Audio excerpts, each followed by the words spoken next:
Thank you for joining our fortnightly discussion. This is featuring a number of panelists, including Amy Newman, who is known for her trademark slogan, Sending Love. She's a professional comedian and skeptic who hosts debates, interviews, and conversations on her YouTube channel. She also creates educational and other important content. Her YouTube channel is at youtube.com/Amy Newman. TJump, also known as TJump, is an atheist philosopher who hosts conversations with professors, philosophers, and other academics about topics ranging from biology and physics to religion and morality, and so on.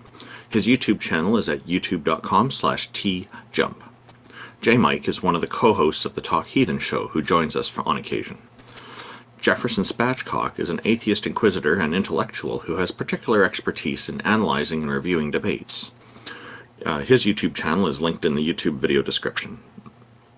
J.L. Warren is an atheist activist, educator, and entertainer.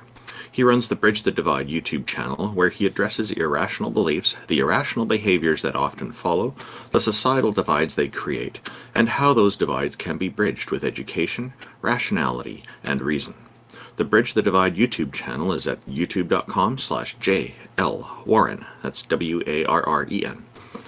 I'm Randolph Richardson. I'm an atheist from British Columbia, Canada.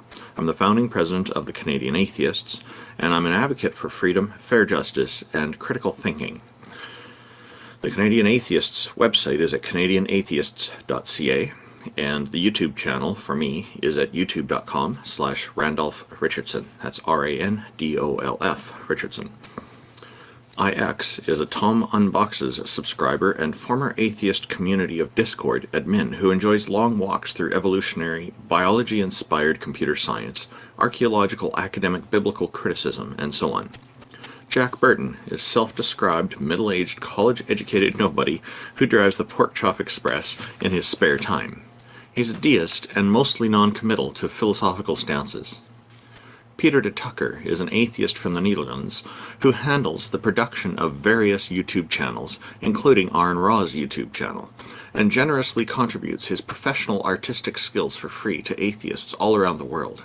His YouTube channel is at youtube.com/GonnaGoForIt. Taco, our organizer, is a #1 Discord debater who has never lost a Discord debate in his life. Thank you, everybody, for tuning in, and I'll just mention that it's important to mention that Taco's not going to be with us today. He has some other commitments, but I guess that leaves me to look after the queue of people who are going to be joining us, and we have one person already. But just before we start, I just wondered, did anybody have any pressing news that they wanted to share before we begin? Did you say I love the Netherlands? Yeah, that's what I was going to say, the Netherlands. I must have screwed it up. I'm sorry. I thought I heard people on the radio describe it that way. So, well, you might be careful because JL. I was watching JL warm up the crowd, and he's got a Peter from the Netherlands as well. So be careful. I do. You might be annoyed. I do, and I tried really hard not to mess up pronouncing his name because I think I screwed it up because it's VLIET and Peter van Vliet. If I'm not correct. But where's the der in there? Because there's a Van der. Peter van der Vliet. Fleet. So that V is like an F? Yes, a soft F. Van der Vliet. Okay, fantastic. Awesome. Thank you.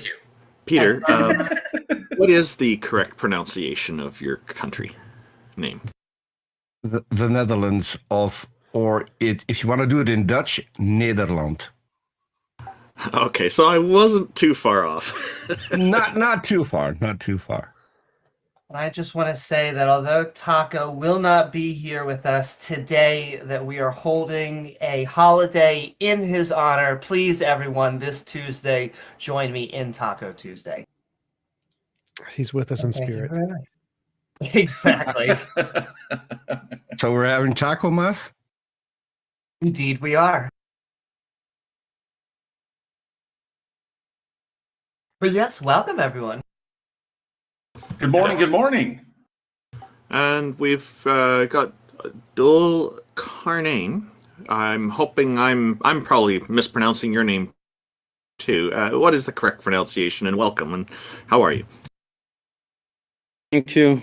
it's not too far off. It's pronounced as Dhul Karnain, but that's pretty close. So thank you. Okay, thank you very much. What have you got for us today? I just want to say hello, guys. Good I morning. think like Yeah. hard to convince, and I'm not used to do this kind of stuff, but I can share like my thoughts if that's okay with you guys. Yes, please do. We'll gladly give you a minute or two to share your point of view.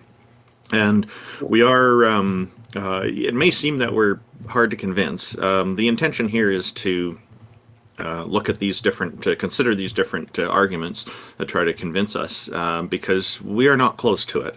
It's just we want something that will be convincing enough for us, any of us. So yes, please proceed. Essentially, Yeah. Duel, we know that you're convinced. So whatever convinced you, you can present that. So, and we look forward to hearing what you got. So That's actually a good point, I think. Well, of course, like I was born into a Muslim family, so by default I was a Muslim, but I have been like researching other religions and also atheism throughout my life. But in the end, like the religion of Islam has like prevailed in me. My reasons are as follows. Like there are multiple, I think. The first one would probably be the necessity of an entity that is independent and overall like powerful enough to create everything that we can observe, and everything that we can observe, I believe, is dependent on something. I think this is also called the contingency argument, right? So this is like something that is convincing me that at least some sort of higher power, probably outside the universe, exists and made things into come into existence. By the way, sorry, English is like my third language, so Your English is, you're doing really well with your English. I think we're all understanding you clearly. thanks. So except for this argument, I also think what convinces me, like continuously convinces me, is like morals. Like this is at least how I think, because morals is like hard to obtain, if not for religion. I do understand like people can claim like we have inherent moral values, right? But I think these can be like very subjective. Like let's say Mr. TJump has probably some certain perspective to life, and Random, sorry, I can't read your entire name. Randolph. Randolph, Yeah. that's good. Randolph Richardson. You can just call me Randolph. Yeah, I just had to click on your profile to see your full name. So you might have another perception of like moral values. Maybe for you, like intimacy outside marriage would be perfectly fine, but for TJ or TJump, it might not be. So if we are humans, like with our own perception of moral codes, right? It would be hard for me to like accept and acknowledge that we can all just have our own moral codes and everything can just be totally fine. For me, it's like something that I can't really believe in. Morals have to be objective to everyone. Well, I hope out of curiosity, because I know that some of us on the stage have different kind of positions, but talking about when you're talking about morality in and of itself, so we do have empathy. Human beings have the evolved sense of empathy, which is and one of the things that's enabled us to survive as long. So because we recognize we can connect with each other emotionally, mirror neurons and the like and everything. So we understand this part of our neurophysiology. And we know that empathy is not equal amongst all human beings. It's to varying degrees, so, but that empathy informs our behavior. And so the combination of that and kind of establishes, our moral, our empathetic connections with other people. And then as our civilizations and societies grow and evolve, over time we decide, we pretty much come together collectively to decide on like moral frameworks, essentially the rules that we will all live by in society. Now, you don't necessarily have to agree with those, with all the laws that are in the society. If the society turns in a direction that you don't like, you can always leave the society. Or you can try and change the society to what you think it should morally reflect. But with the combination of those two things is essentially where we get our morality from, because looking at no two civilizations are exactly the same. Morality is subjected to the individual, to the group, to the community, to the nation, to the world itself. The hard part is finding the middle ground up between all those. But that seems to explain what we observe, right? I think he's saying that no, he doesn't think that it does. So he's saying that morality is objective from his perspective, and the only way morality could be objective is if a God existed. I think that's more or less his argument. Gotcha. I was just saying, like, the evidence, but I was pointing out that the evidence indicates that it's subjective across the board because we can see it through human experience and how we interact with one another, and knowing what we know about neurophysiology and the like. So I'm kind of like, where's he? That's what I was getting. We got the evidence here in one direction. So the implied question was kind of like, where are we getting the evidence for something objective? And if I could just add an asterisk in here, is that many theists come in with the notion that theists are objective morality, atheists are subjective morality. It has to be those are the dichotomy, and it really doesn't have to be. When you get, as far as I can tell, atheists have a whole different range of views on morality, even on this panel. In fact, I think the person who I really should be handing this off eventually to just cancel this entirely out is that TJump is a atheist, objective, moral realist. There is something to be said as far as like, if a God exists. So like, dual, if your God exists, right?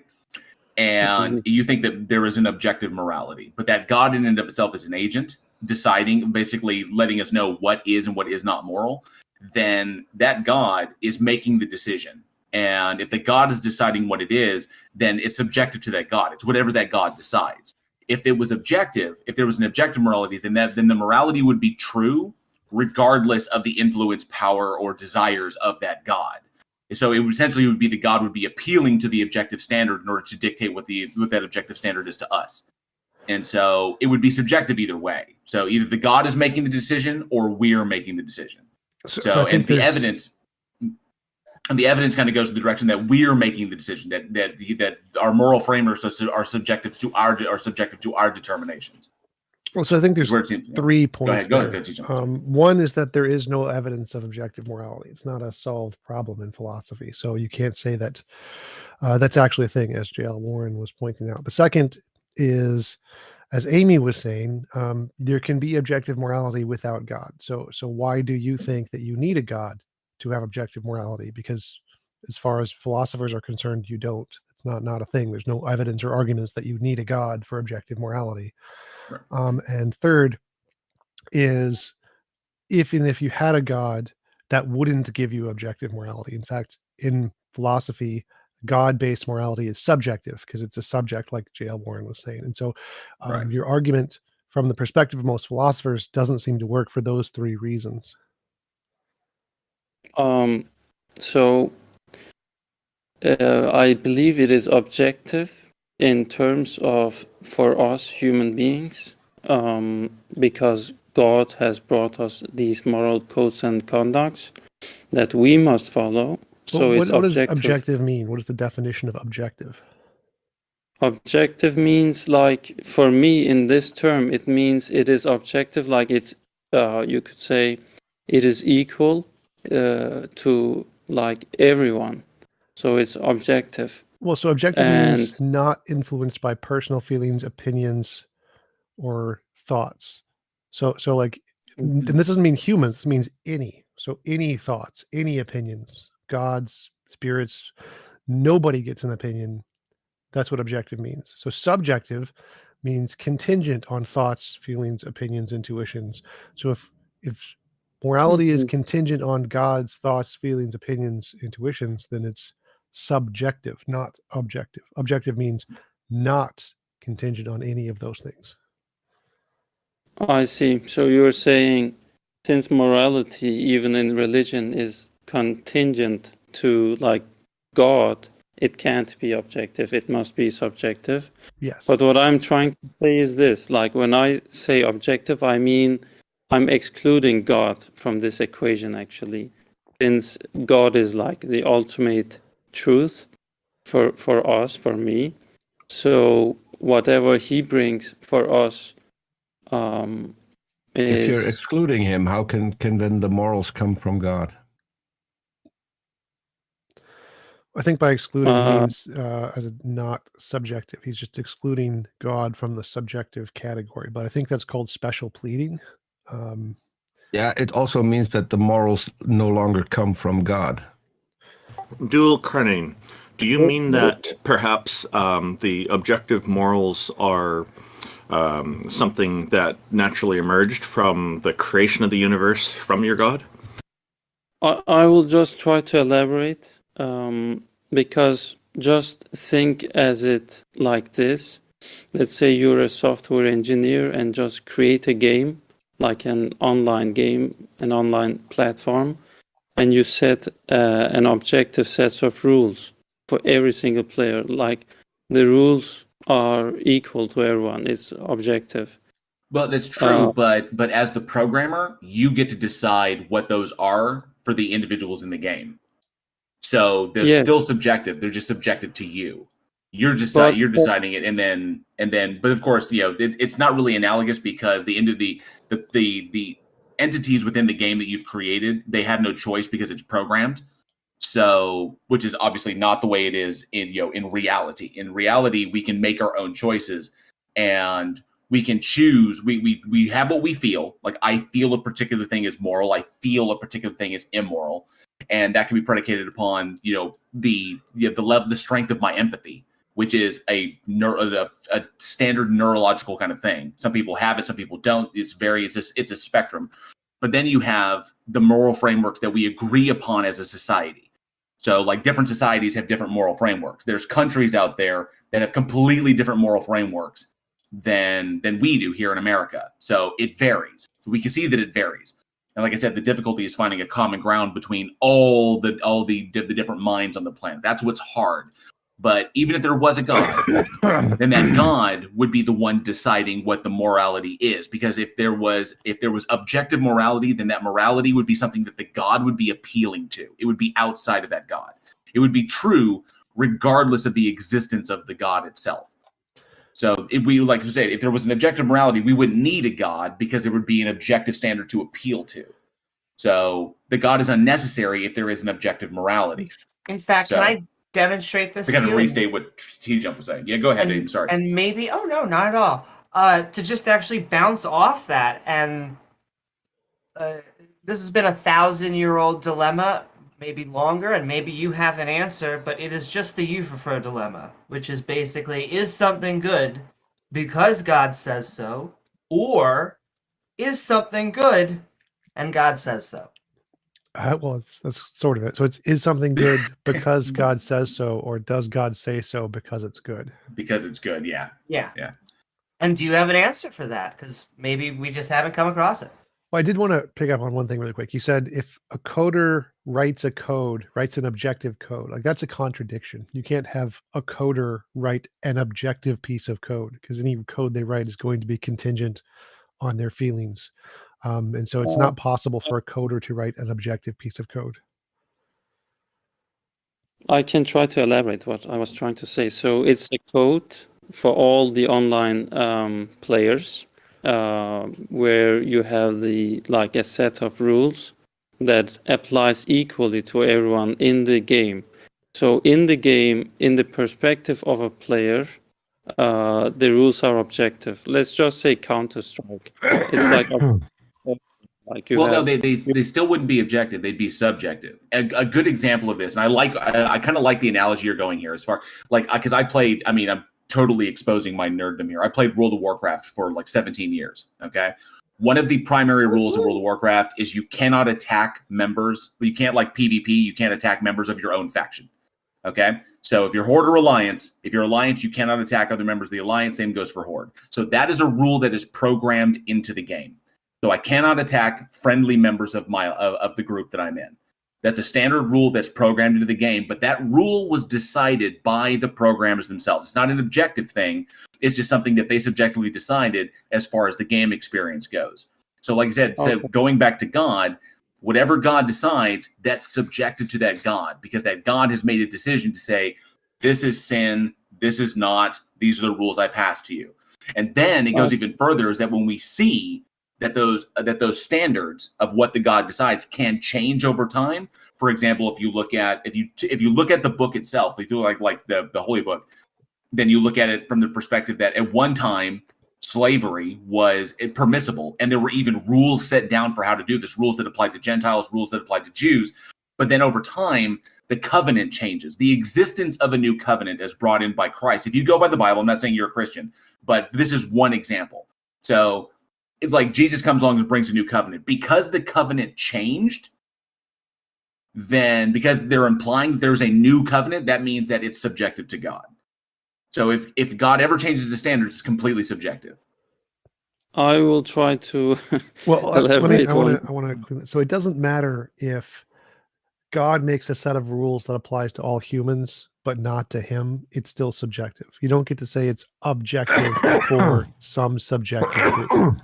If it's like a video game and you have code that applies to the people in the video game, it's subjective to the people in the video game. Objective means true, independent of all opinions. God can't write something and it be objective. It's not possible. There's a logical contradiction there. If God decides something, it's necessarily subjective. And the fact that you think it applies to all humans doesn't make it objective. That's not what objective means.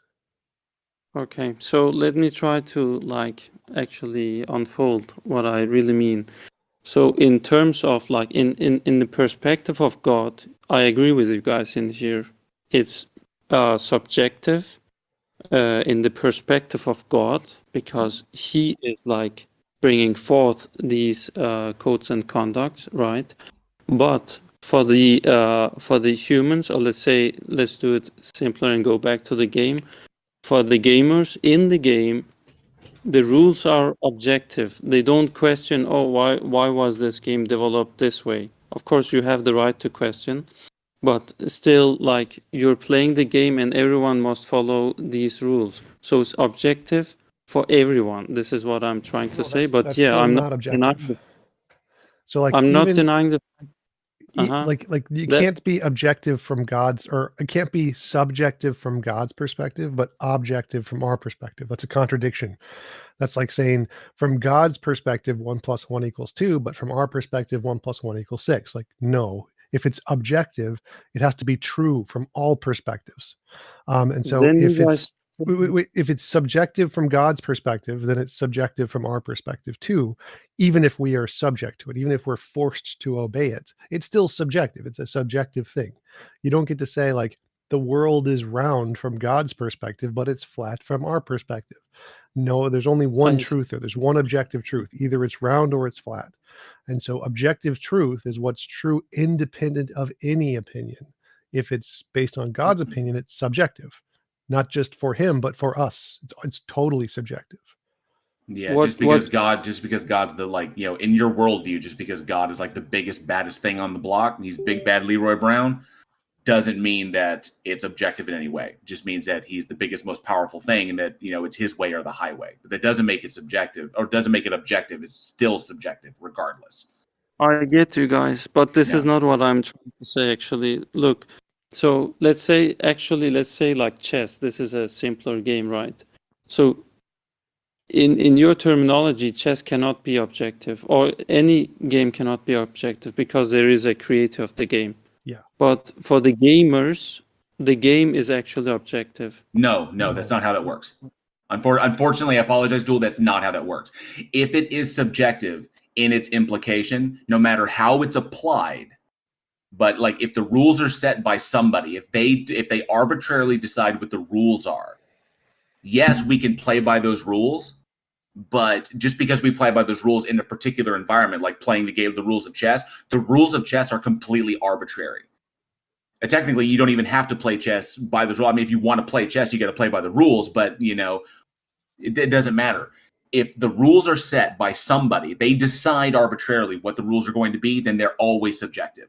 We're just choosing to play by those subjective rules in order to have a game. But we don't see that, because essentially, if you're going to try and analogize this with life itself, is that God came along, and in your worldview, God came along and set the rules and said, this is what is moral and this is what is not moral. And then we can still choose whether or not to do that, because it is subjective in and of itself. Because you see where I'm going with this? I just want to say on chess very specifically, the rules, just like J.L. Warren was saying, are completely arbitrary. No one had to decide that a pawn can only go once and twice on the first move. But it's only through us all agreeing on these rules that just makes it so that we can play chess and we can, in some way, say one move is objectively better or not. But I wanted to really ask you, is there something specific that you think that God gives us? Is there some rule or law that would just be like, holy moly, that has to obviously be from God's objectiveness? Back to the chess game, guys. So my point, I think you're like missing the entire point here. For the players, the same rule applies, right? So the game becomes objective. No. That's the part where you're getting it wrong. No. So just to clarify, It- the rules Let me just- the rules When it apply comes to to chess, everyone. there are different sets of rules. There are even chess games that have more pieces than others. So it's not set in chess. So the point here is that up. even if This is all a- of the rules apply to all of the players, that doesn't make them objective. Objective does not mean the same rules apply to all the players. That's not what objective means. Objective means true, independent of opinion, intuition, feeling. So the fact that all of the rules apply to all of the players isn't what objective means. It doesn't become objective because the players are applied to these rules. That's not how things become objective. For it to become objective, it would have to be a fact of reality, like a law of physics that is independent of anyone in the universe. Then it would be objective. Simply the fact that it applies to the players, it's still subjective. It is a subjective set of rules. I got to ask, Duel, it seems to me, Duel, and you can clarify on this, it seems to me that you're interpreting objective as like goal oriented, like there's a specific goal in mind. So there is an objective goal to attain. Like there's an objective to attain. No. This is not how I understand. What I'm trying to draw here is the game designer did not favor any single player over another. He made it objective to everyone, but That's not No, what no, it's still objective subjective is. to him though. It's still subjective to the designer. I understand that point. It's Right. like in football, right? So the game designer tries to be as objective as possible, right? You have referees, you have all sorts of things because you want to make the game objective, so you You're don't thinking favor anyone fair. above. You're thinking about making a game fair. So Sorry? I think what's going on here is that, Duel, correct me if I'm wrong, please, but you're thinking of when there's a number of parties who have subjective ideas and they all agree on something, then they can make a non-subjective determination, which you're calling an objective kind of thing. And so you're kind of, it's contextual. It's not universally objective. Is that kind of something that you're leaning toward here? Not necessarily. What I'm trying to say is like a game like football that is very complex. You have many rules, and it's hard to like observe everything that's going on because you have like offside, you have corner, you have all these things, penalty, free kick, and you need multiple referees over there. You like the referees. Their objective is to make the game as objective as possible. But what I'm trying to say here is God has made our realm objective. Like he brought objective rule to us. like objective in terms of he didn't favor anyone above another.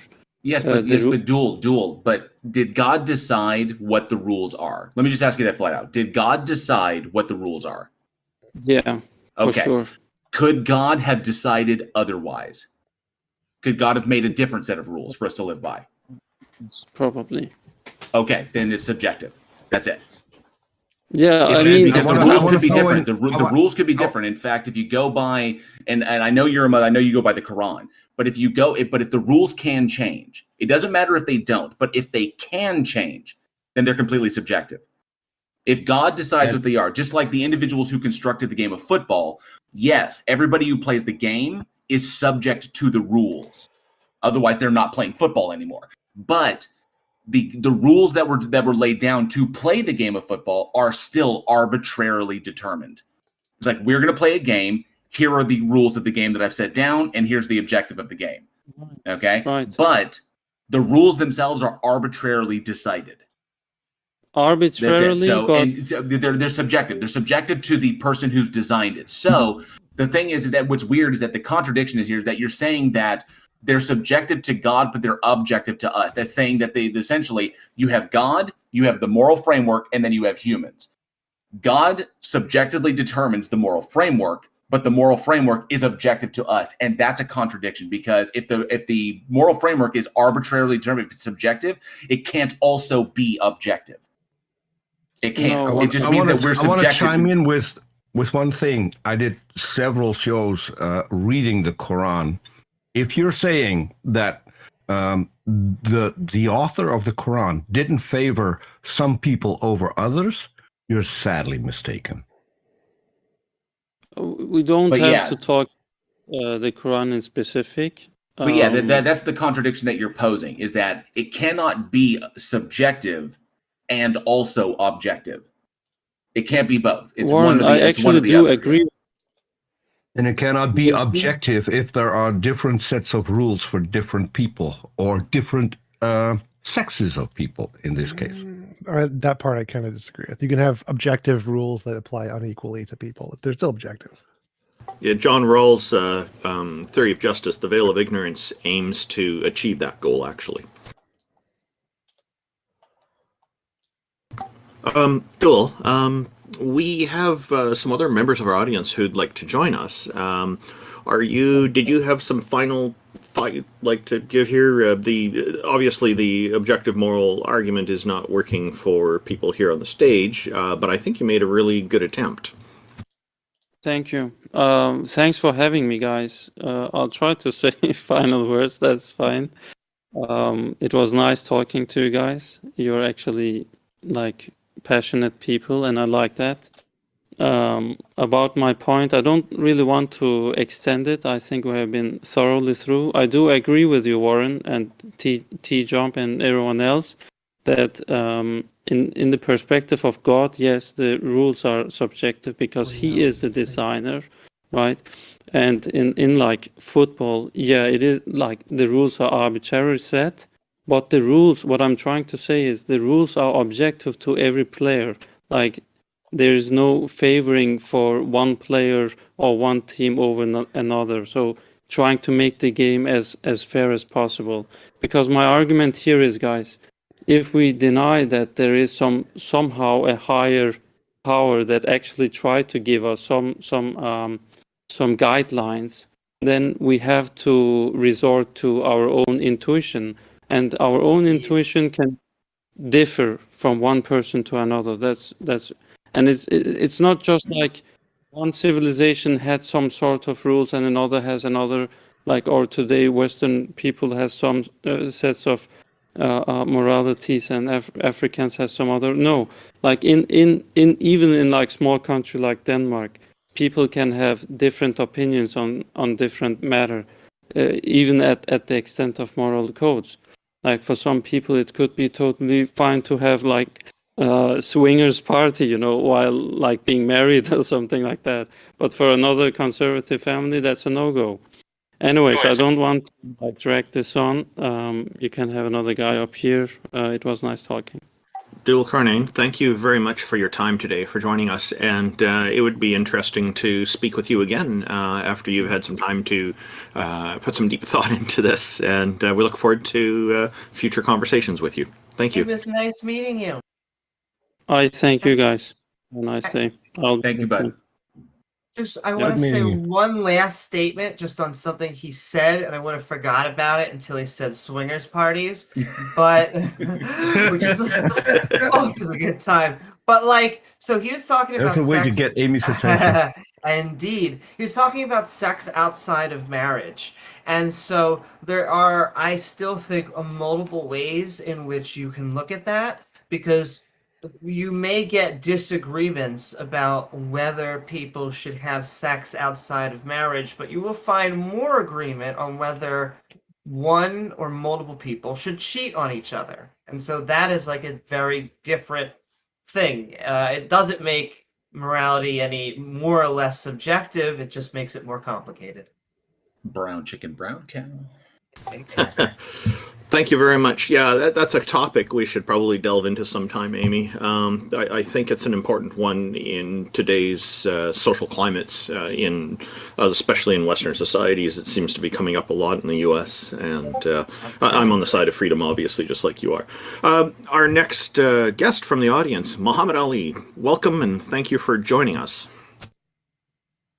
Thank you for having me. My English is very Dance good. like a butterfly, sting like a bee. Sorry. My English is not very good, but I will try to be clear. Well, Perfect. one easy way is to slow down speech a little bit. That often helps a lot of people. So there's no pressure here, no need to feel rushed. We'll give you a minute or two to present your ideas. I think that my argument will be, I think, very easy. At least for me, it's not easy to. It's easy to say, but maybe to convince other, maybe it will be very more harder. But my argument goes like this. Yes. Start with like what convinced you? Like what convinces you that this thing exists? Yes. So my argument will be like this. I think that we agree that we exist. When I mean existence, I mean us as humans and the universe. We exist. We agree that we exist, and everybody will agree with me that we exist. Yes, we exist. And I agree so far. I will agree insofar as that this seems to be the case. Yes. Yes. Yes, we exist and universe exists. So, Okay.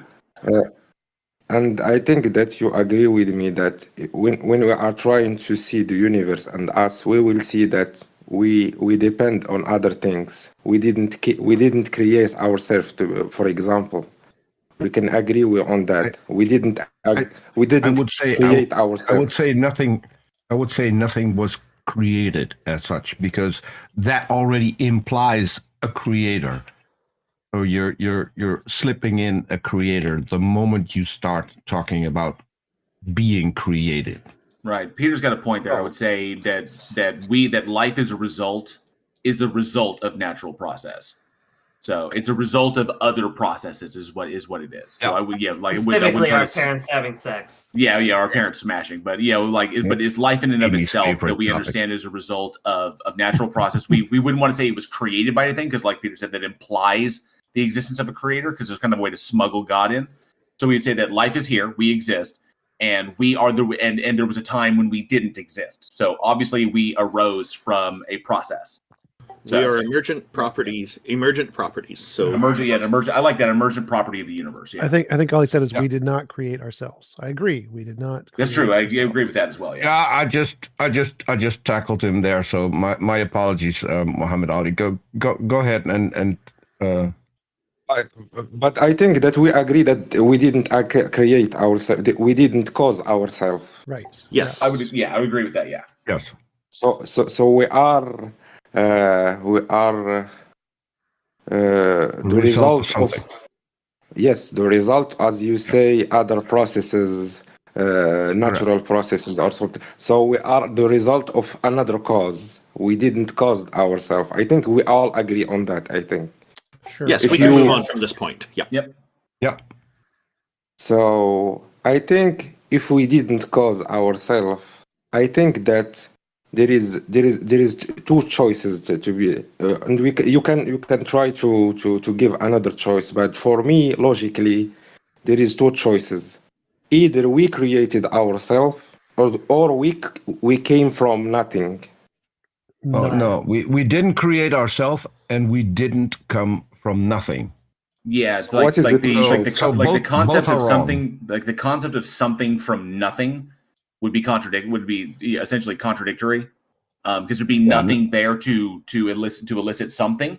So we would say that we would conclude from the evidence that we have that we are a result of natural processes, natural unguided processes, like an emergent property of the universe, and that those processes are a result of something else. So the point is like there is no evidence to indicate that there was an agent or anything, a decision maker behind this. So how are you getting from we're the result of something to this creator? And a true dichotomy would be something created us or something did not create us. We came from nothing or we did not come from nothing. Those are true two dichotomies. And I will say I can agree with the nothing thing as long as we can clarify that we're not talking about ex nihilo, absolutely nothing.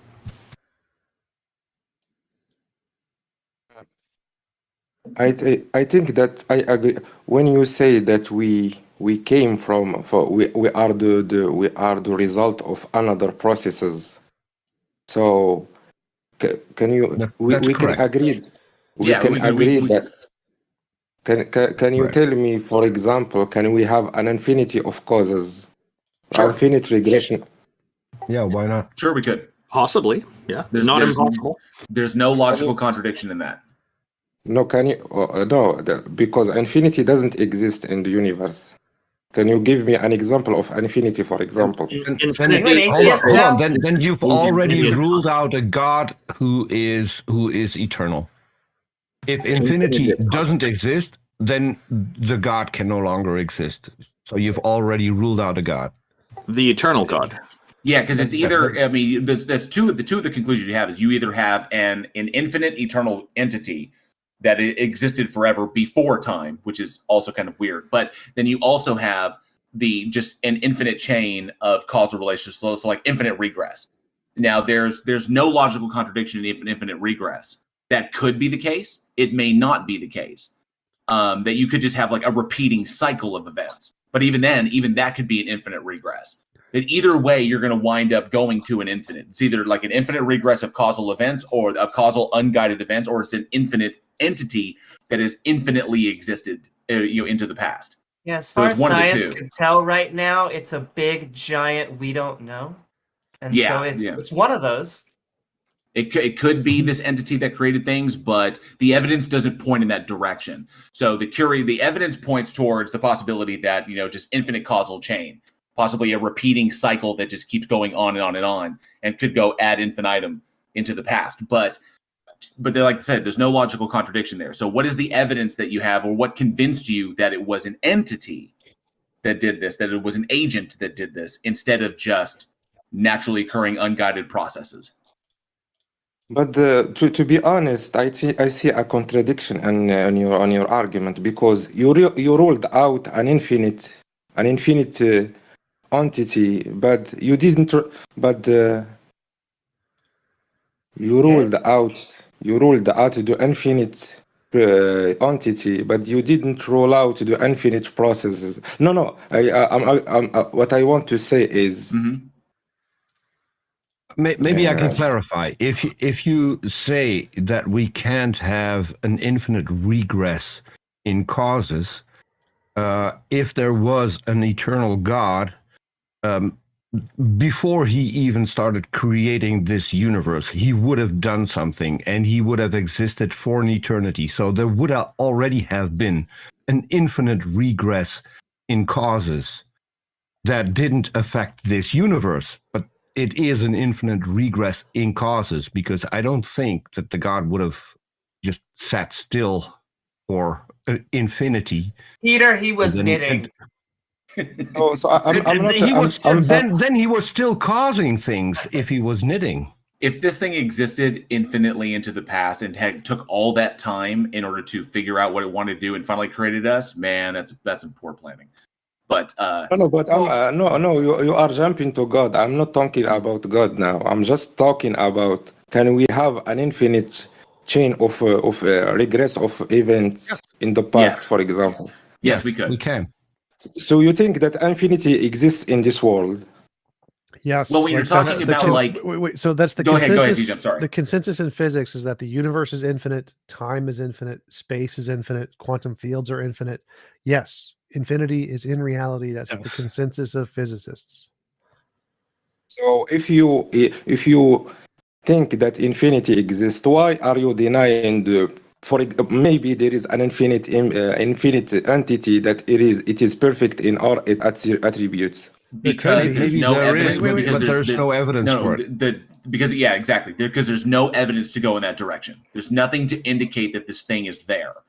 So we look Just at the say evidence. that- We look at the evidence we have available to us, and we conclude from that evidence without presuming anything that's not supported. So, like if you want to go Occam's razor, we don't multiply our entities unnecessarily. We make as few assumptions as possible in trying to get to a conclusion. So, not assuming anything, we look at what the evidence has. The evidence does not indicate that there is an entity there. Just like J.L. Warren was saying with Occam's just razor, you just added another thing, perfect. And we would need to talk why you think this thing is perfect, because you're now adding on to something that the natural laws would not need at all. Right. So that's why if you look at it, we look at what the evidence says, and then we make the assumption that we assume from the evidence, because the jury is still kind of out on this. So we assume from the evidence that it's a result of natural and guided process.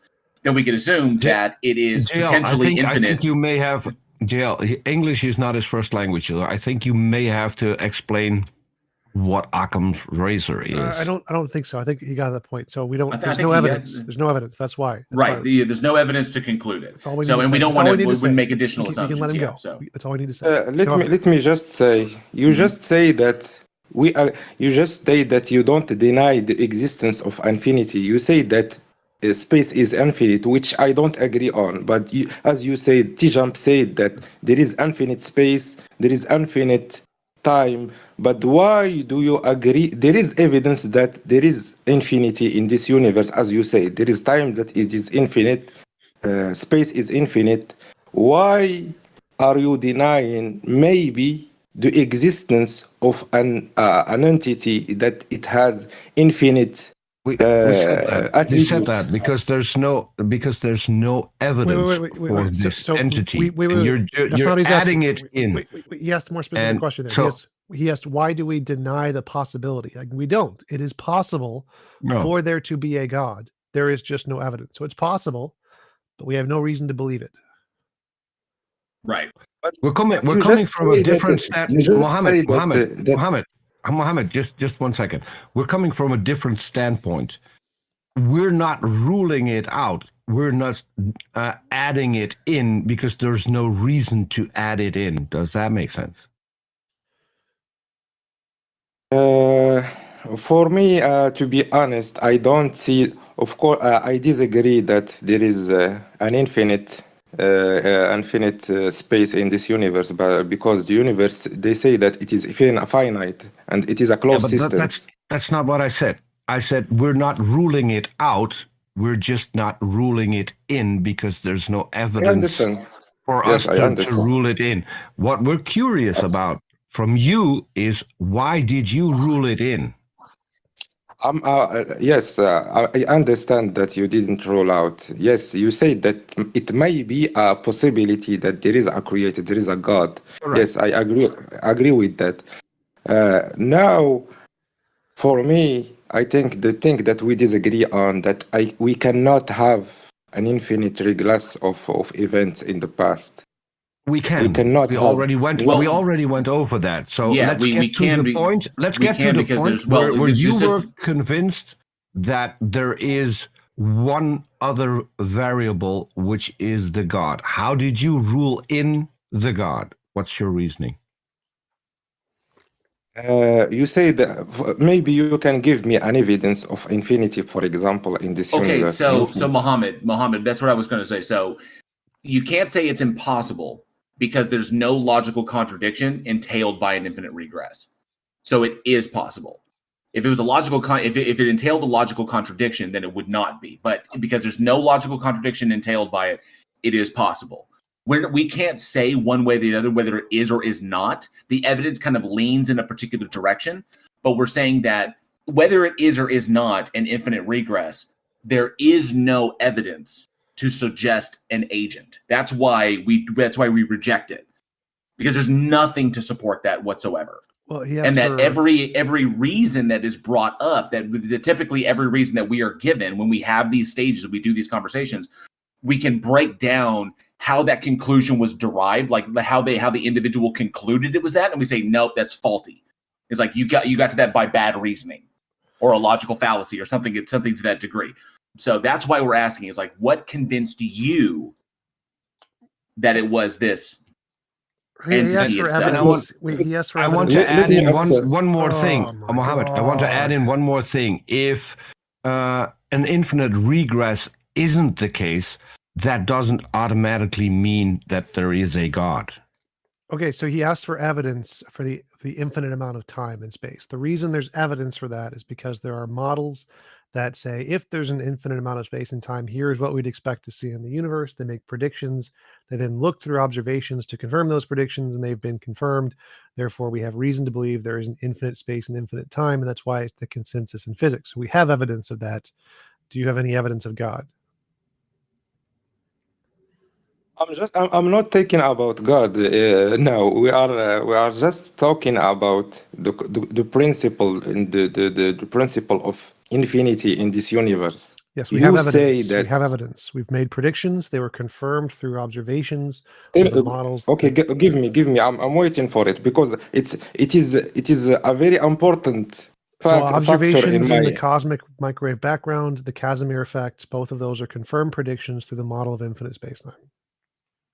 I also don't get it, Muhammad. These are like the decisions that affect your life. You think that presumably, if you are one of the Abrahamic religions, you believe that there was some sort of middleman communicator with God, and then it's kind of like, well, we haven't even brought God up. Well, the subject is, what convinces you that a God exists? And that is what we want to know. Yeah, that's the title of the stage.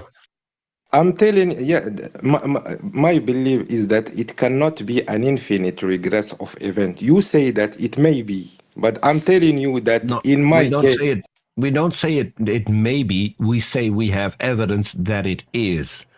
So let's skip the infinite regress. Let's get to the point where you got convinced that a God exists. That is the title of the stage. Hold on. That's the title of the stage. That's why you joined, to convince us that a God exists. So let's get to that part. I'm sorry, maybe we don't understand each other, but I'm telling you, you are saying to me that it may be infinite regress of events in the past. We say it is what the evidence points to, so it most likely is the case. Right, because Muhammad, we have the evidence for it. Muhammad, if we have evidence, if I have evidence that there's a cup in front of me because I can see the cup, I can pick it up, the cup is there. Yeah, we don't have to discuss anymore. Muhammad, there's no logical contradiction entailed. Okay, that's the whole thing. There's no logical contradiction. So that's the point. I'm telling you that also there is no logical. Even if it wasn't possible, it still doesn't mean that your God exists. So let's skip this particular point and let's get to the point where you were convinced. I'm not trying to convince you that my God exists. I'm not trying to convince you. Why? That's the topic of the stage. And what you're trying to do is you're trying to poke holes in confirmed science in order to slip in your God, which is not going to work. We can do this for hours on end, but it's going to be a little bit tedious if we do. Can we let him get back to the is point and much stop better interrupting? to Like, oh my God, get to the point. he made a very valid point. So he's making a point that the universe can't have had an infinite regress. Now that's wrong. We have more evidence for an infinite regress than a God.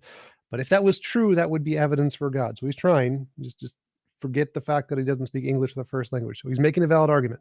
So the answer to his argument is we have evidence of an infinite regress. The math shows, yes, infinite regress is possible. The math makes predictions. Those are confirmed. That's more evidence for an infinite regress than for a God. That's why infinite regress is better. Let me give you an example of infinity. I'm sorry because I'm talking about infinity, but it is an important thing about if we want to come to and explain why God is a necessary being for us to exist. Yeah. So of course you don't agree.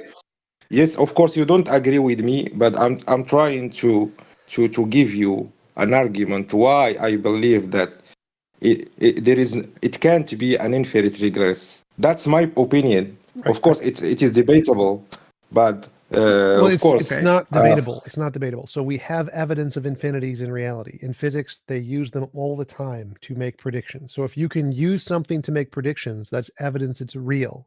So in physics, we have real evidence of real infinities. Okay, let me give. Okay, can you, for example, infinity in mathematics? If we add infinity to infinity, what gives us, for example, plus infinity plus? Depends the kind of infinities. So there's set theory is the math of adding and subtracting infinities. No, I'm telling plus infinity plus infinity plus infinity. It depends the kind of infinity. There are multiple kinds of infinity. They're different shapes and sizes. You can add them and subtract them, and it's called set theory. So infinity isn't a specific number. Infinity is a set. So depending on the kind of set you add together, you can get different answers. Infinity isn't a number. So what you're asking is very easy. Okay. Can you give us? Can you give me an example? Maybe I don't know it, but can you give me an example, a simple example? For example, when we add, for example, an infinity plus infinity plus infinity, what gives us? For example, can you give me a simple example? Infinity is like number. There are lots of different numbers. I can't say if you add number and number, what do you get? Because there's lots of different kinds of numbers. Infinity, there are lots of different kinds of infinity. There are different sizes, there's different shapes, there's countable infinities, there's uncountable infinities, there's alpha null, there's omega, there's lots of different kinds of infinities. You can't add infinity plus infinity because there's different kinds of infinities. Like if you ask me, if you add a number to a different number, what do you get? It's a gibberish question. You need to specify which infinity because there's lots of different ones. It's a numeric concept like zero. Okay. Let me give you an example. Maybe it doesn't exist in real world, but for example, if there is a building that have an infinity of stages it's Hilbert's Hotel. Yes, I'm familiar. Can we reach infinity, for example? Yes. There's a countable infinity. It's called alpha null. Google set theory. Google countable infinity. Yes, you can add infinities together. So if you have two infinities of the same size, two of the same cardinality, and you add them together, you have two infinities, which if you subtract one of the infinities, you'll still have one of the infinities. You can add and subtract infinities just like you can numbers. They are sets. They are not mysterious things. They are just objects that can be added like any other object. Some are bigger, some are smaller.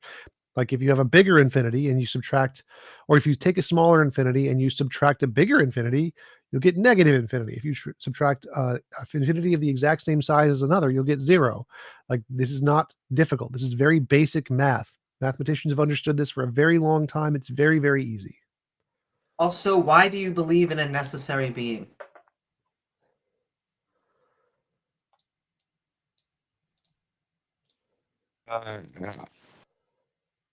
I believe that there must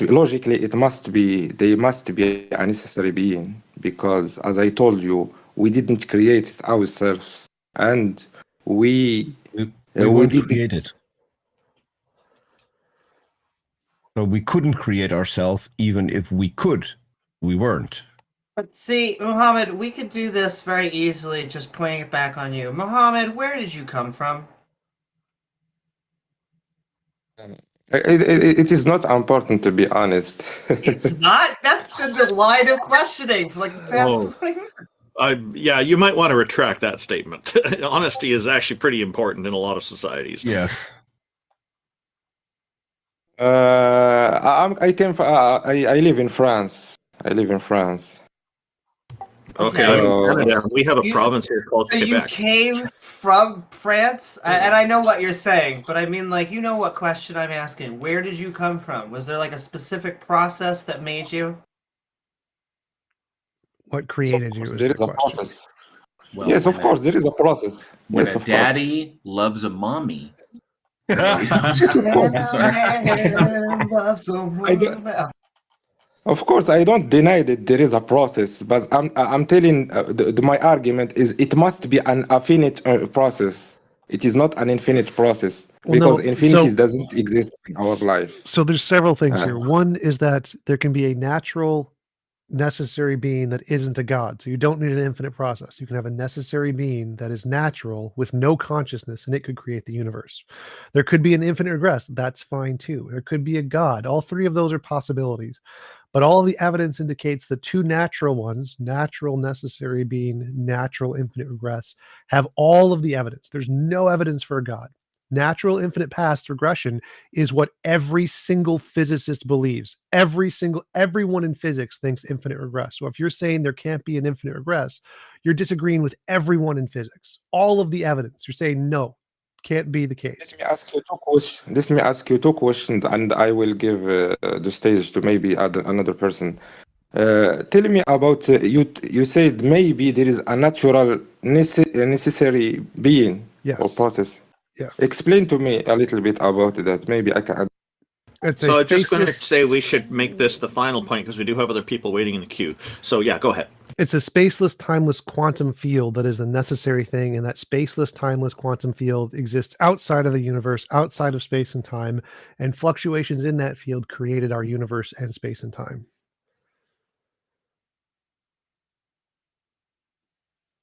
The quantum I physics don't explanation. understand. I don't understand, to be honest. But thank you, True. Thank you for the time you gave me. Thank you, Thank you, you, everybody. Muhammad.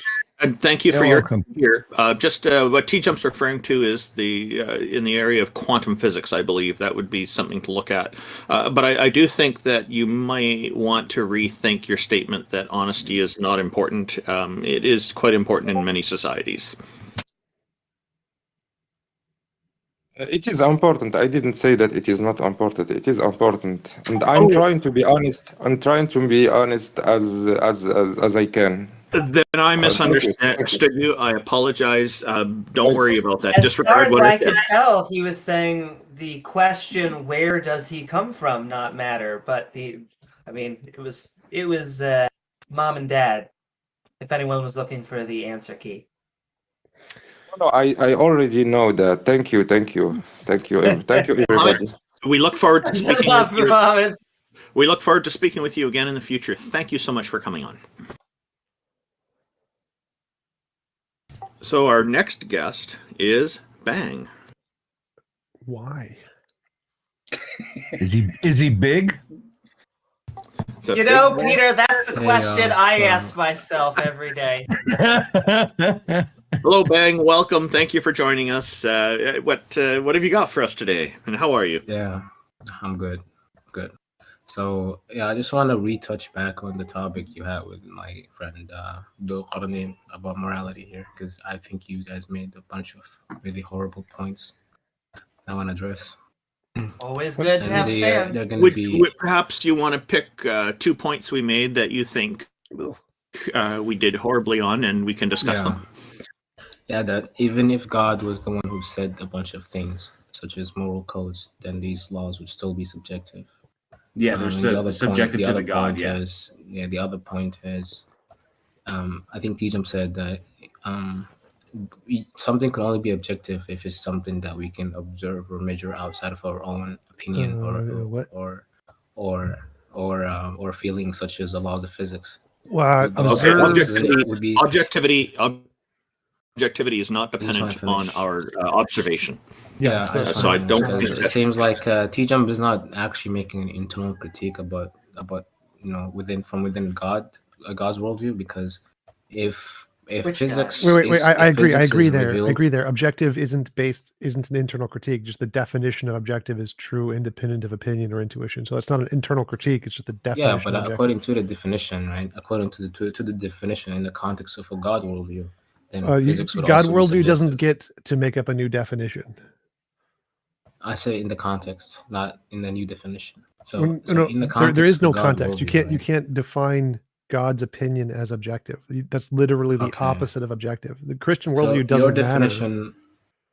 your definition of subjective is that anything that would come out of a mind, right? Or any Sort mind, of, right? sort of close. Yeah, Sure. yeah. In a God worldview, physics, the laws of physics would come from God's mind as well. Right. So they would be Yeah. subjective So in Christianity. so therefore, everything would be subjective. Literally, quite everything would be subjective. Well, not Correct. God's That's not a nature. valid critique, because that you're just equivocating everything. And which is a Judaism and horrible Islam. critique. Well, Mm, correct. that would be a horrible critique. If the God exists as you described it, then everything would be it like exists as you described it with all of its attributes, and it's responsible for everything, and it arbitrarily decided what everything was going to look like. Then there technically would be no truth. Everything would just be God's opinion. Yeah, that wouldn't be a very informative critique, to be honest, because Well, that's why your worldview is silly. that would be going back to the point, which is God is not an even if God said informative something, he would worldview. still It be doesn't subject. Can I answer finish, anything. please? Jeez. Okay, so God, you have to make a distinction, because it seems like you're running with this. It seems like you're running with this definition that you use very sleazily, right? Like very lazy manner, right? Which is anything that comes from a mind is subjective, but that's not how the definition. That's not even the definition used in theology or philosophy when it comes to. No, that's the objectivity definition used in versus every field. subjectivity. So subjective Right. means contingent No, it on. isn't. Wait, yes, it That's is. just- Wait, that's wait, just wait, stop. a contextualized stop, definition. Stop. So the definition of subjective in every academic field is contingent on mind, intuitions, feelings, opinions. Yeah, but you're missing the context of the difference. There is no context. Or It is- the this is- different this is- category. The categorization. There is no of different minds. category. There is no different If you were category. to ask any theologian, about There is no whether different whether the category. definition. Can I finish? Okay, if you would ask any theologian about the differences of minds and whether this definition would to apply to a God, right? They would say no, because why? Because the God's mind. No, there distinct is from no that of the different creation. definition. Every theologian agrees. Subjective, contingent on minds. Every one of them. There is no difference. There is no Okay. alternative Yeah, definition of so subjective here. Do you understand that there's a general definition and specific ones? No, there is no different If definition. if I said people in X city are bad, then I say, well, but there are other people in X city that are good. Right? That doesn't mean that just because these people exist in X city, therefore they're bad people. Right? They're That going to be literally distinctions doesn't and matter. specifics. Right? It literally does doesn't matter. It's You're literally just irrelevant. you're just waving this out. If you were to ask any philosopher or theologian about the distinction of mind, they would agree. Right? No, they God's would. mind I is literally do unlike- this for a living. I talk Okay, to you keep cutting me professional off, academics TJump. because what you're Right. saying is the same stupid thing that I've No, already it addressed. isn't. I talk to isn't. professional academic theologians every No, you day don't. on You my don't, YouTube channel. TJump. You don't. Stop. I talk to professional theologians every day on my YouTube channel. There's 800 videos on there for you to look at. No academic philosopher thinks that coming from God's mind is objective. That's literally the opposite of Okay, cool. objective. Cool. I'll vouch for TJump. He does talk with these people. Link any video in which you spoke about this specific topic with the actual theologian or philosopher. Go ahead. Okay, So, how about Robin Collins, anyway. Luke Barnes? Yeah, I don't. They're Yeah, literally link the all videos. there. Bang, Academic, bang, professional. bang, There's an bang. entire playlist. Anyway, I'm gonna make the Professor- point anyway. Bang, I don't even. hey, bang, it doesn't even matter bang, whether. It doesn't bang. matter whether they. Please, agree with bang, it. Don't bang. spam my name. Okay. I'm responding to TJump. Like you guys. Okay, don't even I'm know how to- asking you to stop for a moment because TJump was listing a number of names of people that he interviewed that address the point that you asked for, and then you were interrupting him. So please let TJump No, I finish. wasn't. TJump, I asked him can you to link provide that these. list again, please? Yeah, Yeah, so link I them. was listing them. So like Robin Collins, Luke Barnes, Paul Copan, like just pick your favorite one. They're on there. I literally talk to this about all of them. Go to the Stanford Encyclopedia, type in objective, and you can find the definition in Stanford Encyclopedia very, very easily. There is no disagreement here. God determining something based on his opinion is subjective. That's why William Lane Craig says that that isn't what happens. It's determined by his nature. He doesn't get an opinion on it. That's to try to make his opinion objective. So yes, every theologian agrees if it's determined by God's opinion, it's subjective. And can you give us your best objective moral fact from God? Anyway, so yeah, I'm just gonna make the point anyway because there Ignore should what be he said distinctions. There anyway. should be. I'm responding to TJump. I'm sorry, I'm not gonna get shotgunned here. So anyway, I'm gonna make the point that there should be a distinctions between minds, given the fact that the mind of God is unlike the creations, given the fact that it's eternal, Special infinite, pleading. It's literally and irrelevant. independent. No, it's not special pleading. These Literally would be special pleading. conclusions. These would be conclusions of God's mind, or the nature of God's mind within the God worldview. There would be conclusions on what necessitates God having that sort of mind, right? And when you conclude that God has an infinite, independent, eternal mind, then Still anything he subjective. says would result in the fact that God is not a subject of anything, right? God's my mind would God. be the Oh my determiner, God. right? Therefore, it wouldn't be subjective. not the way You that have to works. understand, it's not special pleading because God That's not is special pleading. special. That's You gotta literally special pleading. understand. Special It's bang. pleading I'm would sorry, be- dude. would be That's making not a the way. distinction. Bang. That's not the way. That's not the way that works. You're not really making. You're not Bang, being what you fair. said is You're so just disrupting. stupid. It's just It is not insane. stupid. So what you said was that It is not God stupid. isn't a subject of anything. That's not Yeah. what subject means. The subject doesn't mean you're a subject of something else. It means you're an individual mind. Like, am I the mind of God?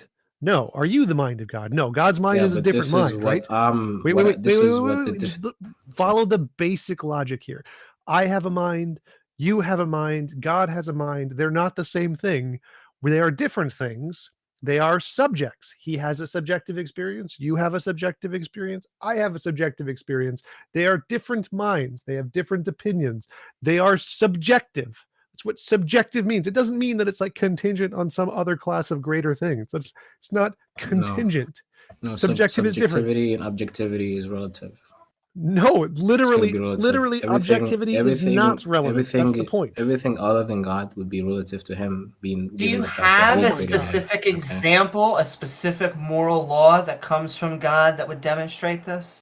No, this is a principle argument. Of course not. You're just pulling it from your butt. But I heart you anyway. If everything is derivative from God, then everything would be subject to God's moral laws, given the fact that God God doesn't have the same thing to anything else. He's the ultimate. God doesn't give us So moral when God laws. says something, We don't need God. We can just God have our says own human something, laws. when God says something, it would be true that God said it, regardless of your feelings. Yeah, or but it's still emotions. subjective to God's determinations.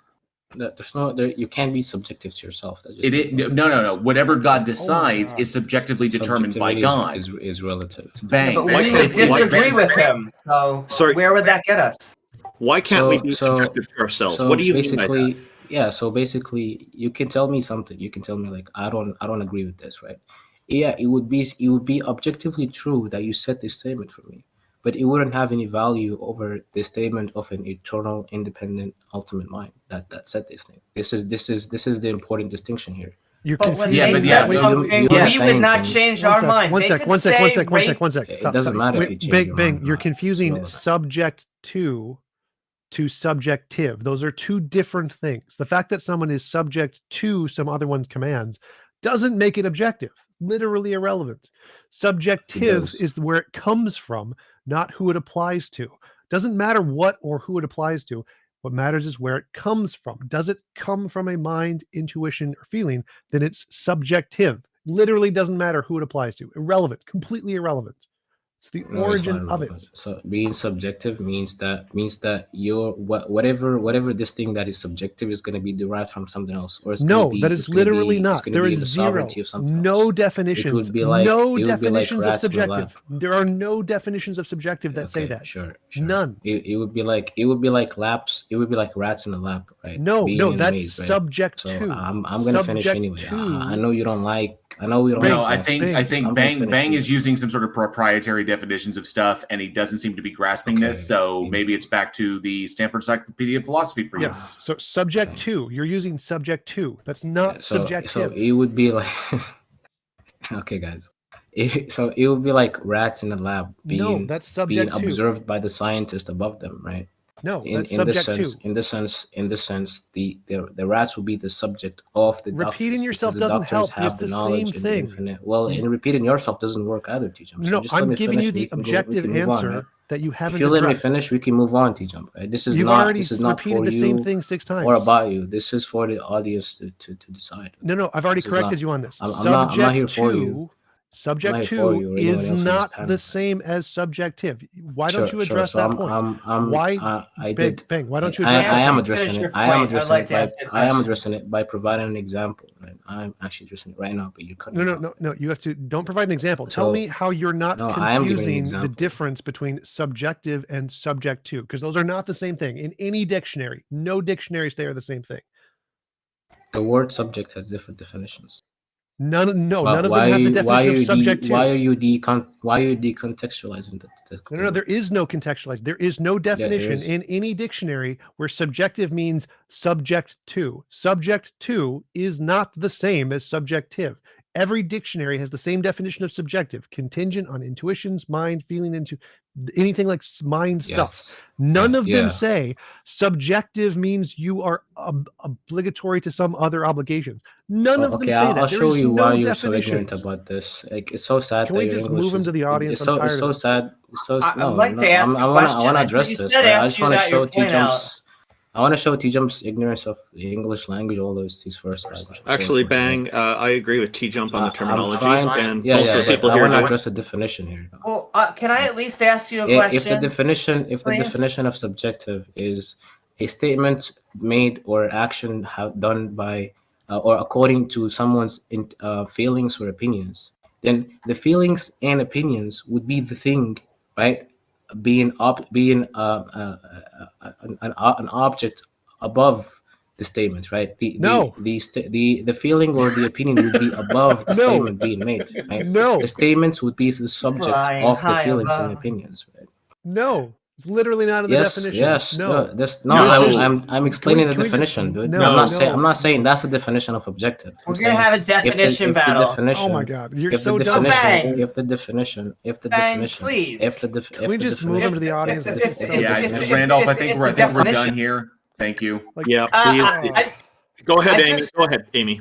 Well, I mean, it was the question he was never going to ask, or answer, which his logic, he was saying, if God speaks, it makes things objective. And so, by his logic, if God says graping people is good, well, that's good. We can't even disagree. It's objectively moral. And they always respond to this, oh, well, God would never do that, from their own subjective mindset. Like, I find it hilarious that at the end there, he's like trying to read in his own personal interpretation of the definition. Like, oh, if it's subjective and somebody subjectively says it, well, their mind is above it. Therefore, my made up definition is true. It's so dumb. Oh my God. Yeah, Bang. The terminology you're using is not what we're typically hearing in philosophical circles and in just a normal conversation.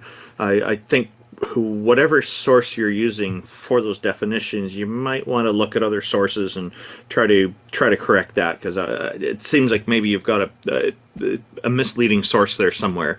I'm not faulting you for it, but look at some other sources and try to get the terminology correct. It will probably help you a lot in future conversations. And our next guest here is Charm Hole. Thank you very much for joining us. I love the name.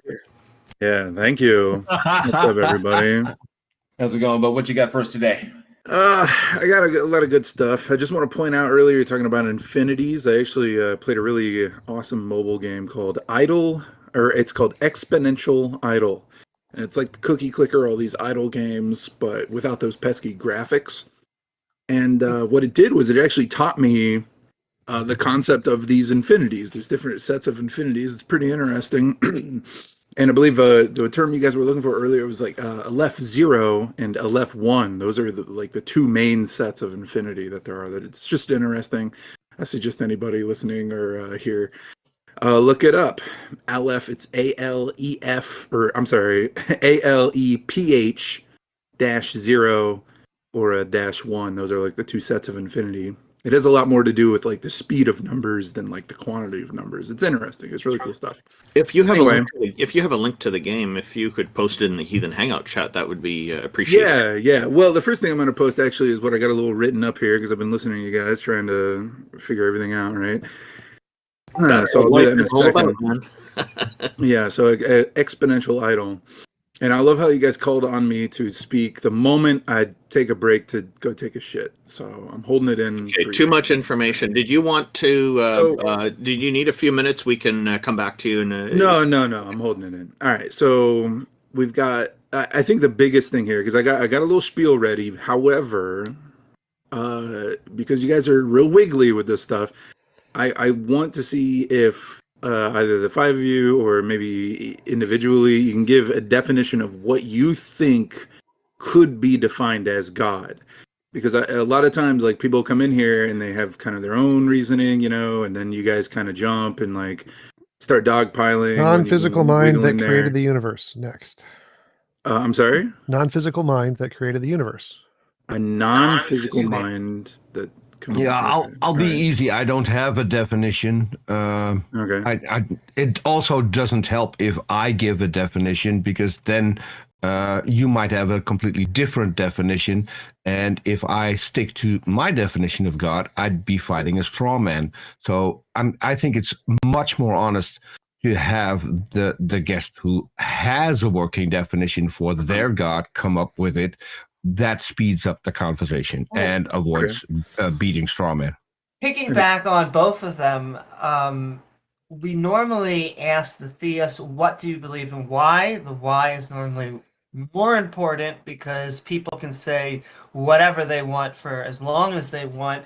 But I would also agree with TJump. I at least am convinced that a non-physical mind cannot exist. A non-physical mind that transcends the universe and thus creating our own. It's somewhere between a science fiction and fantasy. It is a literal Deus Ex Machina. Right. So I can't think of anything. I can't think of anything that doesn't. Because everything I would come up with that doesn't entail a logical contradiction, essentially just kind of like deism, like the sufficiently powerful entity that kicked the football and everything, and then pissed off with no evidence of its existence left behind. So you can get there, but as far as like God, if you're just like this with attributes and stuff, like everything entails a logical contradiction. So it really depends upon what you bring, Charmed. Okay. So for me, I see the supernatural power aspect. It's always there with every deity, goddess, or gods that people bring up. And creating everything is not necessary, especially in polytheistic kind of beliefs. But it tends to be a very common characteristic in the monotheistic beliefs. That because the one God has to basically overcompensate because it's the only one. Right. And this leads me sometimes to ask the question: why is there only one when people insist there's only one? Why can't there be others? And all these kinds of conversations ensue. What is your definition of a deity, a goddess, or a god that or multiple that you think is applicable here? Yeah, I do kind of have two working definitions. I've thought about this quite a lot for my entire life. When I was a baby, when I was a kid, a literal child, my mom convinced me I could see angels, right? So I was really into the church. I was really big into it, right? And then Reddit came out, the internet came out, not so much. And now I'm kind of coming back to it. So I think what's interesting is you guys seem to have kind of a general consensus that that a fallacy or something that can't exist just can't exist. I feel like you're kind of already setting the bar, like it's basically impossible because you're saying like this. Well, if it entails logical contradiction, that's where I would kind of draw that line. If what is proposed entails a logical contradiction, then it cannot exist. Right. So, and I love logic. All right. So let's do a logic. The one thing is that does come up. Sometimes people will just describe nature and say that that's God, and that's nature. But that's nature. We already have a word for that, and that's why I wanted you guys, because like I have my own definition of like say a soul, but I wanted you guys to say exactly what you think is God. I'm lost. I'm lost on the point. I'm not following. Like you said something like, if something can't exist, it can't exist. I mean, I agree. I don't know.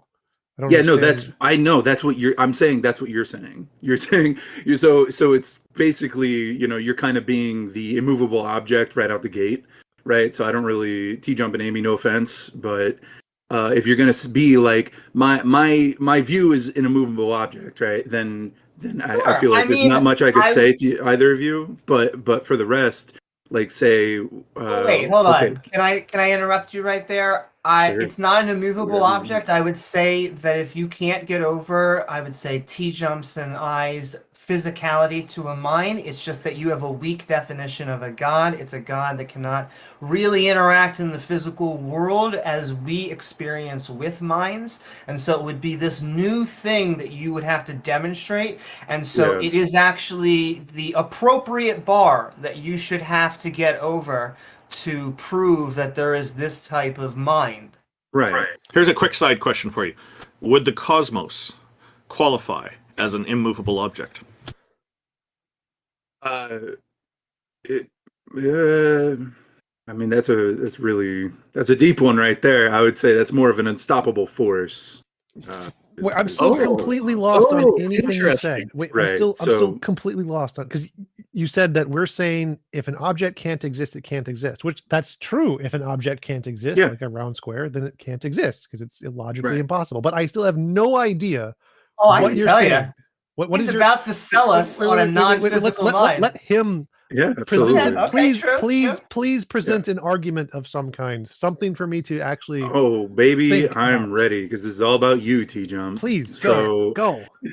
So, all right. Well, so again, like, non-physical. I think non-physical is a really interesting word there, because you're saying like, okay, so it has to basically exist outside of our reality, right?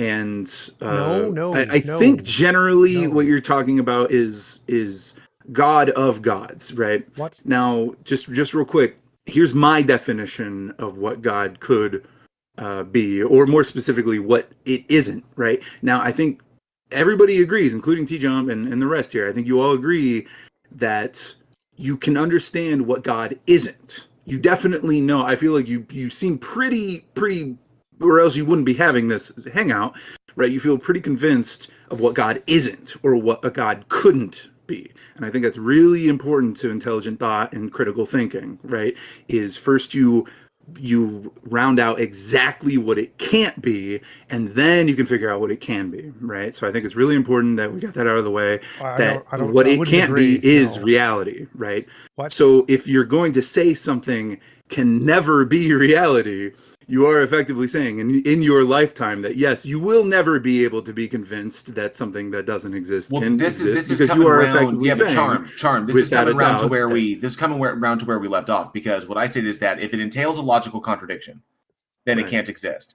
So then you mentioned something about logic. So I'm kind of pushing with TJump here, is like, so if you have like a logic thing you want to present, but we're just saying that, logical contradictions cannot exist. Are you saying that they could exist? No. Well, because you can say that they, because you can, okay, because you can understand, excuse me, just real quick. Okay, look, when you say logical contradiction can't exist, right? Your neurons are real. Your neurons are in the physical world, and your neurons are telling you that you've worked out of exactly what reality can't be. So that void that you understand, you were understanding that logical fallacy as an idea, right? Now that brings me to exactly my definition, which is, and this is a mouthful here, so just stay with me until the end, but and I'm about to type it out in the Heathen Hangout chat, so just so you have like an idea of exactly what I'm saying, all right?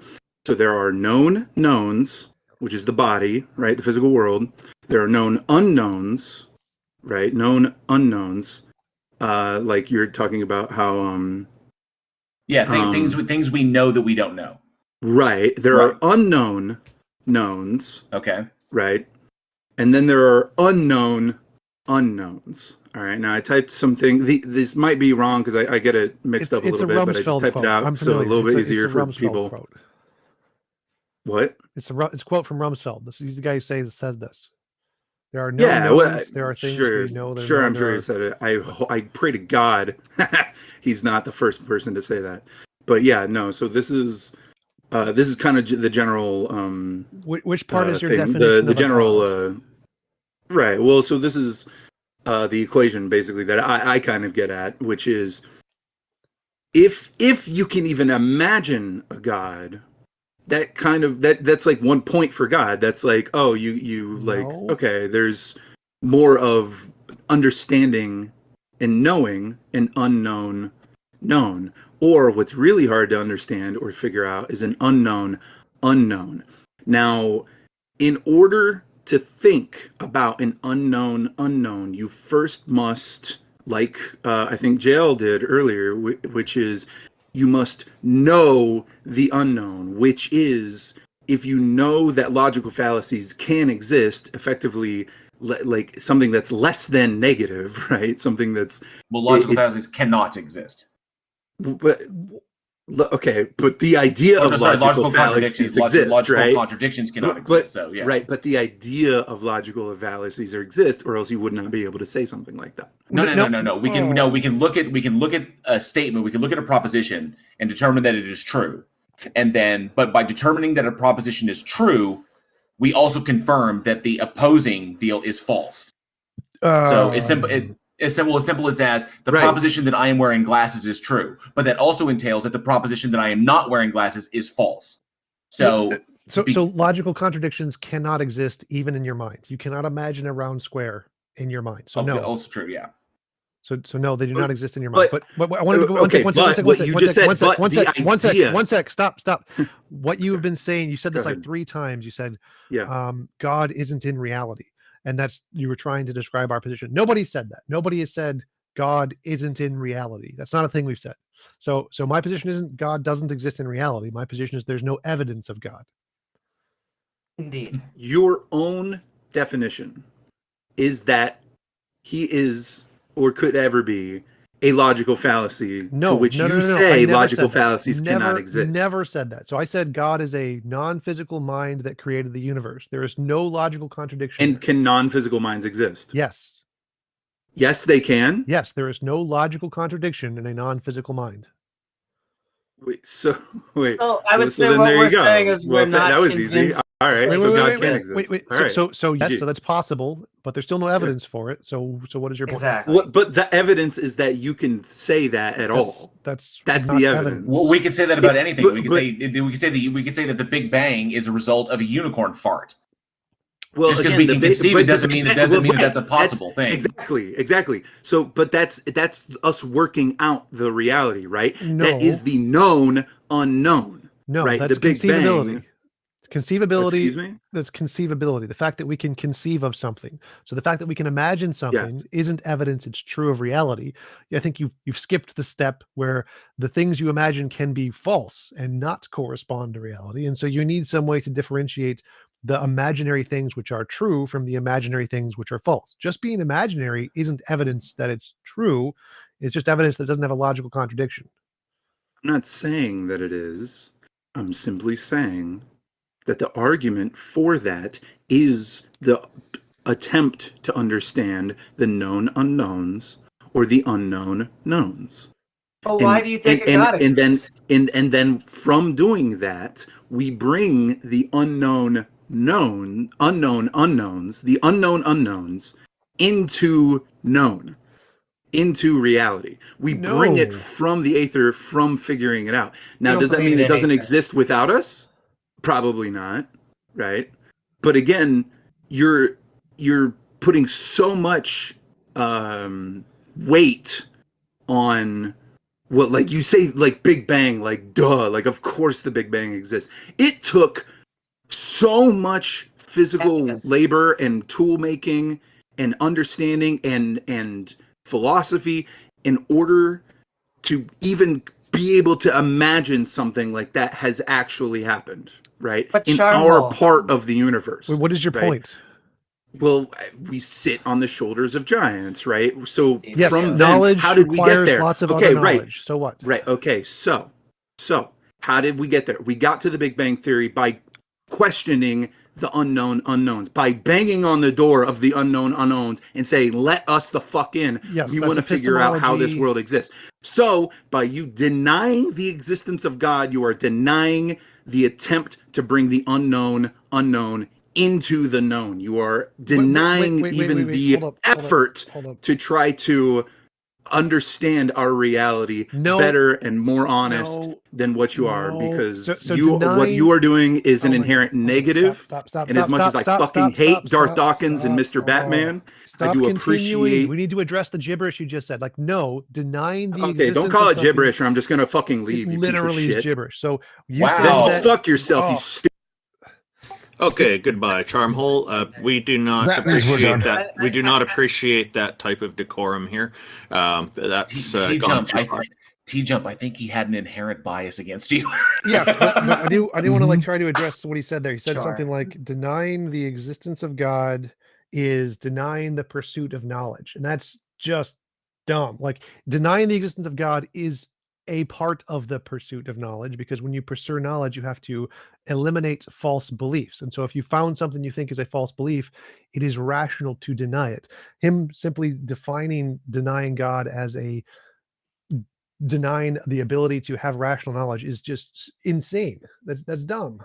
Correct me if I'm wrong, but did it sound like he was essentially trying to like demonstrate in some way that we are being intellectually dishonest? Is that a sense that kind of felt like where he was trying to go with that? The irony is that when you presuppose a god, or when you put a god when there is no good evidence for one, you are actually hindering yourself from searching for the actual answer. When we reserve actually being convinced of an argument until there is good evidence, we are actually continuing to search, and it is the best mindset in which we can find those unknown unknowns.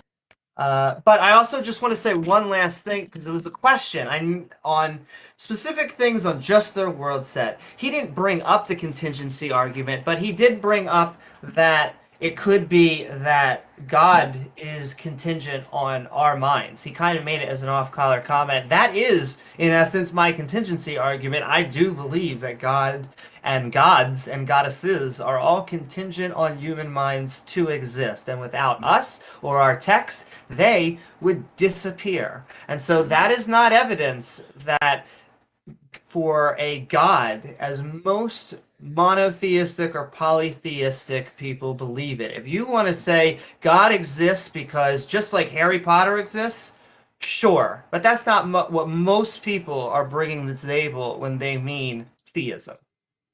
Man, why is it that TJump hogs up all the good fans? Why is that, man? Well, I have a slight answer to that, JL. Recently, Pat Lowinger had a discussion with our good friend Darth Dawkins, and he wanted a copy of that. So I helped look for that specific video that had that conversation, and I let it play for a while. And in that conversation, Darth Dawkins said that you had a hard-on for him. So, but you never talk about him. That's why you don't get the fans. If you have a hard-on for someone, you need to talk about them more every single time. Okay, I think we can move on to our guest here. Hello, Pyrex. Thank you for joining our hectic panel today. We look forward to hearing what you have for us. Just want to start. Is my mic alright? Is it? Your microphone is great, and we like your avatar too. Thank you. Yes. So before I start, I've been here for like the last five people that you invited, and I find like a huge bias from you guys, like because obviously there's 5 of you. You all have your opinions throughout an argument, so you all like to jump in every time there's like a small point that's made. So before I start, I just want to say that could you guys like let me first finish my argument, then give in your points rather than So all of you Sure, jump go in ahead. at one yeah, time. so normally what we do is we give people the chance to present their argument. A minute or two when they join in is usually more than enough time. And the only time we would interject normally is if we need some clarification on something. Yeah, other than that, we would generally normally just let you go ahead and tell us what you want to say. All right. Yep, that's it. So I personally believe that believing in a god is like on a scale from 1 to 100%. Well, 1 to 99%. I don't think you could either. I don't think you could say there's no chance of God existing, or there's 100% chance of God existing. Even I'll give some Islamic opinions or things that we have on it. For example, God says in the Quran that the reason why He holds us humans above angels and above jinn is because we have not seen God, but yet we still believe. And I think that evidence, for the most part, is subjective. For example, someone could come tell you and say, "I saw Shrek," and you'd be like, "No, you didn't. Shrek's not a real character." But if they've seen it with their eyes, 100%, you can't completely deny it. That's just everything is just subjective, basically, for the most Shrek part. becomes life. Was there argument in there somewhere? I missed And it. then, and so my point I'm a is little that bit lost myself. convincing you guys like 100% that a god exists is Well- not possible at all. Well, how about this, Pyrex? Obviously, well, what we're essentially saying is that if you believe in God, okay, then something convinced you that this thing exists, right? So obviously you were convinced. So Yes. so why don't you present what convinced you, and we'll determine from there. So it's kind of like what you Yeah. believe and why you believe in it. So if you're like Muslim, or if you're Christian or non-denominational or Jewish or whatever you happen to be, whatever you believe in, what convinced you, and then we'll take it and then we'll go from there. How about that? All right. So I was born a Muslim. It was kind of just taught to me, and there was no like real reasoning behind a god or anything. And then as you get older, I was like, what we call it faith, iman. We call it iman, and my faith just kind of like deteriorated slowly because I live in the West. I live in the UK, and I went to like a majority atheist Christian school. Okay. And Pyrex, can I address this just for a second? You talked about faith. Do you think faith is a reasonable path to truth? faith, I think, goes along with other factors as well. Yeah. Yeah. So, is there anything you cannot believe based on faith? I don't know. As I said before, it's like on a scale. Everything's basically subjective. Well, As it's far a as I simple know, it's question. just Is there anything you cannot believe based on I faith? can't think of anything right now. Well, let's go Okay, back to so if two people can believe in the Christian God based on faith and in the Islamic God based on faith, how would we determine which of the two is correct? Which is why I said other things go along with faith. For example, I'll give you an example. We believe that logically, in Islam, we believe that logically God is all-knowing. He wouldn't send down his son to That's get not sacrificed. answering my question. But I'm telling That's you, not like, answering we my use question. logic as well as faith. That's not answering my question. I asked you a specific question. We have two people, both believe based on faith, but in completely different gods.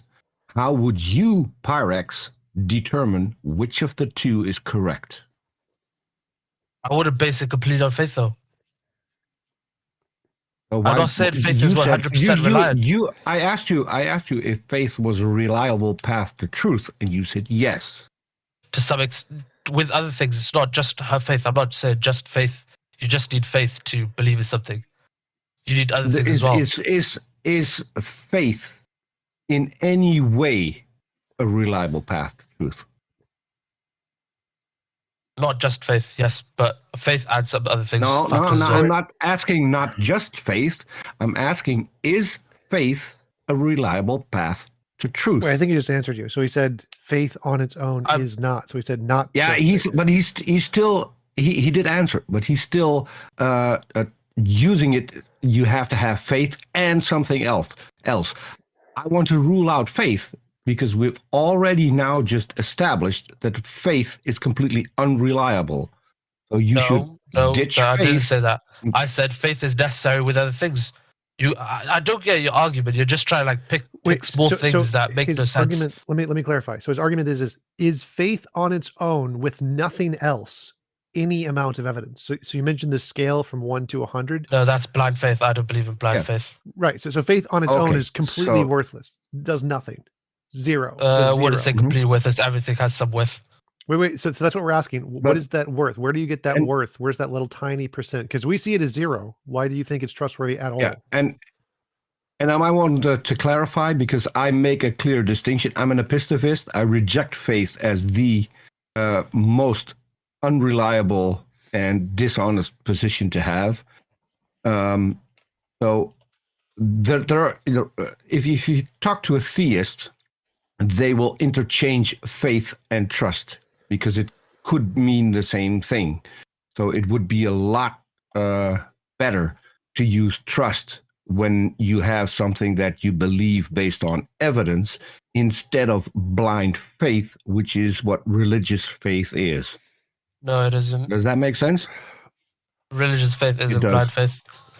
Well, that being established, is believing in something without evidence. Yeah, that being established, we understand that, but Pyrex hadn't concluded. I mean, he mentioned faith, and I did. I really don't want us to get hung up on the faith thing because he hadn't really finished his thought.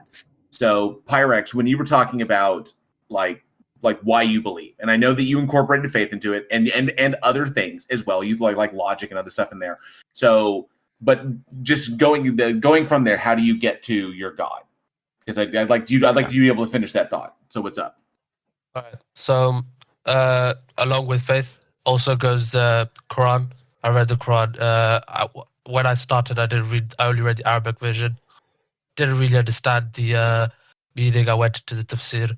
Tafsir is like the extra context, historical context, all of that. And I have I also question. believe that it's why would we believe the Quran? Peter, let him finish the thought, man. Come on. So yeah, Pyrex, continue on. So you got faith, you've got logic, and you got the Quran that you've cited. Please continue.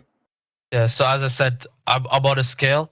Yeah, and the Quran and all of those are factors on my scale, and the Quran in itself, I've read Bible to some extent as well, and it's not just the Quran. Logically, for me, God is necessary. It's like a lifestyle. Islam is like my lifestyle. You guys asked why I'm Muslim, why I keep practicing my religion. It's because to some sense, it holds me accountable for my actions. I, for example, pray all 5 prayers because not only is it just worship to God, but also it's like an alarm in my life. I could be playing games all day. I could sleep all day if I wanted to, and we could find pleasure in that. But prayer, for example, for me, I get up, I go pray, and then I remember, I have so much time. I've been spending it this whole time playing games. And you know how you guys, for example, I watch a guy on YouTube called Hamza. He's like a self-improvement. He just promotes self-improvements for men, and he promotes. Hamza Stan? No, Hamza. His name is just Hamza on YouTube, and he promotes self-improvement a lot. And one of the things, he's not Muslim. His name is Hamza though, and Gotcha. he promotes. Get on there. He promotes what is it called, meditation. He promotes lots of things, and I find that loads of those things in self-improvement are also in Islam.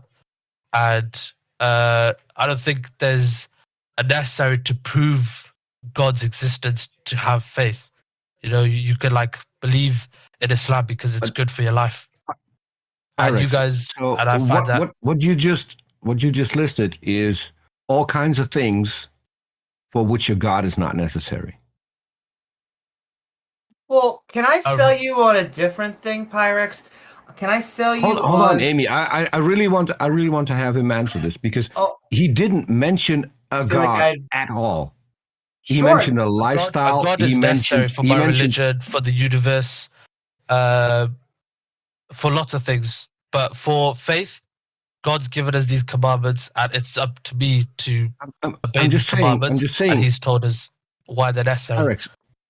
Alex, I'm just saying, everything you just listed are things you can do without a God being real or even being part of the equation. Which is why I would suggest, Pyrex, why can't you just be a conservative atheist? Because I believe that. Why can't you use meditation? Why can't you use a schedule in your life to base your life on, which is basically what you're doing? Fitra, which is like a natural inclination towards God. We believe that every human is born with it, and we believe that we are like we are followers. Can you explain that? So I missed what you said. You believe in what? That every human was born fitra, with? So it's like a natural inclination towards a God, towards a higher being, and we believe that every baby is born a Muslim, and they believe in a God, and then the environment and society changes them. And similarly, I believe that it's important to believe in one God rather than, as you guys say, atheism or whatever, because you guys are bent on societal rules. That's you guys call yourself free or whatever. You're not free at all. You're like basically I was controlled by born society in a and people around you. Pyrex. I was born in a predominant atheist society. Over 80% of the people in my country identify as either atheist or non-believer. I was not born with fitra. I had no concept of God for at least the first 2 decades of my life. You just said you're born in that environment, and I'm saying that environment changes you.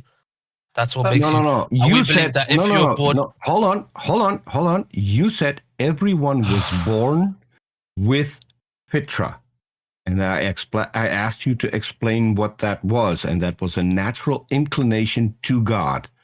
I never had that. How did you know you had that? It wasn't driven out. It wasn't talked about. It wasn't even mentioned. I don't have that. You just said you had an atheist family, though. Peter, I think a better example would be cultures and civilizations that exist on Earth, that currently exist, that have developed over time, the same as other civilizations and cultures, but these particular cultures have no concept of God in their lexicon. Mm-hmm. Like in their language, they have no concept of God whatsoever.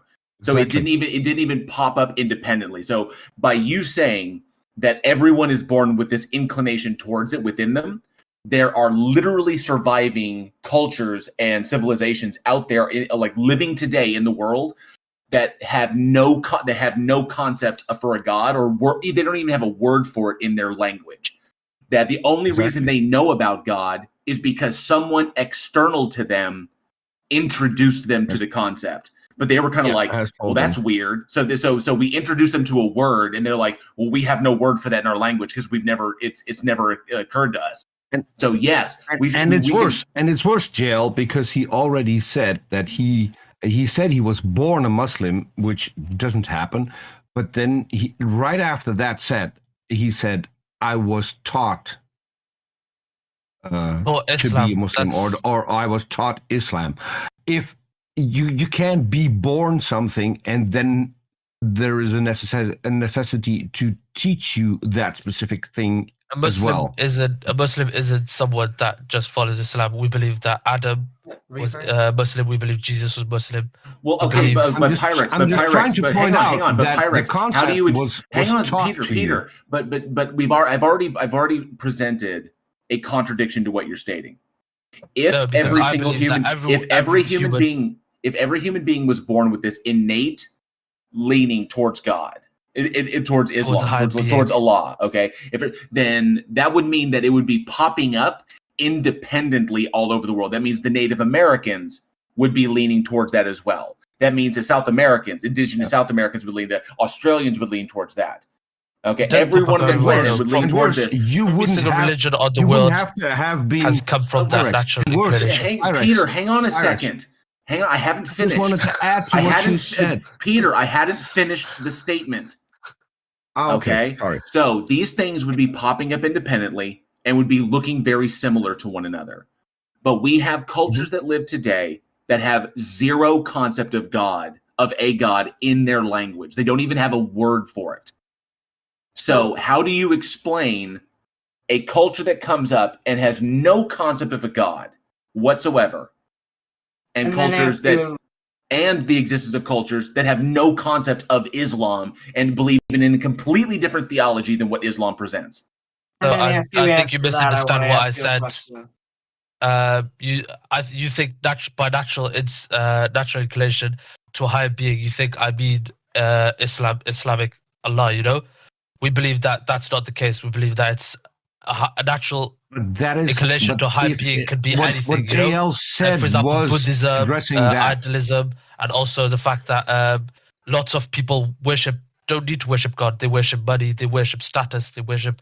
Yes, Pyrex. But the cultures that I'm talking about don't have anything of worship. They don't have any religion. Pyrex, religion, God, these concepts don't exist for them.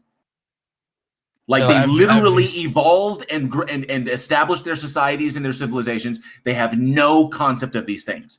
And I agree with everything they're no saying, concept but also of worship. that is like when you say you worship money, that is metaphorical. When you worship, many definitions of a god have a literal form. But I want to ask and counter just maybe some of these, like you were saying, okay, self-improvement, but then you went societal rules and under control. I don't know if you've ever heard of the Orwellian quotes in his book of War is Peace and Freedom is Slavery, where they were trying to convince people of the exact opposite thing. But do you know what Islam means? Yes, I know what it means. What does it mean? There we go. And so it is always an irony when, in my opinion, the pushers, and I'm not saying you are one, of autocracy and theocracy, they're always like, don't you get it? You're really under control. What you need to be is in control by this guy who is watching you 24/7, 365. That's the difference. I would rather be controlled by a god than something that, and there for example, we go. like money or government. I would rather be controlled by a higher being that does exist, that is necessary. And if it is something you want, does it make that real? But not only does it not make it real, but it makes you the ultimate slave. Dare I say it, in some forms it makes you the enemy of freedom. But I'm open to being proven wrong. There's no such thing as freedom. I'm just saying. There you go. Lady, So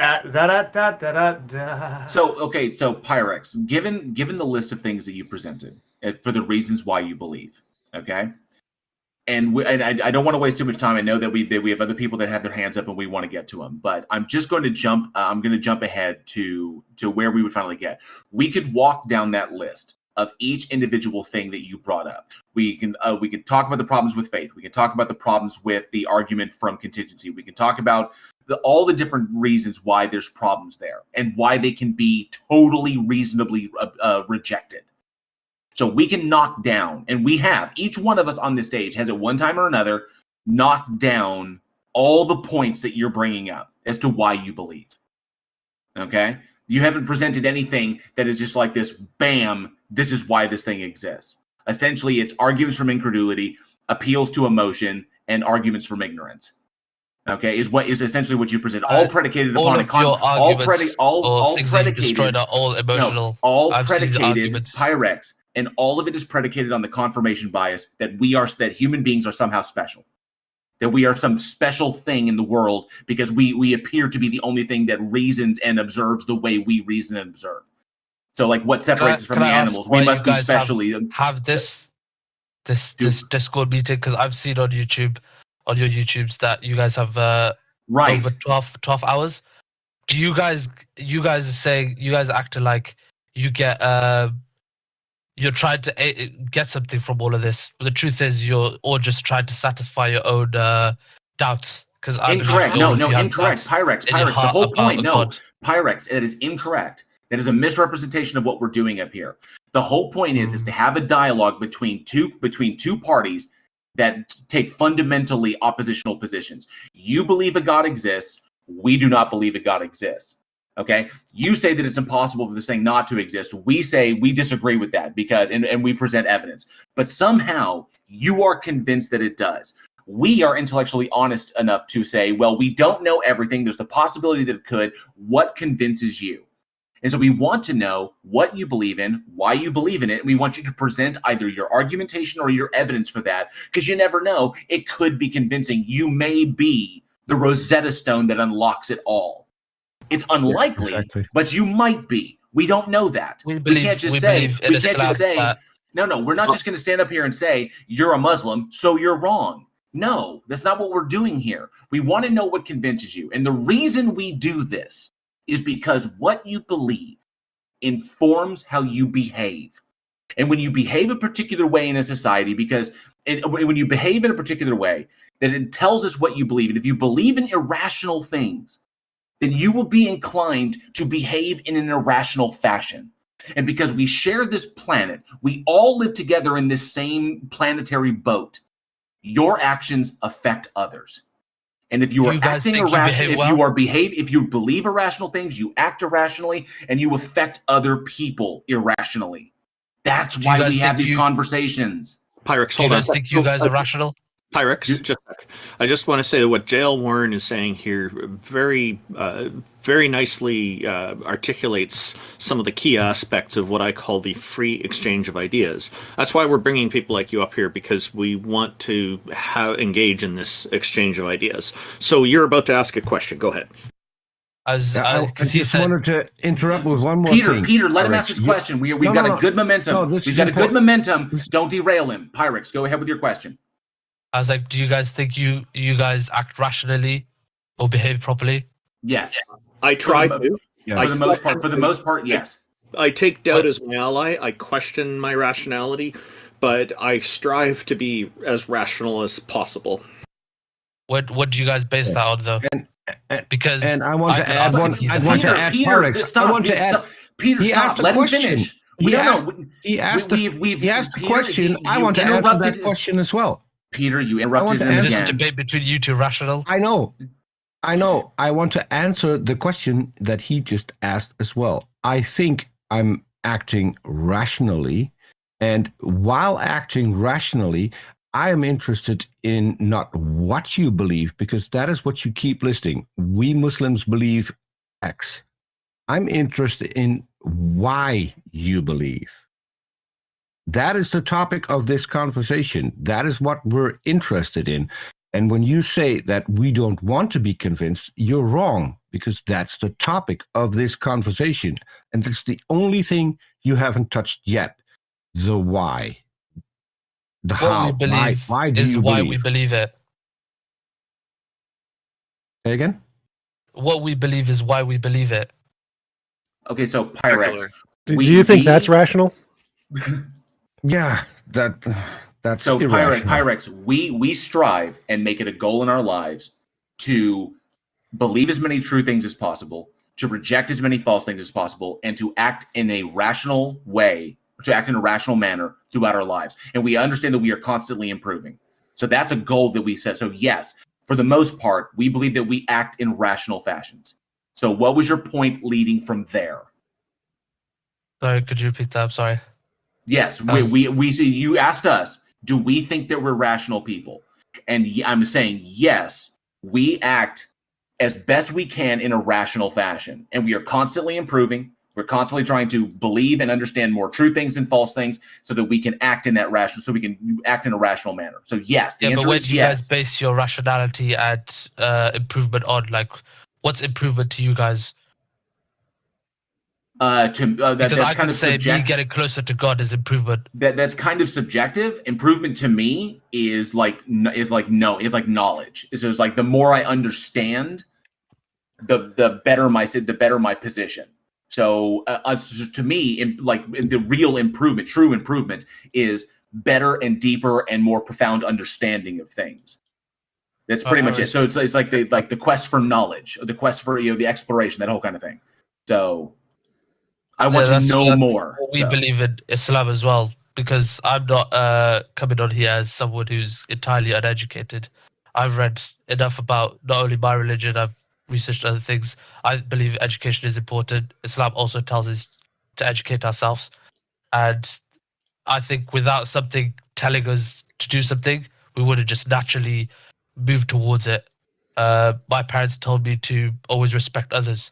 I don't think if I had just been left on my own with the surroundings I'm in, I wouldn't be respecting everyone because I'm disrespected. I'd also disrespect. But I guess but we can knock that down though, because we can just say that's your empathy talking, and you just labeled your empathy as a god. And what I would continue to like to sell you on is that there's a healthy, secular version of self-improvement that works on helping others, helping yourself, becoming just a better human. In essence, but if Islam is, for example, let me give you, if Islam is making me a better person, do you guys think it's wrong for me to believe in Islam? I'll tell you why. Well, okay. So Jay, so if you are, I'll give you the one asterisk. If you are a serial killer, and you are coming to us, and you're saying, "Look, I have the knife in my hand, and the only reason that I don't stab people is because of God." Fine, believe in God. But should you believe in God if there are alternatives and you don't think that this is true? No, I think you should do the alternative. I think you should, if you value family, community, and tradition, there is no need to anchor yourself to any sort of superstitious belief system. Okay, but as you just said, you said that if you could find another alternative, why does there need to be another alternative? Because you guys can't, for example, you can't, with science or whatever you guys believe in, you can't factually say that something is 100. Well, anything could be 100% good alternative.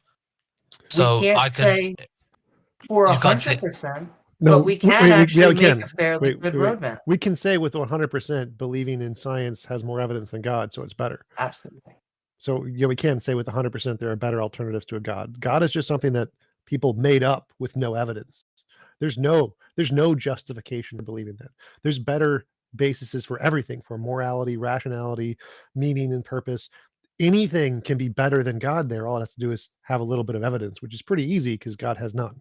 So yes, we do have objectively better bases for everything than God. Okay, can I ask you guys something? Do you guys believe in a infinite cycle of dependency? What does that mean? I think he's talking about infinite regress, like the infinite contingency. But yes, an infinite regress is entirely possible. There's no logical contradiction entailed by it. I think infinite regress and infinite dependency are kind of different. So what is infinite dependency? Well, if one thing is dependent upon another, and then you still have, so it's still an infinite regress. Let him answer. What is infinite dependency? What do you mean by those words? So I'll give you an example.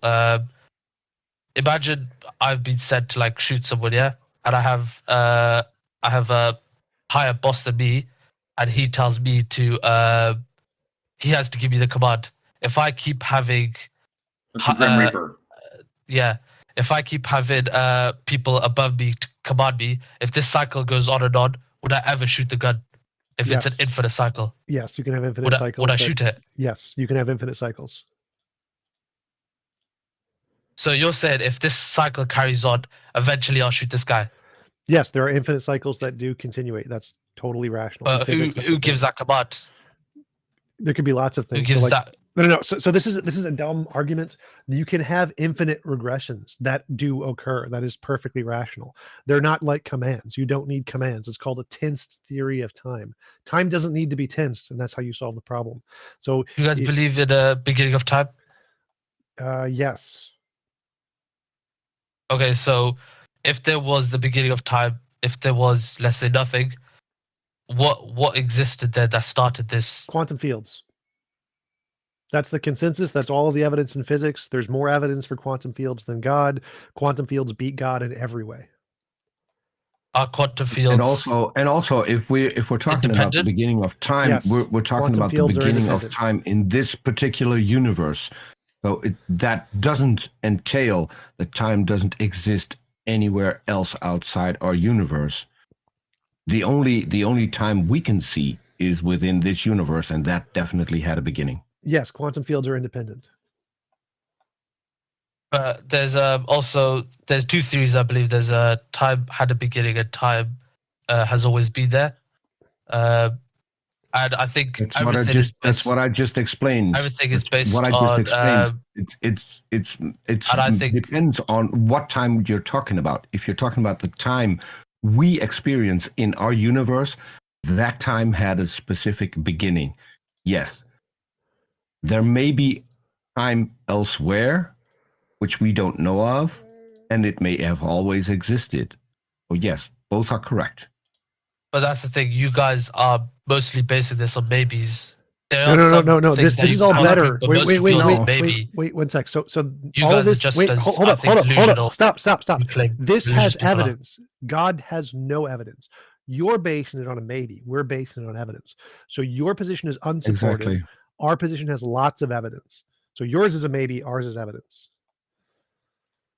What evidence is there? If you want to continue this, Wait. why not start with evidence for your God? The evidence for the quantum fields is in the predictions of the Casimir effect, the observations in the cosmic microwave background, the mathematical equations that have been shown to be correct and make predictions in all of these fields. These are things that can be done in physics that your God can't do. Your belief can't make successful predictions. Ours can. Ours has evidence. Yours does not. Well, we also believe that God can work with science. God made science. I don't God care. made all What these predictions? mathematical- What predictions can you make that can confirm your hypothesis? Yeah, saying that God created science, everything. That's literally just a claim. You have nothing to support that.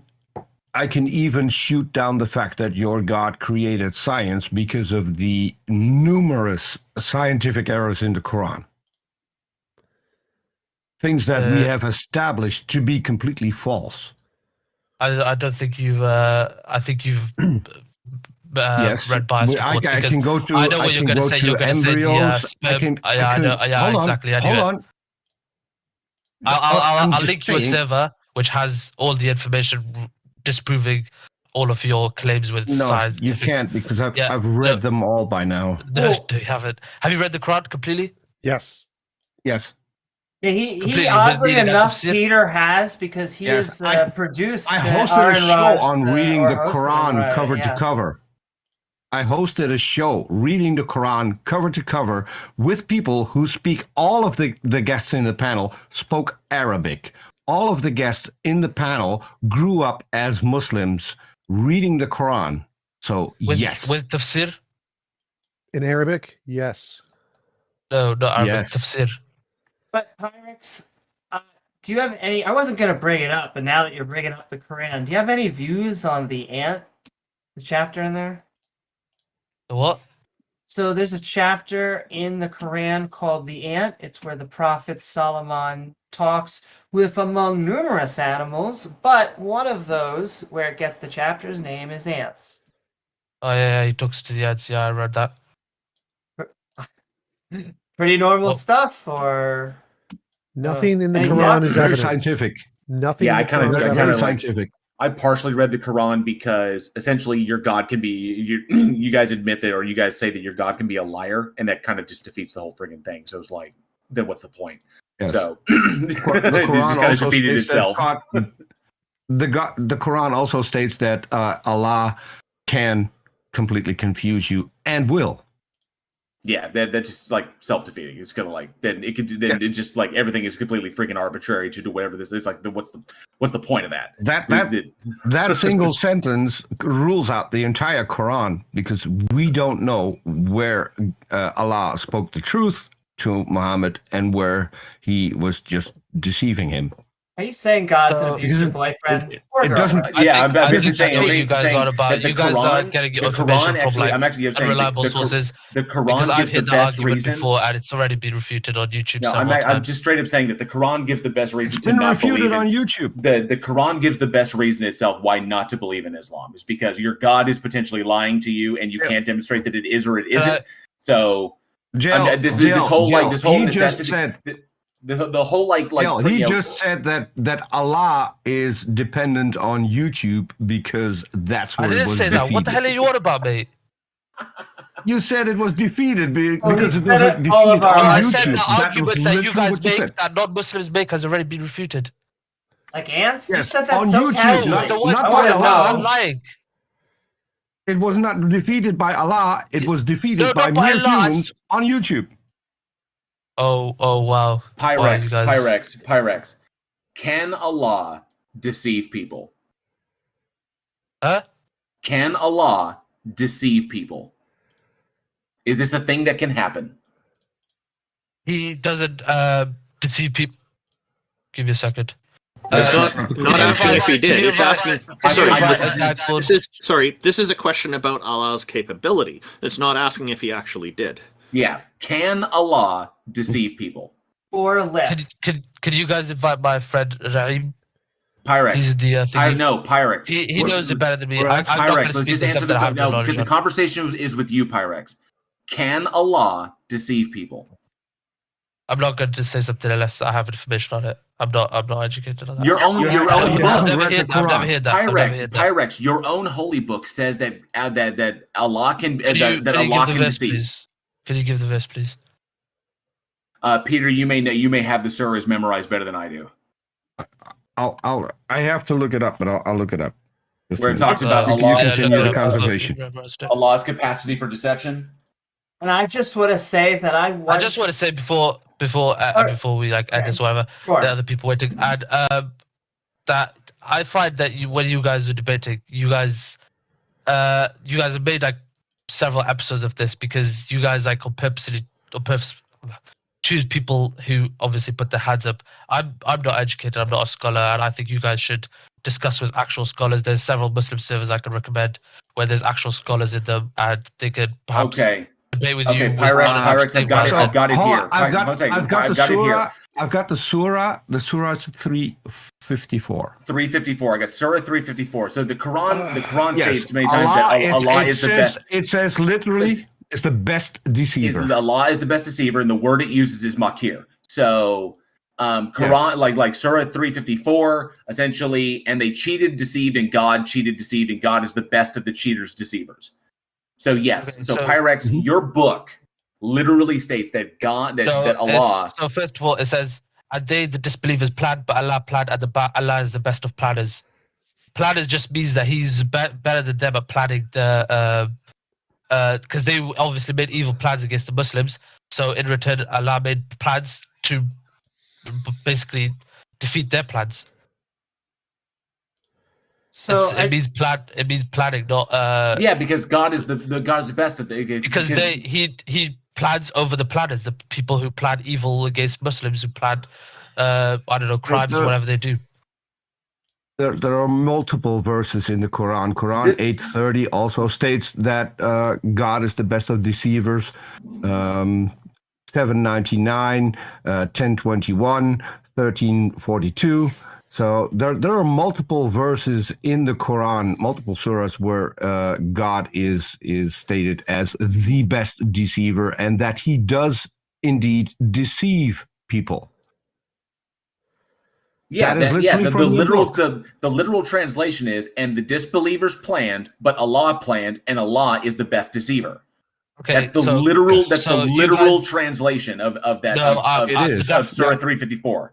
What I've got, it literally said, I've got a Quran in front of me, and it says, "And they, the disbelievers, planned, but but Allah planned, and Allah is the best of planners. That's what 354 means. And also, I have a good friend who knows more about this than me. His name is Zaim. If you want to add him, you could add him right now. He'll refute your points.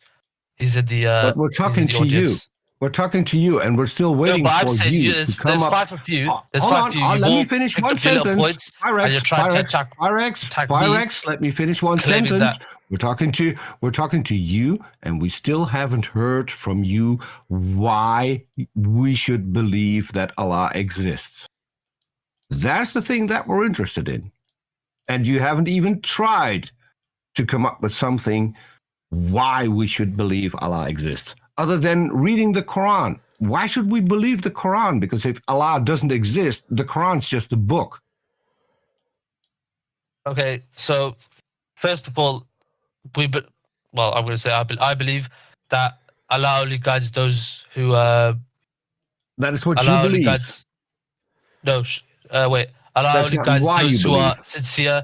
I think, in my opinion, you guys might just be ignorant. So even if I could go rambling on for like 5-10 hours, and I don't think we would get anywhere. You guys are just like, Wait, maybe you got the wrong end of the stick. Stop. It's not So, because Pyrex, I choose to. Pyrex, think you guys are just ignorant, in my you opinion. don't get to say that Allah Pyrex. only works on people who are genuine, because that's how not real evidence works. That proves it's fake. Yes. That proves you have nothing, because real evidence works on people regardless of Quran. whether or not it's genuine. The I have the Quran Quran. is garbage. There's nothing in it that's evidence. And there's There's another nothing thing. that's justified. And there's another nothing thing. that provides evidence for it whatsoever. You need evidence, not your opinions, not your feelings, not your biases. You're biased. But as I said, evidence is subjective to you guys. Evidence is not subjective. Evidence is by Pyrex. definition Yes, it is. objective. Yes, no, it it's is. not.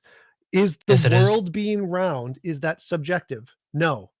It's objective. You don't get an opinion. If you were living 2,000 years ago, when there no, was no the science, world would still Maybe be you're objective. wrong. If you wouldn't know, lived though. You wouldn't 2,000 know. years If I ago, told you you- would if I told already you- know that the Earth was round. If I told you I slept because with your mum, you would be like, they've known that for you'd be more like, than. oh, no, you didn't. What would you base that on? That's Yes, you didn't. Evidence is not How would you know? subjective. Evidence is objective. For it to Because be we evidence, have- it has to be objective. Your opinion, your bias is subjective. You want to make evidence subjective because it's the only way you can make your religion work, because it has no objective evidence. We have objective evidence. You don't. You do not have objective evidence. Yes, we do. The speed of light is No, not you don't. subjective. Wait. If you could 100% prove objectively that God doesn't exist, I'll not become Muslim. Go. Let me talk. You Why gotta would talk. we Wait, need wait, to wait, prove that God doesn't exist? Stop, Peter, stop. Holy shit. Let me talk. No, evidence is not a proof 100% God does not exist. Evidence is anything that increases the probability. We have lots of things that increase the probability the Quran is false, that God doesn't exist. What?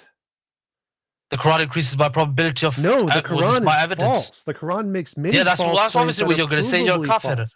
No, that's how evidence works. That's why no one in academia, no one in the sciences, no one in geology thinks the Quran is right. Only deluded psychopaths think the Quran is right because they don't know the evidence. When you look at the evidence in science, it proves the Quran wrong, which is why no one uses the Quran in science, because it fails. The objective evidence that actually works in reality is science, not the Quran, but you're too biased to think that. TJump, a fetus looks like chewed gum. Come on.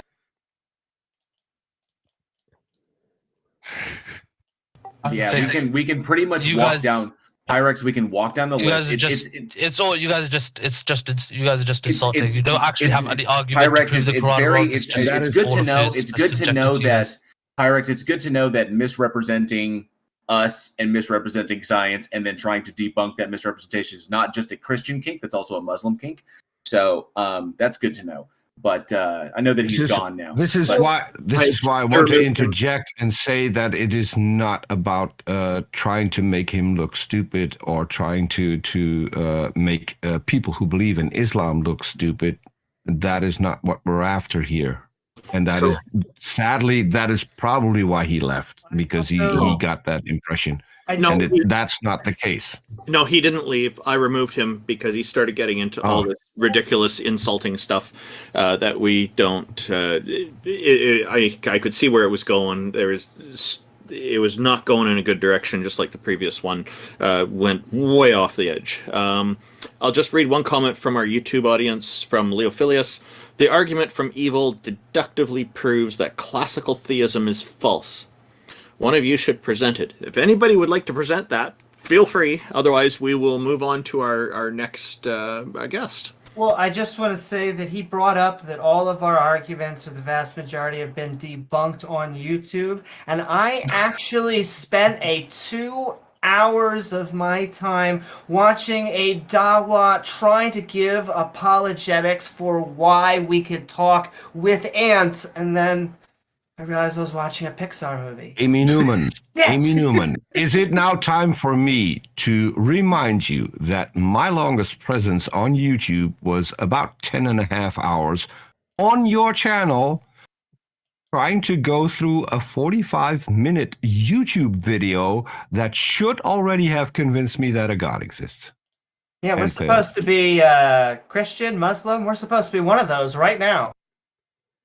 And that was a Christian video, and at the end we had, I think, at least 3 Christians in our hangout debunking that specific video, which was a lot of fun. And If you want to see that, it's on Amy Newman's channel. It's the longest video on there, I think.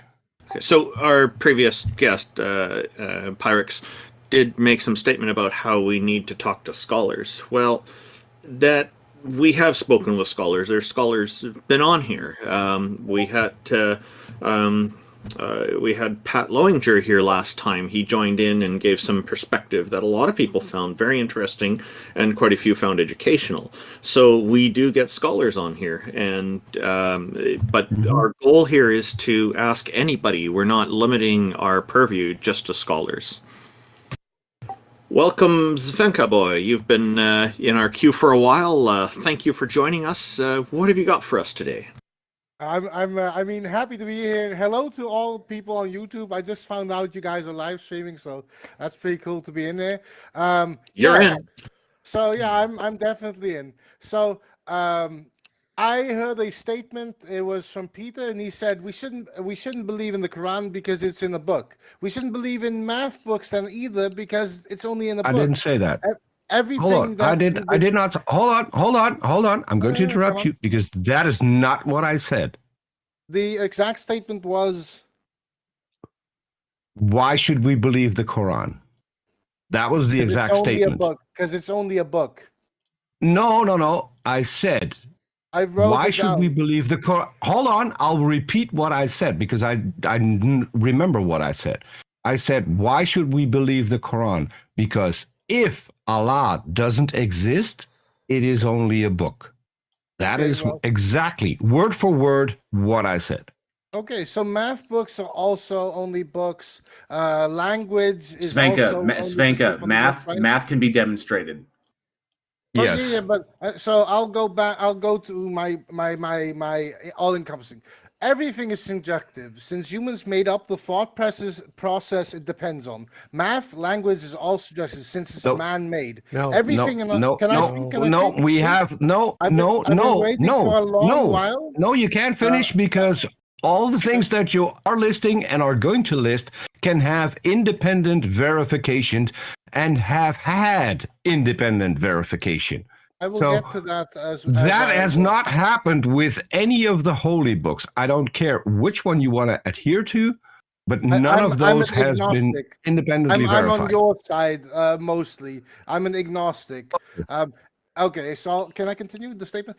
Everything in the universe is built on like space powers that we recognize or we perceive, right? But it could be a lot more since the thought process in our brain is also made up of the same quantities that we recognize. Our thoughts are regulated by electrical signals because we believe that electrical signals are the ones that are governing our body because we are taught in books that electrical signals govern us, right? They That's not why we believe it.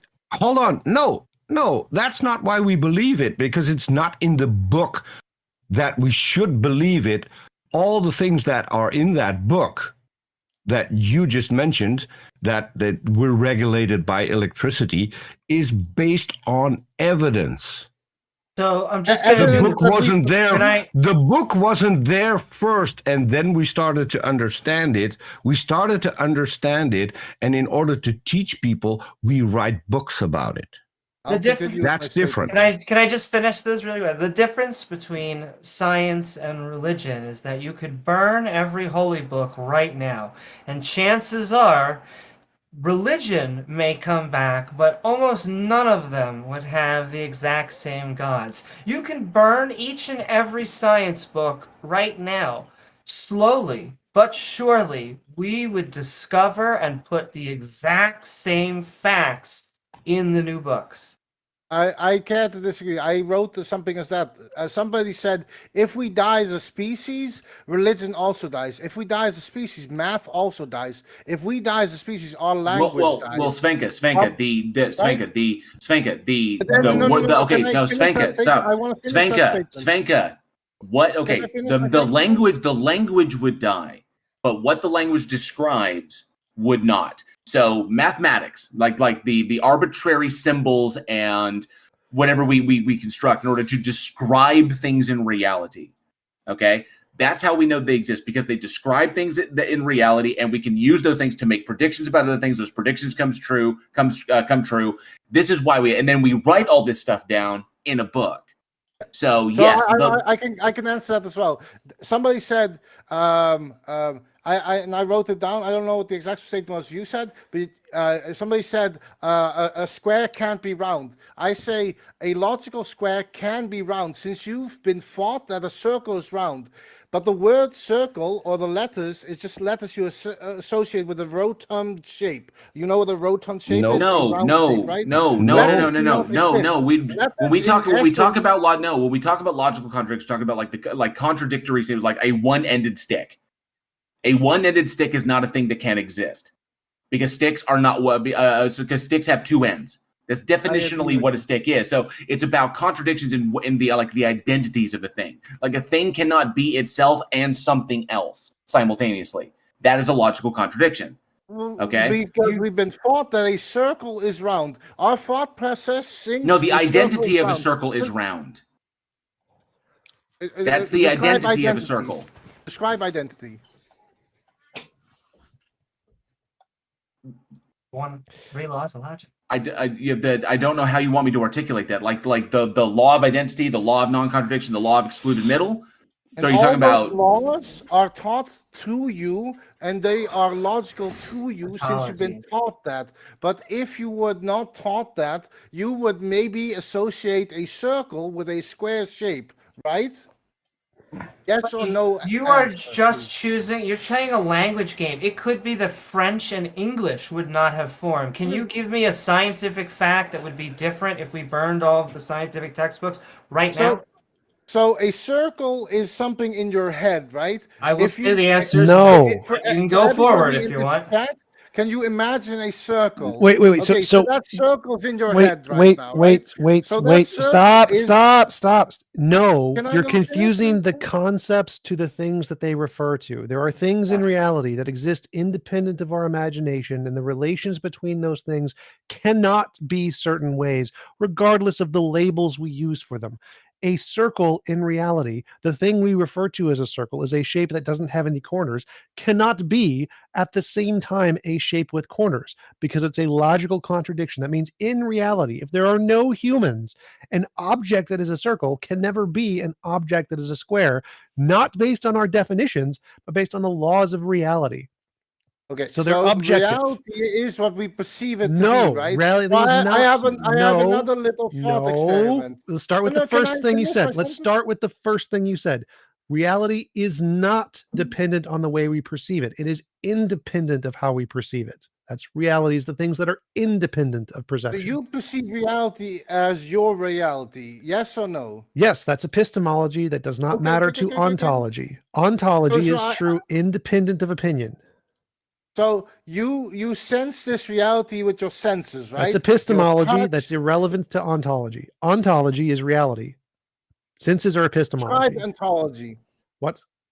No, there's no tribe ontology. Ontology is that which exists. I'm not a native English speaker. There is no such thing as tribe ontology. Ontology is that which exists, not that Describe which is perceived. ontology. Ontology is that which exists. He's saying describe But- ontology, not but tribe. Describe. it- He's asking you to explain it. It Yeah. literally did. So ontology is that which exists. That is the definition of ontology. That which You exists. know it exists because you Whether wait, perceive it. wait. What I know, knowledge is epistemology. Epistemology is what I know. Ontology is what exists. They're separate things. You don't need to know something for it to exist. TJump, knowledge is written in a book, and that book is received as you perceive letters, and these letters make a certain association in your brain. Knowledge they give is not only electrical written in signals the so book. you can understand that. Yes, but that doesn't matter to ontology. is- Ontology is what exists independent of knowledge. It exists even if you have no knowledge. Irrelevant, TJump, irrelevant. What? So basically, I'll go back to my previous statement. So it's what you perceive, right? So we No, can all that's look at the epistemology. outside. No, because I'm a close-up gonna- I magician. wanna I have can a make thought you statement. hold on, Svenska boy, hold on. I'm a close-up magician. I can make you believe that you're seeing things fly. In reality, they're not flying. I totally So agree. what with you that. perceive has nothing to do with what is actually real. I also love books, but I just want to keep on going to it. There's a difference between So you prescribing and perceive- describing something. If you perceive math to be the end all or the language is the end all, I mean, these people could think that Math that- is a that- language. Math is a language to explain what we perceive. Yeah, and that language is rooted in what we believe that language to hold. Oh, So that that's language the is electrical rooted signals in the our- evidence because it has predictive power. So but all those things Independent, are all- independent of perception, it has predictive power. So that's where it's rooted, it's and it can be rooted- independently Okay, verified. stop so interrupting. it You've doesn't interrupted him way too many times. lean Let him on- finish. Let him finish. You've talked for like It's 5 minutes. rooted in a system that we perceive to be there, right? We perceive that there are. No, I no, just no, said no, it no. wasn't. Wait, let him finish. Keep it talking, I just said please. it. Let him finish. Holy shit. I have like 15 more pages to go to, so it's kind of like it's If you- all if you keep rooted in Let him repeating finish. yourself Peter, after Peter, being Peter, I know, I corrected, Peter. keep Oh my repeat- God, I let keep him we're not finish. going to get there. because you keep interrupting me. What- Do you know that's not really nice? But you don't have to be nice. I You go- I don't know have it's to- not nice, but if I correct Peter, you please and stop you then talking. Peter, please restate stop it, talking. it Oh doesn't my help. God, stop talking, Peter. Spin, make your argument. Go. So it's what we perceive it to be. Some people they perceive God to be real, right? Let's go back to the God No, argument. no one perceives No, that.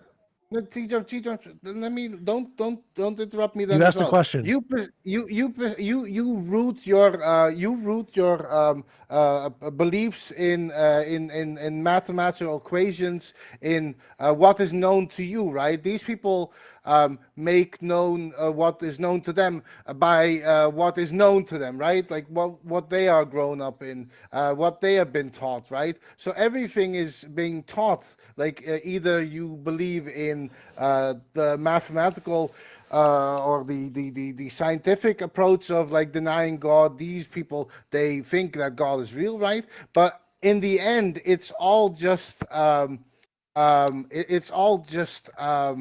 what we perceive it to be, which is these things that we perceive because everything we get through our sensory system, like our eyes, our smell, like we see. I had a good one when you guys said something about when the rat can see the scientist, he thinks the scientist is God, right? So we cannot see God, so I don't think there is a God because we cannot perceive him. But I'm not denying that God exists because I'm agnostic, and I just have not seen him. But Okay, Sven, but there- if wait, it's a one sec, rat one and they sec, don't see one any sec, doctor or don't- anyone no, there, no. you don't have any good evidence to So, believe in. the something else difference- for half hour. The difference But is evidence wait, is wait, rooted wait, in what wait, you wait, perceive it to be, stop, right? stop. So the difference is that we start with our perceptions. Everybody starts with their perceptions and what they're taught. But some people can use those to make predictions about the future and get it right. Some people can't. So if people can use those to make predictions about the future and get them right, those people are rational people. The people who can't and just believe it because they want to with no predictions are irrational people. So the fact that we start with our perceptions doesn't matter. It's objective if you can make predictions about the future that we can all see. But what is right and wrong is also in the society No. you grow up with. No, because in certain societies, well, No. tell me why it's a no. Because if you think Can you're you going to explain fly to and me? you jump off a cliff and you die, it's not about your perception. You're literally dead. There is a reality there. You exist. That existence is not based on society. Society doesn't get to define you into existence. You have an experience and you can die. And if you die, that isn't based on society's definition of death. It means you literally, your brain smashes. So no, there isn't a reality out there independent of your opinion, and your ability to exist in that reality is an objective fact, independent of opinion, independent of society, and your ability to predict future experiences is independent of opinion, independent of society. There is an actual objective reality that we're engaging with, and that thing exists independent of anything anybody thinks. So TJump, you perceive yourself to be alive, right? Yes. Can that be wrong? So if you jump off a cliff, and if you die, that you change as a state. Yes. Wait. So can I believe I exist and be wrong? Is that a societal thing? Can I societally believe I exist and be wrong?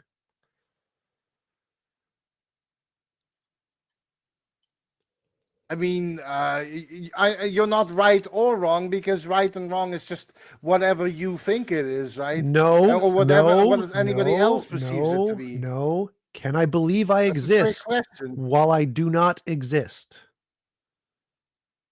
I mean, you perceive yourself to be existing? Can right? I believe I exist while I But that don't belief exist? system is No, just no, no, no, some no, no, no, no, no. neutron firing in your Stop. brain. Forget about the belief system. Can I believe I exist while I'm not existing? Is that Or possible? no question. Just give them a yes or no answer if possible.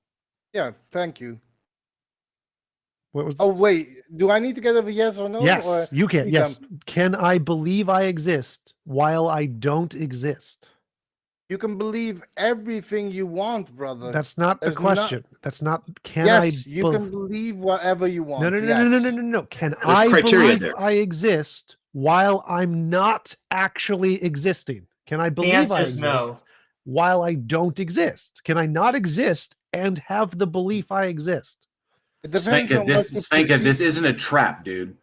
It's not.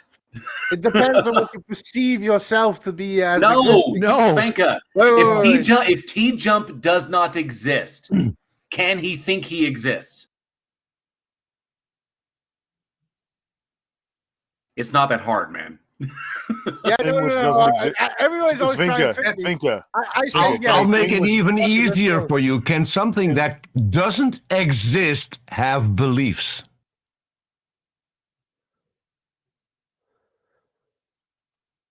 This is not a trap, dude.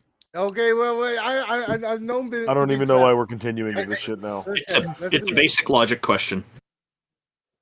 Yeah. Yes or no, dude? Can something which doesn't exist Can think something anything? that doesn't exist have beliefs? How do you perceive it to be existing? Oh my god. It's a simple yes or no question. Yeah. Can something I'll say yes. that is what Move on, TJump guys. asked. I'll He's say obviously yes, not an and I honest want person. to hear what you want to say. But why would you say yeah? Explain how something that doesn't I'm exist curious can as to have whether- beliefs. No. You said yes. Explain how something that doesn't exist can have beliefs. How does that work? That was TJump's question. You perceive it to not exist, right? How can That's the question. something? Nobody's talking not about you, perception. something, Nobody not here is you, talking not about Spanker Boy, perceptions. something that doesn't exist. How can that have beliefs? How does that work? Or perceptions, for that matter. Yes. That was TJump's question. Okay, well, then I would say no. Thank you. Okay, We sorry. got there. TJump, continue. We got there. Something does not exist. Yeah, TJump ran T- away TJump and is now banging his head on the floor. I think TJump must have gone for a walk. that's fine by me either. Can I finish the statement though? Because we'll go back to the God argument though, right? So Before you go off, Can you finish? Do you mean 50 pages? Can you finish, or do you yeah, mean but, like but before you go I'm off, sorry, I'm being Micah, interrupted. I want to be brief. I'll keep you're it not on being the brief. like.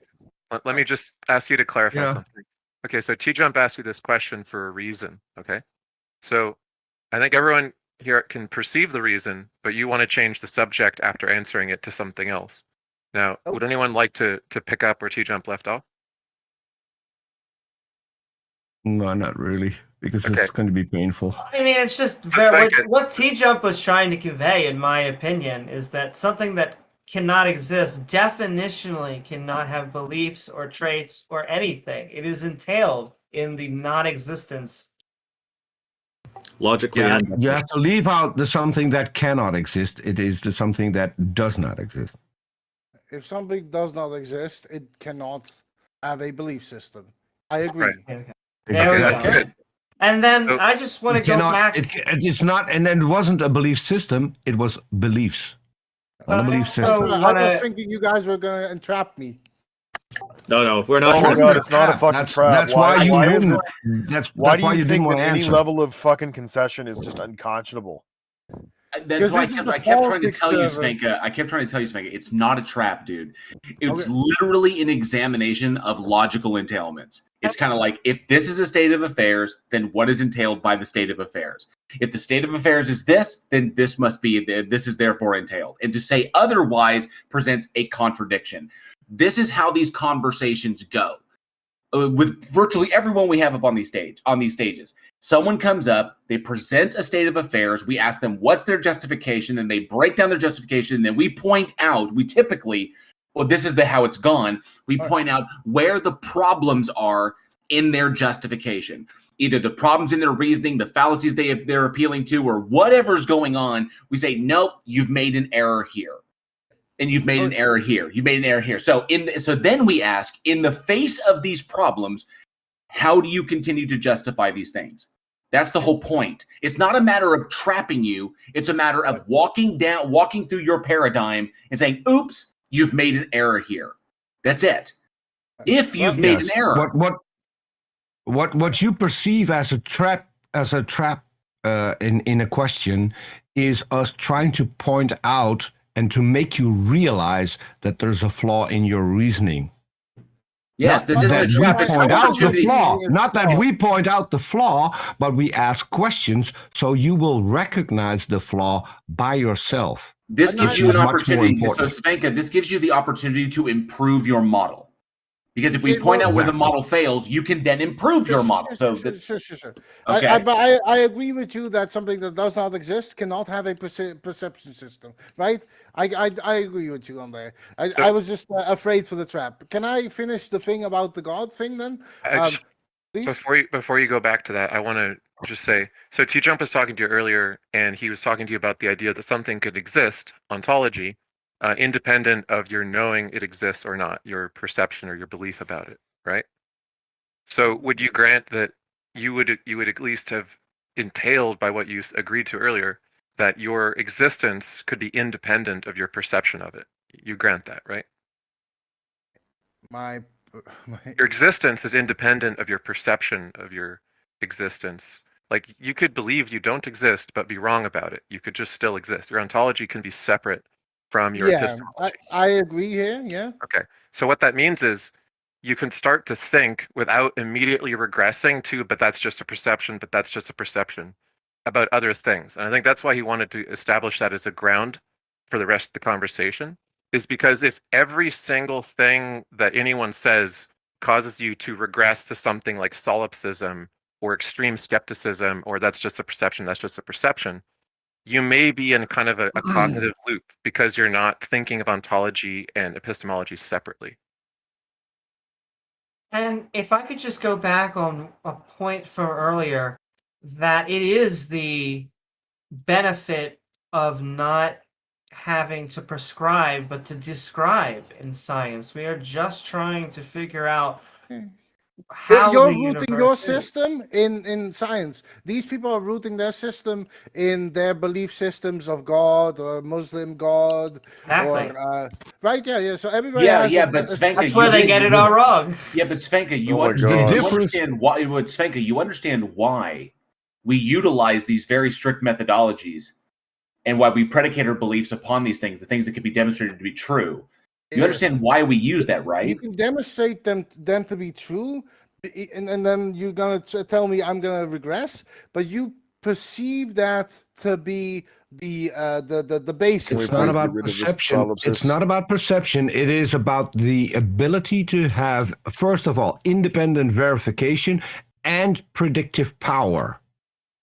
That is apart. That is apart from your own sensory perceptions. But that That is independent having your perception- sensory perceptions. Yeah. That is having your sensory perceptions verified by two different methods. That independent verification is both based on the same ideological system. The No, same, it's not, because if it can if it has predictive power, then it is independent of anyone's perceptions, because we can see whether or not that predictive power is valid and whether or not the predictions are coming true. it's rooted in the Through. same So system. Right? It's rooted in the same system. If I use Roman numerals and you use Roman numerals, then you both agree Roman numerals are there. If I use Roman yes, numerals, but and if you use Arabic them numerals, wrong, if you use them wrong and I use them right, then I can prove what you perceive is wrong.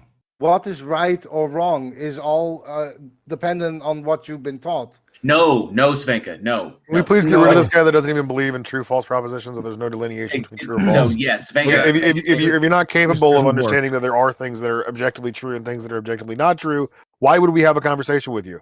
Do you even believe that God exists? No, I'm an agnostic. Okay, then why are we talking to you at all? I said this in the beginning because I want to get my things across. I said in the beginning I can agree with a This lot is of a things, completely and I useless want to go interaction. back to the God argument, but you guys want to be in where we're rooting our system, which I also wanted to speculate on. You're but not sticking. half You're an sticking hour. to rooting around in the system and in perceptions. You're the one who doesn't get to a god. I wanted to go on 10 minutes ago, but you guys want to keep on with this conversation. Well, that was Svenka. Svenka, the reason for that is because the reasoning essentially you were walking us along your path of reasoning, but there are major problems in what you were doing. We were trying to fix those problems, because if we just let you go, then the conclusion you're going to get to is going to be completely erroneous. All right. If the basic building blocks of what you're working with are like totally a misunderstanding of basic stuff like epistemology and ontology and how we determine the difference between that which is real and that which is imaginary, or the difference between true and false propositions. If you don't have a fundamental understanding of these things, you try to derive conclusions from them, then what you derive is going to be completely messed up. And the original argument biometrics was trying to. No, it's not by my metric. What the? I'm with Xerxes. I'm with Xerxes now. We don't respect books, but it is not about the books. Although I love books, I love softcover, hardcover. If you're reading it in an ebook, it is not the books that we worship or revere. It is the search for knowledge. It is the peer-reviewed process. It is just trying to find the truth. I agree with you. I agree that we're all looking. It is the understanding that we accumulate outside of the books and then put into the books to teach to other people and to teach the methods that you do not understand. Look, in the interest of wrapping this up, Svenka, why don't you, in one sentence or two sentences, state your thesis of why you think that we should be convinced that a God might exist? Because that seems to be what you've tried to say, is that you're agnostic and you think we're wrong. God does not exist because God is only in your head because it's the belief system you depend on. And whether you believe in math or language or all these constructs, religion is also a construct. You can't prove them right or wrong, because proving it right or wrong is your metric of right and wrong, and you can go by that method, you cannot claim that a God does not exist. And I cannot deny or confirm, no. But I personally do not believe a God exists because I have not seen him, I have not noticed him, I have not perceived him, but I am always welcome to be proven wrong. But that's And only I your want to perception, thank which all you the think, which you think is faulty. So Well, this is But your now you're perception- contradicting yourself. No, I'm not. My perception. Yes, because your perception of you're things are using the different. same method now that science is using and that you are rejecting. I'm not rejecting science. I'm saying it's your basis of Can we please move on? getting to things. I want to move on. I want to thank all the people in this panel. If you don't even understand that, then you're so completely lost. You need to go back to school. Oh, If you wanna come on. say I You know what? cannot understand something, Svenka boy. like- Zvenka boy, Yeah. thank you for coming on. We do appreciate your time. I suggest possibly looking into some kind of logic research, learn a bit more about it. I think it will help you quite a lot.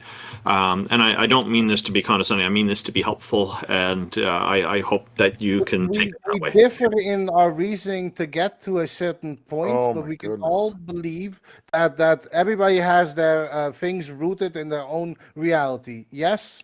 Yes. No. Thank you, No. speakers. Yeah, it's not. It's No. not about personal. It's the fact that it's a shared reality.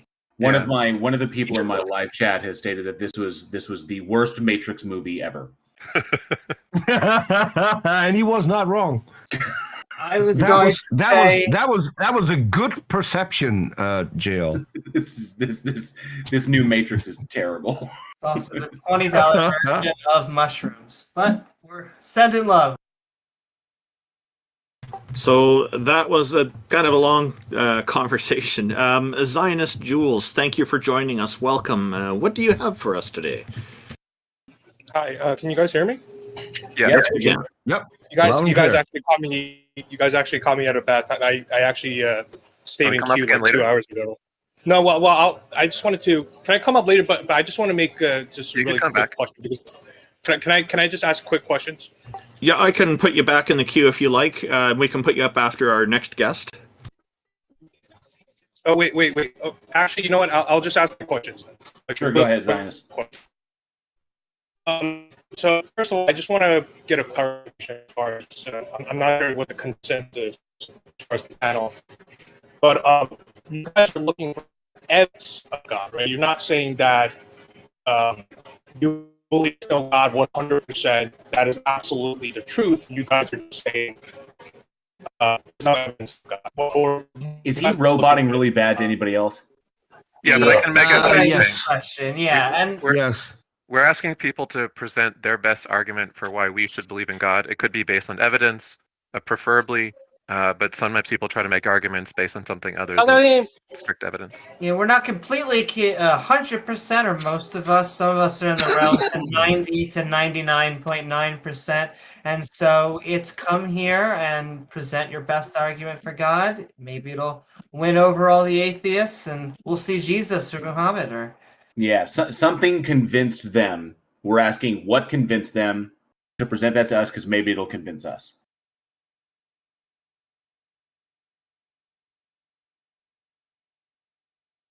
Did he disappear? I think I think we might have lost him. He may have roboted out. So, Zionist Jules, in case you can hear me, I'm going to move you back into the audience, and we're going to move on to our next guest for now. Oh, he did it himself. So just give me a moment. I'll bring up our next guest here.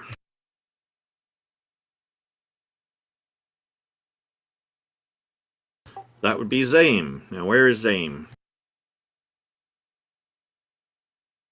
Under Z for you and under Z for the Americans. Doesn't look like he's in Okay, there. let me see who's next here. Sorry, I'm just trying to keep everything in order. There's Charismatic Pancakes, AJ General Lee. Charismatic is next. Okay. Hello, Charismatic. I invited you up. In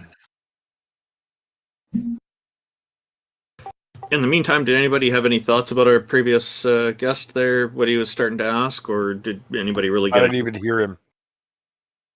So whatever Zionist was saying was so broken up, I couldn't understand it. I would say that my thoughts are my perception, and I don't think I can trust them.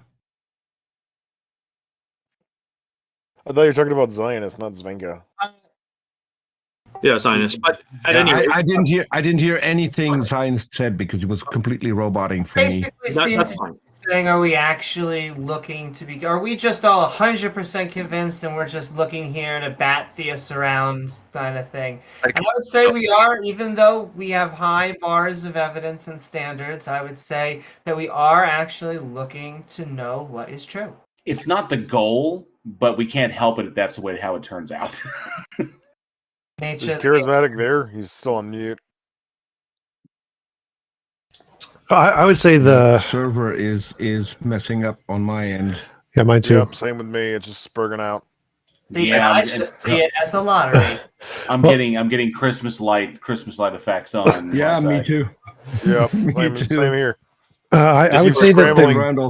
scrambling my location on the screen. I was all the way So I over wanted at to answer end. the question really quick. I would say that my goal is that I'm so confident that there is no evidence that I'm here to allow anyone the opportunity to present evidence so that I can show why it's faulty. But if anyone does happen to present evidence, that's great. But I'm pretty confident that they're not going to.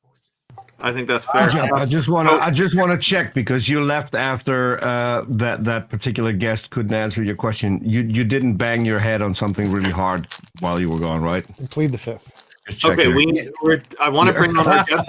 Okay, we have a guest from our audience here, Charismatic. Welcome, thank you for joining us, and we look forward to hearing what you have to say. How's it going, everybody? How's it going? What you got for us today? It's going. Yeah. So I guess I wanted to come up and talk about. I don't know if I know Xerxes and I have talked about this before, but if anybody else would like to have a chat, logical problem of evil. I am not convinced that this is a, I guess, a legitimate criticism of the theistic position. It depends on whether or not you define God as both omnibenevolent and omnipotent. Can you give us a breakdown as to what you think the logical problem of evil is? Yeah, sure. So it's like, it would be something like, if God is all powerful, why would we live in a world where nope, that's not where it. evil does... Hang on. Let him finish. Sure. If God is all powerful, go ahead. If God is all powerful, I guess not even why, but if God is all powerful, then there would be some sort of if God is all powerful and all good, right? There would be some logical contradiction in us inhabiting a world where evil did exist, because if he's all powerful, surely he could have made a world where evil does not exist. If he's all good, he surely would have created that world. You can just put it into a syllogism. Premise 1, a morally perfect omnipotent being would create a state of affairs that's morally perfect. Premise 2, our state of affairs is not morally perfect. Conclusion, our state of affairs was not created by a morally perfect omnipotent deity. Okay. Yeah, that's so I guess I'm wondering if anybody here has is familiar with Plantinga's objection to this argument. And if they are, I am. Okay. Well, for the sake of the audience who might not be familiar with it, why not line it out? No, he just gives a tautological definition of goodness. This is the problem with Christians using proprietary definitions. He wants to bring something up. People in the audience might not be familiar with it, so it would be a lot easier if he points it out. Then the people in the audience can follow the conversation as well. Sure. So Plantinga says he takes a Molinist position, right? And he says that it isn't logically, the point is that he's not talking about logical possibility, right? He's saying that in response to this problem, it could be the case, right, that this world, this morally perfect world, would be infeasible for God. And the reason why it would be infeasible is because there are these counterfactuals of human freedom, of creaturely freedom, that he is not the truth maker of. These are completely independent of his will. And because counterfactuals of humanly freedom are independent of his will, something like the choice to do evil, right? Creating a world where everybody doesn't choose to do evil and only chooses the good would just be infeasible for him. So heaven is impossible? Yeah, So so heaven, I'm curious. Did he create? Wait, did Peter, he Peter, hang on a create second. the Okay, ability wait, for stop. the Peter, people? Peter. Stop. So charismatic. Heaven is impossible then? well, we're talking, when you say heaven, right? Heaven isn't part of the creative will that I'm talking about. When I Okay, talk well, about is it like infeasibility is irrelevant? That's a stupid word to use for an omnipotent being. The only thing that an omnipotent being can't do is a thing Well- which is logically impossible. So, what is the logical contradiction with God creating a state of affairs wherein people freely choose to do the right thing all the time? you just missed the point of the objection, though, right? Of Plantinga's No, objection. He's not saying- charismatic. I not pointed at saying- charismatic. The point of the question was I was pointing out a contradiction in the worldview. Is that if the God exists and the heaven exists and the hell exists, this is all entailed in the worldview. But you're trying to give an excuse for why evil exists on Earth when it is entirely possible that it didn't have to exist on Earth. And this is demonstrated by the realm that is created by God, that would be heaven, where no sin, no death, no pain, no suffering, none of that exists, and everybody has free will, and everybody worships God, and it's all fantastic and great.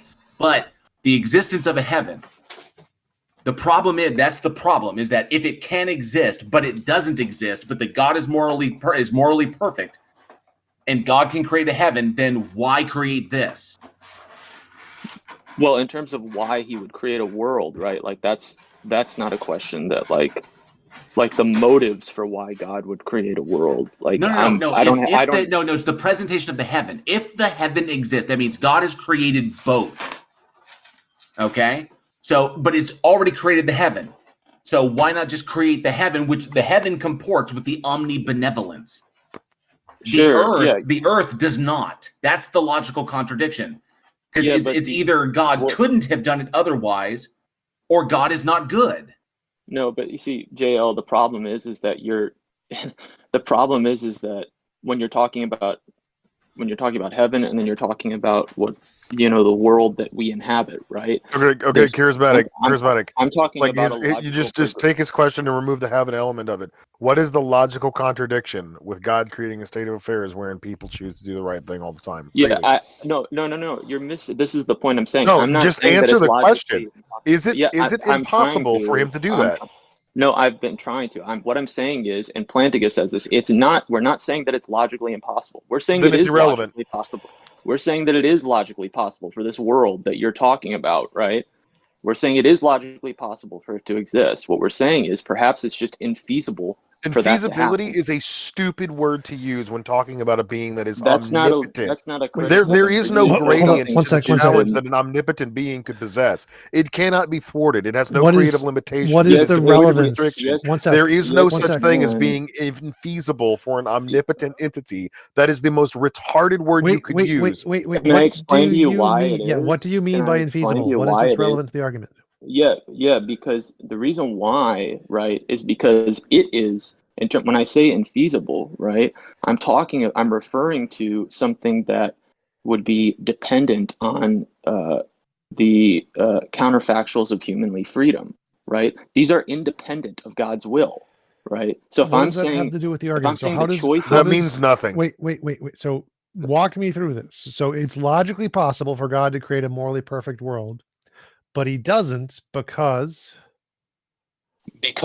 he's created a world of free creatures with he's created a world of free creatures. You just that said a have minute the- ago it is Wait, not logically let him- impossible let for him- him to create a world with free creatures and make it morally perfect at the same time. That's not impossible. So if he didn't do that, then Yeah. he's by definition not morally perfect. Well, if he didn't do that, that doesn't follow, first off. And the reason why it If he doesn't follow does is not I've given do you- what is morally perfect, he is not morally perfect. What the hell could you be describing about God when you say he's morally perfect, if not that he does morally perfect things? Xerxes, the reason why I'm giving you a reason for why it could not be the case. Right now, you're just saying it's No, stupid I'm because asking you don't why like- is it? No. The only things that God cannot do are that which are logically impossible.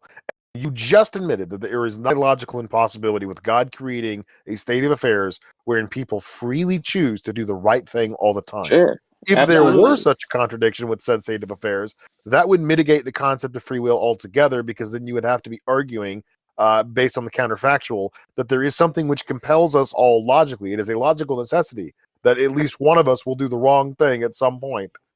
But Yeah, you that would keep just talking about destroy the concept of free will you keep altogether. talking about logical possibility, right? Because And that you is keep the trying to only hammer, thing which God is incapable of doing. If it is and you logically keep impossible, trying to. God can't do it because it's not a thing to be done. If it's not logically impossible, God can do it. And with the properties that we assign God, being morally perfect or omnibenevolent, we can infer then that he would do it. If this is true of God, this must be true of the universe. This is not true of the universe, therefore this is not true of God. That is the Okay. logical problem of evil. It is just a Charismatic. lowest sure. going. Go just to clarify, charismatic. Am I led to am I led to believe that you think there is no logical contradiction in a morally perfect being acting in a not morally perfect way? That would be the way you just framed that. I would say that's a contradiction. Okay, so therein lies the seed of what this problem is that a morally perfect being cannot act in a way that is immoral. It's morally perfect, so it can only act in a morally perfect way. Sure. Creating a state of affairs that is not morally perfect would be a contradiction to its nature, to what it is. So it's morally perfect, it creates morally perfect things, because to do otherwise would be imperfect. Sure. So unless there's something, right? Unless there's something that's delimiting, right? This is what Which like there's Craig not. says, right? Which there is not. If there's a There limiter is. on God's creative ability, then it is not omnipotent. There is, right? Because the point is that what is delimiting this would be the counterfactuals of humanly freedom that he's created. Now he could have like the Molinist could say could just bite the bullet and say you're right. Like he could have just created a world. One sec. So the argument we've made is that we can have freedom and have a perfect world. Therefore, God creating freedom is not incompatible with a perfect world. So it doesn't matter. Exactly. And I've like stated multiple times that I'm conceding this is a lot. Like I'm saying this is logically like a possibility. Like I've conceded that multiple times. So if God and can create a world with free will and whatever else, but didn't, he must be immoral. So it doesn't matter if God created a world with free will and we can still be without suffering, but he didn't, he must be immoral. It doesn't matter if we have free will. But if he the point is if he's not the truth maker of the choice of the consequences of that free will, right? Right, that means God didn't create it. He created. What do you mean he didn't create? I'm saying he If God created the isn't agent the truth that would. maker, then God didn't create the world. So if you're saying that we created the world, that he created No, a no, starting no. point and He's then not we changed it, he's no longer the creator. We are. He's not. He's This not is the completely truth maker. nonsensical. This He's argument not the does not truth track maker. whatsoever. He's not the. What I'm saying is he's not the truth maker of the consequences of that the choices of Yes, that he free is, will. because he's the one that decides how our choices will generate effects, right? Right. When I go running in the morning, okay, he's the one that created my body with a particular anatomy that would tire me out, and then it would make me gasp for air. He's the one that created that cause and effect. He's the one that dictated the cause and effect that if I were to walk up to somebody and stab them in the chest, that it would hurt them, that it would be deleterious to their well-being. And he knew in advance, with infallible foreknowledge, all the consequences of all the actions that anybody would ever take. It is lunacy to suggest that he's not responsible for that and didn't know it in advance, or is not somehow the reason for the counterfactuals. Well, He knows that's not all what of these propositions with infallible certainty in a mono thought, according to the Craig's theology and Flanagan's theology. So this does not get you out of the logical problem of evil. At best, all you're arguing is that he's kind of not omnipotent, but kind of omnipotent at the same time. It just doesn't make any sense. Either he is devoid of creative limitation, or he's not. If he is not devoid of creative limitation, then you can get out of the problem of evil by just saying that, well, God is perfectly good, but he can't control everything. Or you would have to say God can control everything, but he's not perfectly good. It is those two characteristics that are at fault here. In order to solve the logical problem of evil, you have to abandon one of them, which it seems like your argument is just tacitly doing that, but doing it in a very sneaky way. Oh, yeah, I don't know what that means, like in a Well, sneaky essentially, way, you're right? trying to Like, you're trying to weave your God around the swords of logical entailment, and it doesn't work that way. You can't have your cake and eat it too in this scenario. Is essentially what Xerxes is saying. You can't have it both ways. That the logical entailments indicate one conclusion or the other. You can't fit it through the keyhole of both, because then ostensibly you are altering the definitions of the attributes you're giving. You're using like Xerxes pointed out in the beginning. You're using proprietary definitions that nobody accepts in this. You're basically changing the words to mean what you need them to mean to try and defeat the problem. But the problem is that doesn't work that way, because if you change it, then ostensibly you're creating an entirely new scenario. You haven't addressed the problem because you don't want to deal with the problem. well, I feel like I am addressing the problem, right? Let me rephrase the problem for you so that you can help you to understand. A God who would have created a world with free will without rape would be better than a God who created a world where the possibility of rape was an option. God did not create a world where the possibility of rape was not an option. Therefore, he's not morally perfect. Okay, that's just like, I feel like this is just like restating, like, I feel like I get what you're saying, TJump. I feel like you're just restating, though, the idea of, or reformulating the logical Charismatic, how are problem you of evil. losing the plot here? The reason Okay, I'm doing that, we can one literally sec, just frame this from the one words sec, of one sec. Epicurus. So the reason I'm doing that is to give you an option. Try to apply whatever your argument is to that example to show how it is not the case that a God would be more morally perfect if he created a world without the possibility of rape. You use your counterexample to try to show. Well, I haven't given an actual argument, right? I'm just giving you reasons for, give your for reasons a justification. Give your reasons why a God who created the world with the possibility of rape is a morally better God than one who would have created a world without the possibility of rape. Right. So, like, that's where the Molinist is just going to fall back on, like, we could talk about morally sufficient reasons that, God Which is could again have. incoherent because Molinists and Christians alike use tautological, meaningless definitions of good and moral.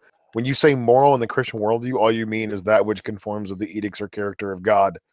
So God having a morally sufficient reason is just God doing whatever God does. It doesn't mean anything. It's completely devoid of explanation. Go ahead It's and give nonsense. your reason. Well, go ahead and give your reason of why you think a God allowing the possibility of rape is not immoral. Well, I've just said, right? Like, and now What is it? Xerxes wants to say Xerxes wants to say it's a tautology. Just right? give your But answer. So what is your answer? Go ahead, walk through it. I just said there could be a morally sufficient reason that, No, like, there can't. you and I. Well, is what's the meaningless. argument for that? What's the Because argument it's for that? logically possible to have any morally good reason and not rape. So any logically possibly good reason that you could ever potentially have can be in a world without rape. No, he's specifically saying that God I'm could have a morally just sufficient hearing- reason for the I'm just possibility of rape hearing- specifically. Right. Right, I'm but saying I'm that just showing you, like- whatever that morally sufficient reason is, there's a logically possible world with that and no rape. Okay, like, I'm just hearing you restate the claim, though, TJump. Like, No. Charismatic. All If you're you doing cannot is demonstrate stating a the logical claim. contradiction in these states of affairs, then you have to admit that they are logically possible. Therefore, they could have been instantiated by God. So what you are necessarily arguing is that God intentionally instantiated a state of affairs that was of lesser moral value than what he could have, which would immediately impeach the characteristic of being all moral or morally perfect. Well, there's that a bigger makes problem. no sense. There's a bigger problem. So your Plantinga's argument is that there might be some sufficiently moral reason to allow rape. He doesn't provide it. He doesn't give a morally sufficient reason. He just says it might be. And I could say there might be a world that has that reason but doesn't have rape. Now those are epistemically equal positions, and so you can't reject either one there, which means if it's possible that there is a logically possible world with whatever the good is, free will, whatever, and no rape, and God still created rape, he must necessarily be immoral. So you would have to prove what that sufficient reason is, and then I would have to demonstrate to you why you can still have that without whatever evil you want, and I can do that very easily. okay, so, like, I understand what you're saying, right? But I don't think you've actually addressed, like, the actual crux of the issue here that Plantinga brings up, right? When he's talking about, like, when I say Xerxes seems to reject this outright. But when I say that there is something that would be delimiting God's ability to actualize this world, right? And the thing that would be delimiting this would be something that he is not the one that So he's not all powerful. controls it. So he doesn't control. He's limited. His power is limited. Yes. Yeah, then he's Sure. not omnipotent, which has been pointed out. Well, the point is that this is going to be what I'm talking about. I think the point is this is going to be Charismatic. What is the definition of omnipotent? Logically prior to the creative decree, right? What That's the whole is point. the definition of omnipotent that you are using? What I'm using, for God, just all powerful. Okay. Is there anything God can't do? Is there anything that God can't do? You mean logically? No. Other than logical contradictions, right? He can't do logical contradictions. Yeah. So God can't make a square circle or a one-ended stick or a married. That's bachelor. fine. Okay. Well, that's so whether the you answer is just flatly no or no, flatly no or well, except for logical contradictions, it doesn't matter because in either case, either A, you would have to demonstrate that this situation wherein God creates free people in a perfectly moral world at the same time is a logical contradiction. Somehow you would have to demonstrate that, or you wouldn't, because you would just say that there is nothing God can't do. So even if it was a logical contradiction, God could still create that state of affairs. So ultimately, God can do whatever he wants to do. Apparently, what he wanted to do was create a state of affairs that is morally imperfect. Therefore, he's not morally perfect. The only other alternative is he didn't have a choice over what state of affairs was the consequences of his actions. Right? He can't control everything. He's not omnipotent, but he is morally perfect. But you cannot have both. The logical problem of evil is the argument that if God were both omnipotent and omnibenevolent or morally perfect, the world that we live in would not exist. And that argument is repeatedly demonstrated through these logical syllogisms that both I, JL, and TJump have presented to you. And every single time your attempt at responding to them is, well, there's some kind of limitation on God's power, which is the fucking point. That's the whole point of the logical problem of evil.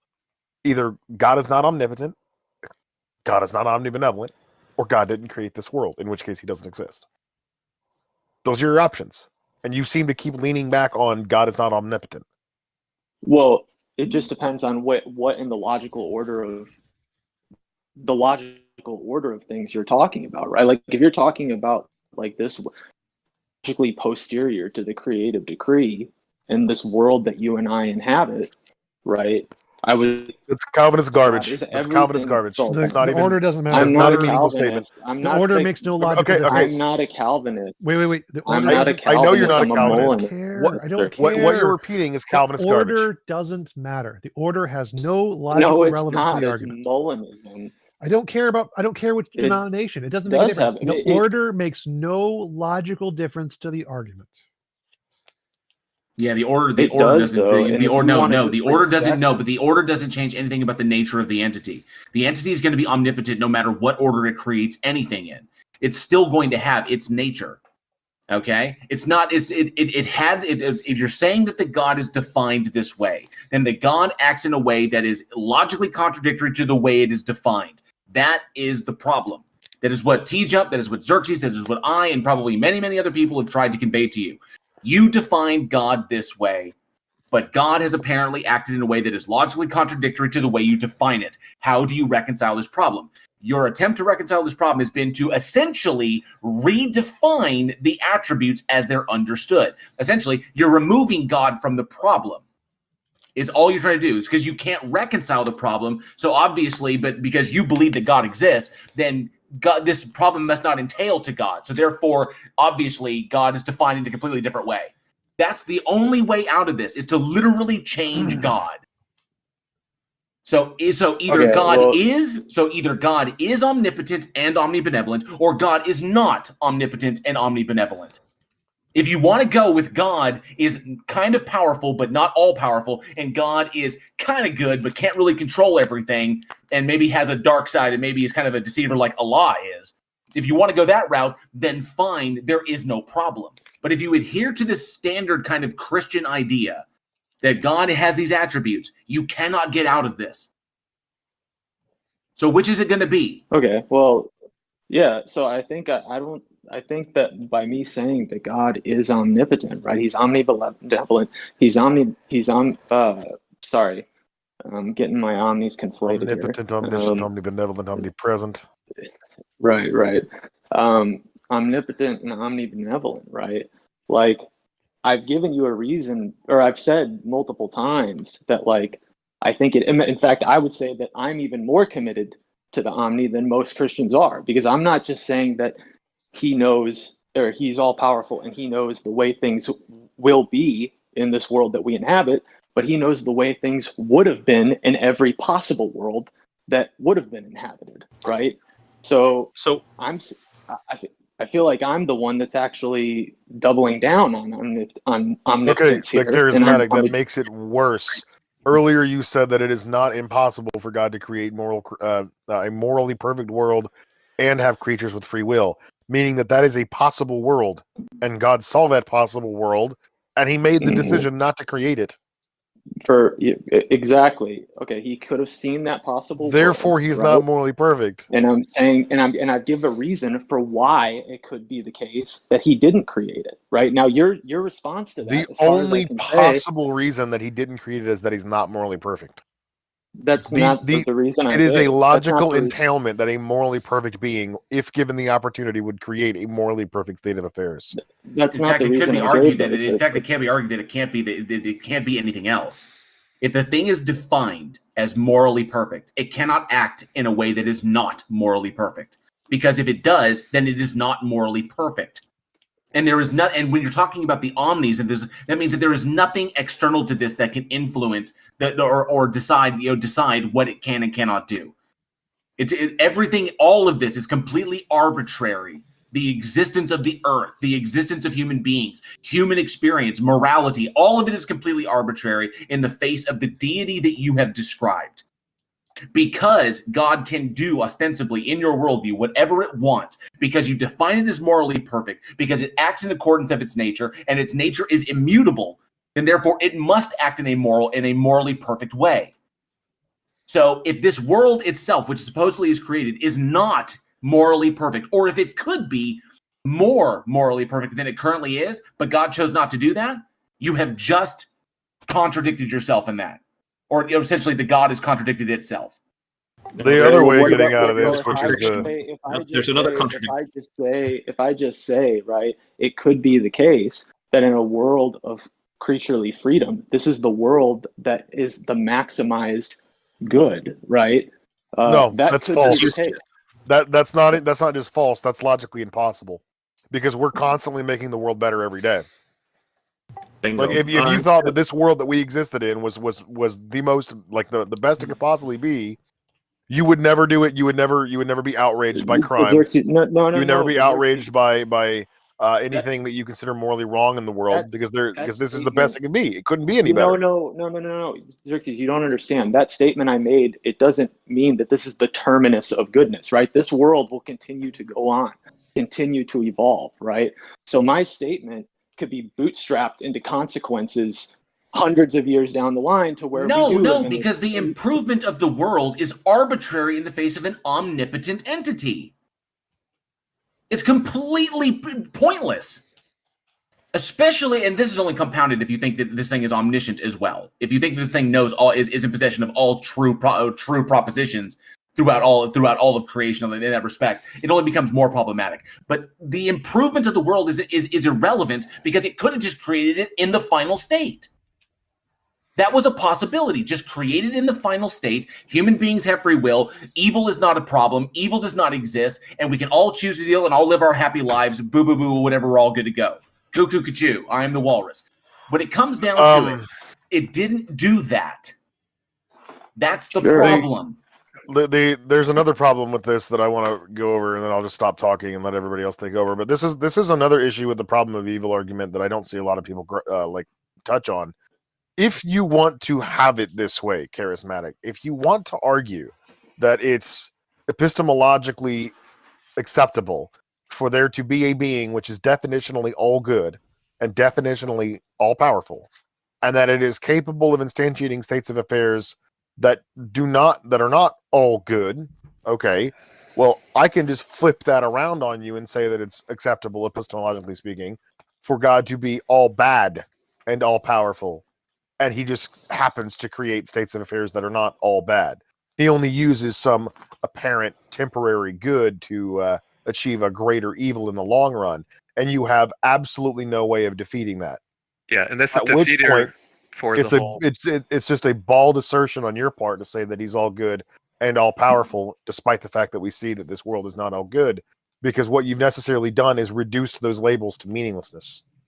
This also just defeats the divine command meta ethic in its entirety. So if you hold to divine command meta ethics charismatic, then the problem that an all evil God could exist who is deceiving in this manner, and there's no way, based on the definition of the meta ethic of divine command, which just says that God's commands have the power to make things good, then you just don't have a logical meta ethic anymore, because God's commands could just make things that are horrible good by definition, and then good and evil are just meaningless terms.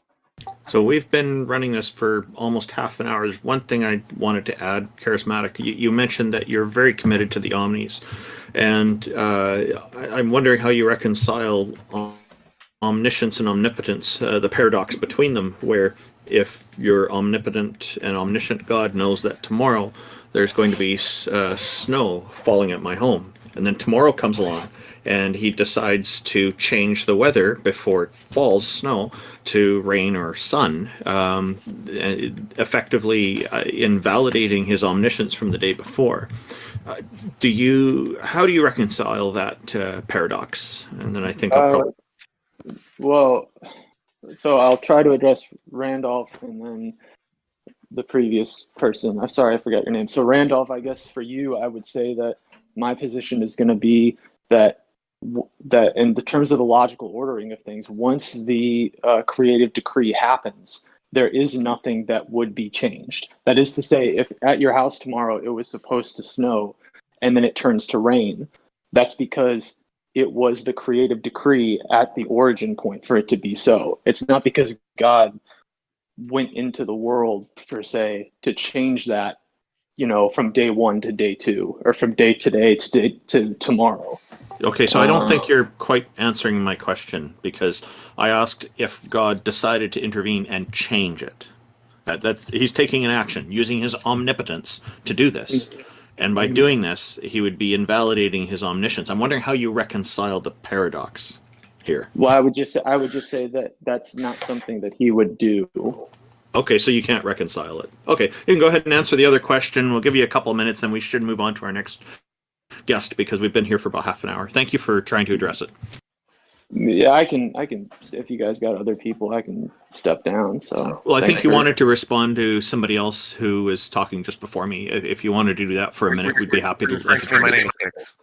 Yeah, but I'm. Can you repeat? Sorry, I'm just really bad at question stacks. So can you? Okay. I guess. So Xerxes made a point, and I just wanted to support his point and show that it's even stronger than what he's saying, or there's a conclusion to what he's saying, which is that if you reduce the concept of what good means by saying that good is just whatever God decrees, and if no amount of good or evil in the world, evidentially speaking or logically speaking, is going to sway you from the position that, well, God just decreed these things, so they are good because God decreed them.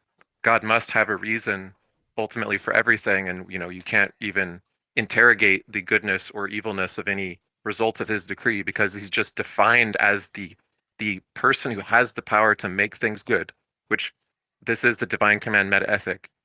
Do you subscribe to that divine command meta ethic? Yes. Okay. So if you do so, then you also cannot rule out that God could be evil. And if God were evil, anything that God decreed to be good would be good by definition of God, decreeing it so.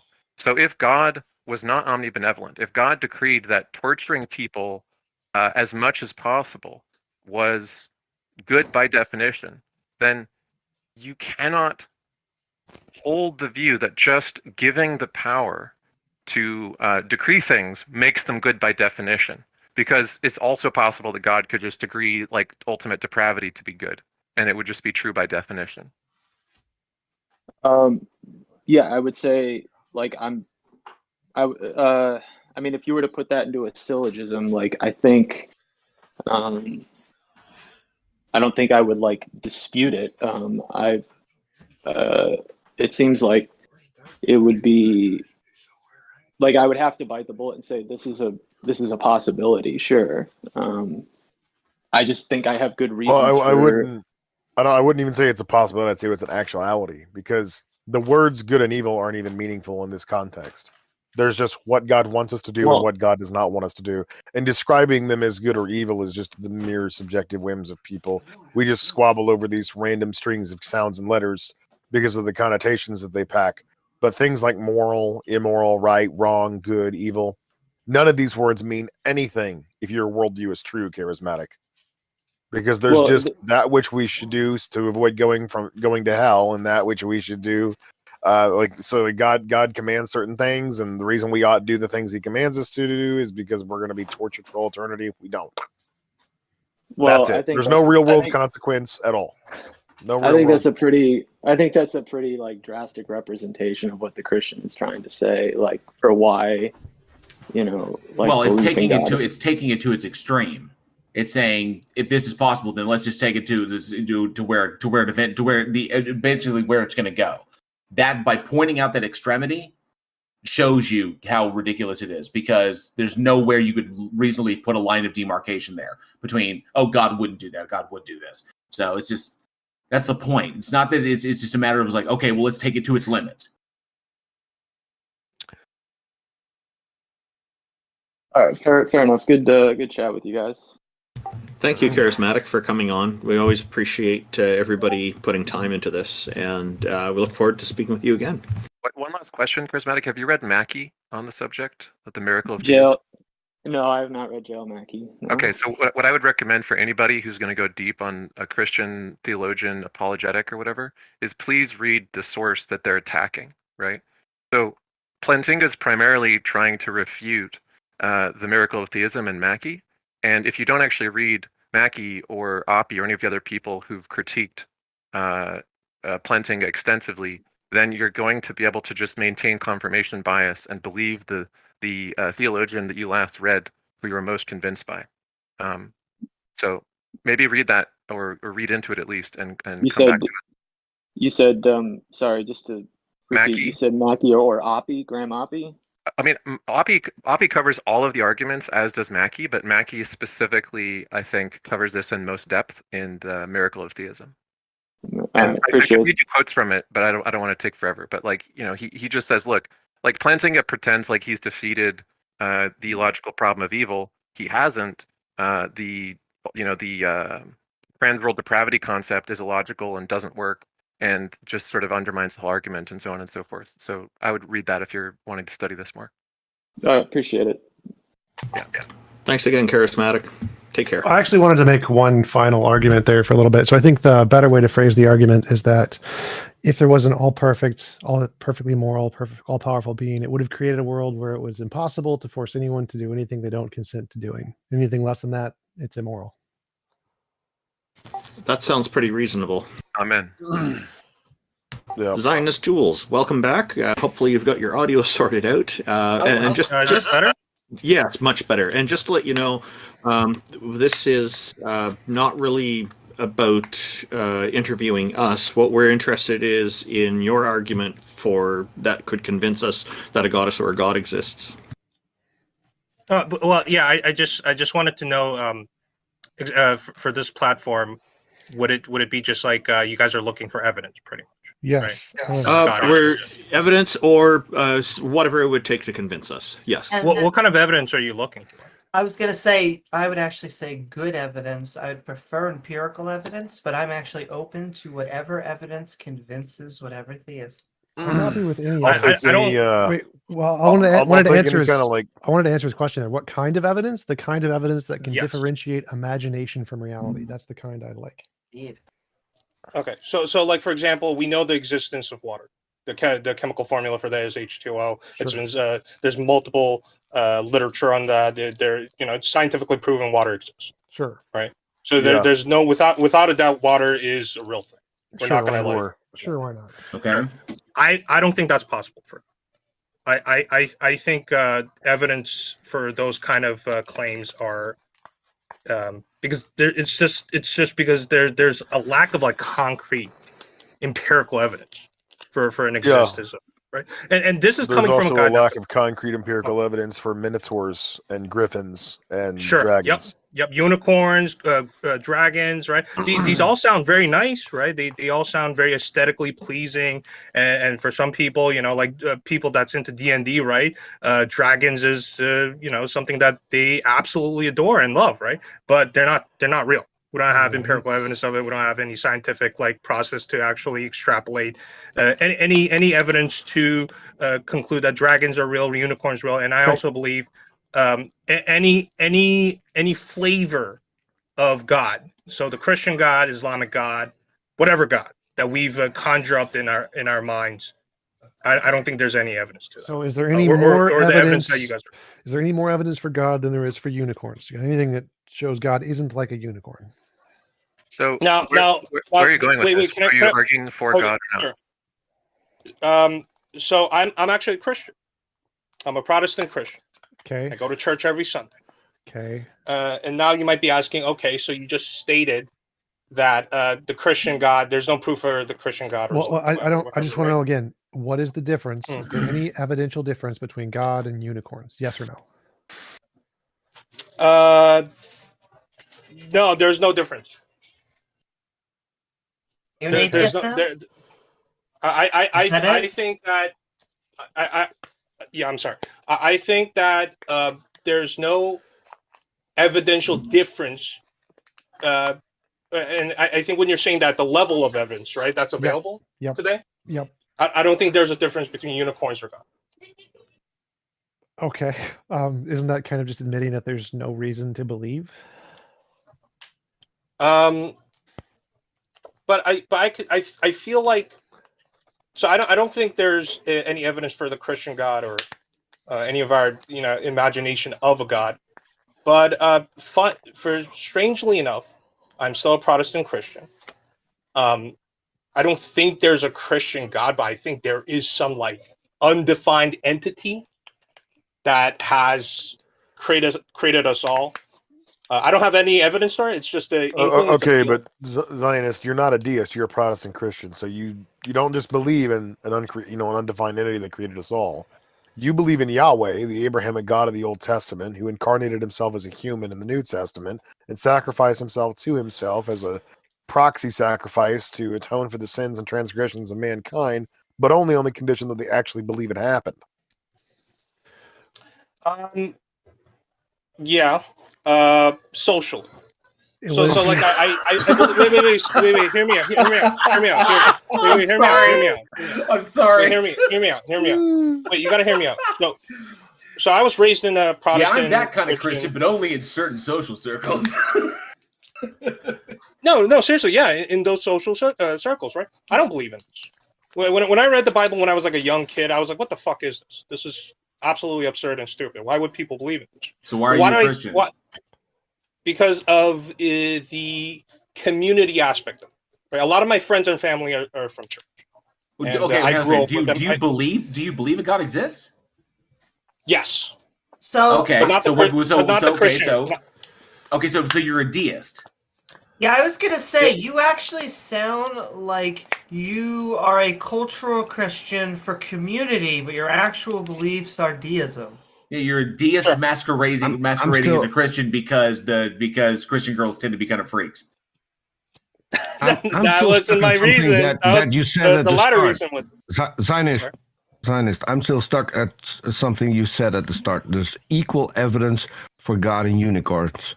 So when on That Sunday was you're on your TJump. way to TJump asked me a church, question. hold on.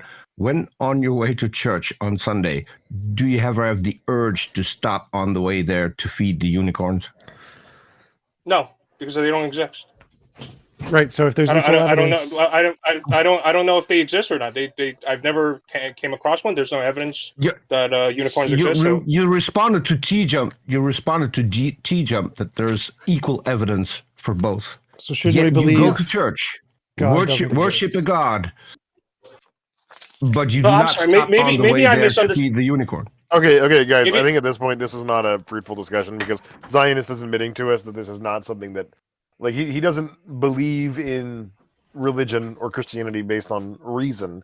He believes in it due to the community that he gets cultural as a reasons, yeah. consequence of the of participating in these behaviors, right? Like, it's not, it's not like a sincerely held conviction. It's more of a practice thing. But But Zionist like a did practice, say- pretty much. maybe, like, I mean, he just admitted that there's no evidence for God. So I mean, we can move on to the next person. At this Yeah, point. my last point would Wait, just be if you can do that, I get why you would do that given someone's background, or maybe if they enter a new clique. I'm gonna keep on Makes him saying feel it. good. Exactly. But I'm Yes, gonna keep on saying secular wait. people. So I do Okay. want to point out. I primarily believe the reason why I'm pretty sure our ancestors used religion for whole sorts of reasons. One of them being survival, right? But like nowadays, we don't need that, right? We live in a modern society. We have like military, all this infrastructure, blah blah blah, right? I think just like I think the person that was before talking said, I think religion is more of kind of like it's a tool for people for emotional purposes, spiritual purpose, coping mechanism, and or like me, a community reason, right? Well, that's and- why I and, was uh, saying that you yeah. can actually get. So I think that religion has a few things that it gets right. The problem with religion is that the few things that it gets right always comes with like it's a double-edged sword or there's a silver lining. It comes with we have a community, however there is a definite in-group, out-group, and this sort of thing, where in a secular community it is just there is the in-group and other people that are just kind of vaguely not interested. So if you're into movies or you're into knitting, like if you're in a secular version of that, you form a community, but there's no like anti-knitting club that's going to try and take you down. So it's the healthy version. Okay. Sure. Wait, I do have like one more question, and then I'm out of here, right? So there's this contradiction in my mind that, and I don't know, maybe you guys could help me out with, right? So how do I explain this? So we can, I don't know, I'm not going to assume this from you guys, but I believe that we came from something, right? Cause and effect. I came from my mother. My mother came from her grandmother, etc., right? We came from something. Like we are the whole universe, the existence, something. It's just like a line of cause and effect, cause and effect, cause and effect. I don't know what that's called. I'm pretty sure there's like a more esoteric word to describe that. But you guys know what I'm talking about, right? There's a cause and effect there. But at the same time, when you talk about the idea of God, right? There's a lot of people that think God is the singular cause that created all these effects, but the logical problem or the logical issue with that is infinite regression, right? Which is, okay, well, if that's the singular cause, what was the cause that created that singular cause? And then you could go all the way down, to infinite causes of whatever, right? Well, the infinite regress kind of like that.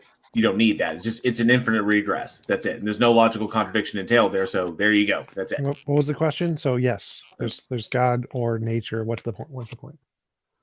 Oh well, no, I was kind of confused as to how do you guys just or I don't know if you guys are perfectly fine with this, but I don't understand how we can just say there's an infinite regression, but at the same time, there are some people that might say something like, we came from nothing, right? There are like atheists that says like, we just spawned out of nowhere. No, we don't. No, nobody says that. Like the idea of something from nothing is logically contradictory. It's Not no only one claims that, but it only comes from theist circles, and Yes. so Well, Lawrence Krauss said the words, but he meant something different. He didn't. He Literally meant something mean- completely different, right? So Zionists, essentially, when you hear like people claiming that atheists like believe that something came from nothing, ostensibly what you're hearing is the Christian projecting their own worldview onto the atheist, and with the God and all that the God entails, and then just removing the God from it because we don't believe in a God. So essentially, they're taking the Christian world, removing God, but leaving everything else in, and claiming that's what atheists believe. It's a misrepresentation of what atheism is, and so that's what they do it to make atheism sound ridiculous. Because something from nothing is ridiculous. So there are other straw mans that they use, like we came from rock soup, because that sounds a little bit more, funny than saying that we are carbon-based life forms that probably formed under hydrothermal vents. It's like a false dichotomy. It's a kind of like a bifurcation. They're saying that if it's not God, the only other possible option is that, and they're completely ignoring other possible explanations, known and unknown. So it's a very kind of limited approach that they're using when you hear that, there's some limit in the way they're looking at things. Right. So the options are there's an infinite regress of nature, or there is a necessary thing of nature. Those are the best options. Sounds okay, good. so wait, so you guys believe that infinite regression is logical? Yes, as do every physicist. There is no contradiction entailed. I'm okay. I don't. Is there like a physics knowledge that I'm not understand or not know that there's you can go to there's a paper called Fundamental Attitude Towards Quantum Mechanics or something along those lines, and it's a poll of physicists, and they ask about different models of what they think the origin of the universe was, and like 87% all think infinite regress. So this is just once again I'm assuming this is all theoretical physics. Okay, no, we're running out of time. We're running out of time. Theoretical physics is things that have been confirmed. So everything in theoretical physics is better than religion. Anything in theoretical physics has infinitely more support than religion, because theoretical physics is only allowed to use things that have confirmed bases in reality. So everything but in once again, physics is better. Right, but you're not saying theoretical physics is like the absolute truth. It's just closer to the truth than all these religions can explain. Yeah, that's how evidence in reality works. Everything is a little bit closer. Okay, all right, that's. I just thought that was hilarious. Is there something I don't know about physics? TJump, yes. Can I ask you a quick question before you go, Zionist? You stated before, to summarize, that you like being Christian because it's beneficial community-wise, but you also stated that you just personally hold the belief in some kind of a higher power. You never told us why, unless your reason is because of the benefits. Like, it's just easier to just go with the group. So that's funny, because the reasons for those two are completely different. That's what I thought. I identify as a Protestant. Yeah, I identify as a Protestant Christian. I don't care about that. That's social. Yeah, just tell us why you believe in some kind of higher for the power. deist, Before reason. you do that, can I just ask, is one of those reasons closer to the brain with a mind, and then one of those reasons located to a different brain? Okay, you can go. Much lower. It's actually a really it's not rooted from anything. It's just a personal aesthetic reason. I just like the idea that there would be a God. It would be better in your mind if there was one. I cannot prove it. I don't know why I believe in it, but I just like the idea that there is some like overarching like entity that created everything. Would you say it's like a preference? Like you would prefer a world where God exists, so you choose to believe it for just that reason? Sure. Yes, it's a preference. I mean, at least you're honest. That's fine. I just wanted to hear the actual reason. I actually wish every conversation of every theist was exactly like this, right? not the grifting, not the excuses, not the something blah blah blah. Just simple. Answer the question. Not the veiled and that's all I did. I just answered the question. Zionist, I have a question. Because you brought it up, the whole thing with the infinite regress and where do we come from. I, as I stated earlier, I grew up in a predominantly atheist country, pretty secular. The whole idea of God didn't come up. Is it important for you to know where everything came from? Would that have somehow an impact on your life and how Nope. you would lead life. Practically Exactly. speaking, if I didn't know anything about God, if I didn't know my origin, it wouldn't eat me alive all day. I would be too busy doing something else, working on my degree, being in a relationship, being with family. Okay. Peter, you and I fully agree on that specific point. That was just one thing that I don't think that I've ever mentioned that, because it wouldn't have any impact on my life. I would still But Peter, be the same person trying. I will make this caveat, right? I do believe that there are people that rely on these systems, these religions, Islam, Christianity, right? And without it, they would not function. They would like literally, if you disprove them tomorrow, I without agree. a doubt, that Christianity and Islam was no longer, these people would drop like flies. They would have no will to do anything. Yeah. They would be depressed, or they might even go crazy and kill themselves. So what we need to do is I agree, but that is the only one last sentence, Randolph, and then I'm finished. Trying to talk, Peter. We're running out of time, and so okay. I had one sentence to close it up. Stop! I'm trying to suggest something here. That we continue this in a future episode. We've run out of time. IX asked a question over time. You've asked a question over time. We've got a few minutes to get one last guest on. We need to move on. Zionist Jules, thank you very much for joining us. My apologies, and thank you for the panel. Thank you so much. Would you like to join us in a future episode? Please do. The next one will be absolutely. I would love to join you guys. Yeah. You guys are fantastic. I'm sorry, Peter. I had to do this because we're running out of time. Thank you very much. We're going to bring on one last guest. Not here. A big deal. General Lee, come on up. We've got a couple of minutes here.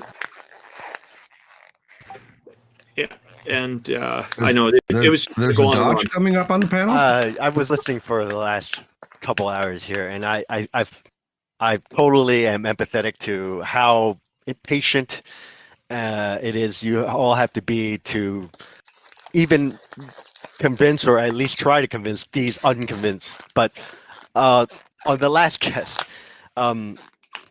He's LARPing. He's live action role playing a Christian. And he doesn't want to admit it. But if more Christians and more people, I want to close this up because can you read minds? Generally. Sorry. I have a question. What number am I thinking of? I don't read minds. No. I do 7. Not. Exactly. Yeah. So if you don't read minds, I would strongly advise you to not make any determinations about other guests. Oh, okay. No. Sorry. I'm just saying. I personally, okay.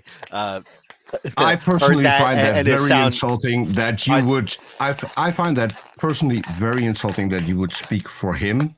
Oh, I'm not speaking for him. Sorry. Let me pretty rephrase clear that. voice. Peter, let me rephrase. Okay. I'm sorry, I didn't mean to. Sorry. All right, let me just go back. There's a difference. There's a difference between stating he is or I believe he is. Yeah, sorry. You can believe whatever you want. I believe. Okay, this is fantastic. Okay. Generally, what do you got for us, bud? Exactly. Convince every No, I'm not trying.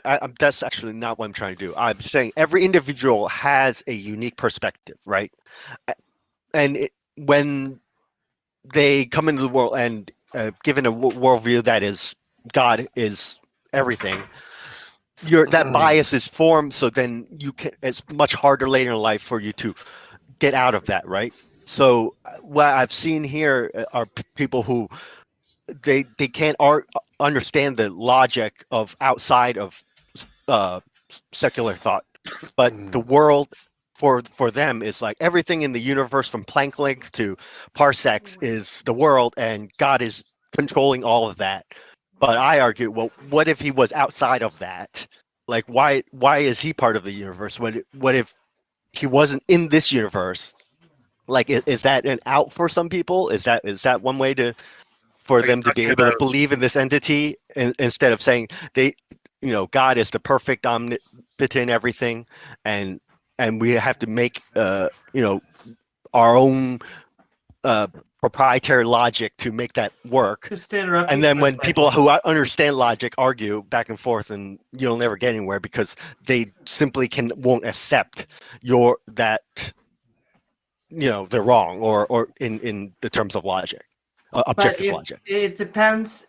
can this God interact with our reality? They may transcend it. Can they interact with this physical realm?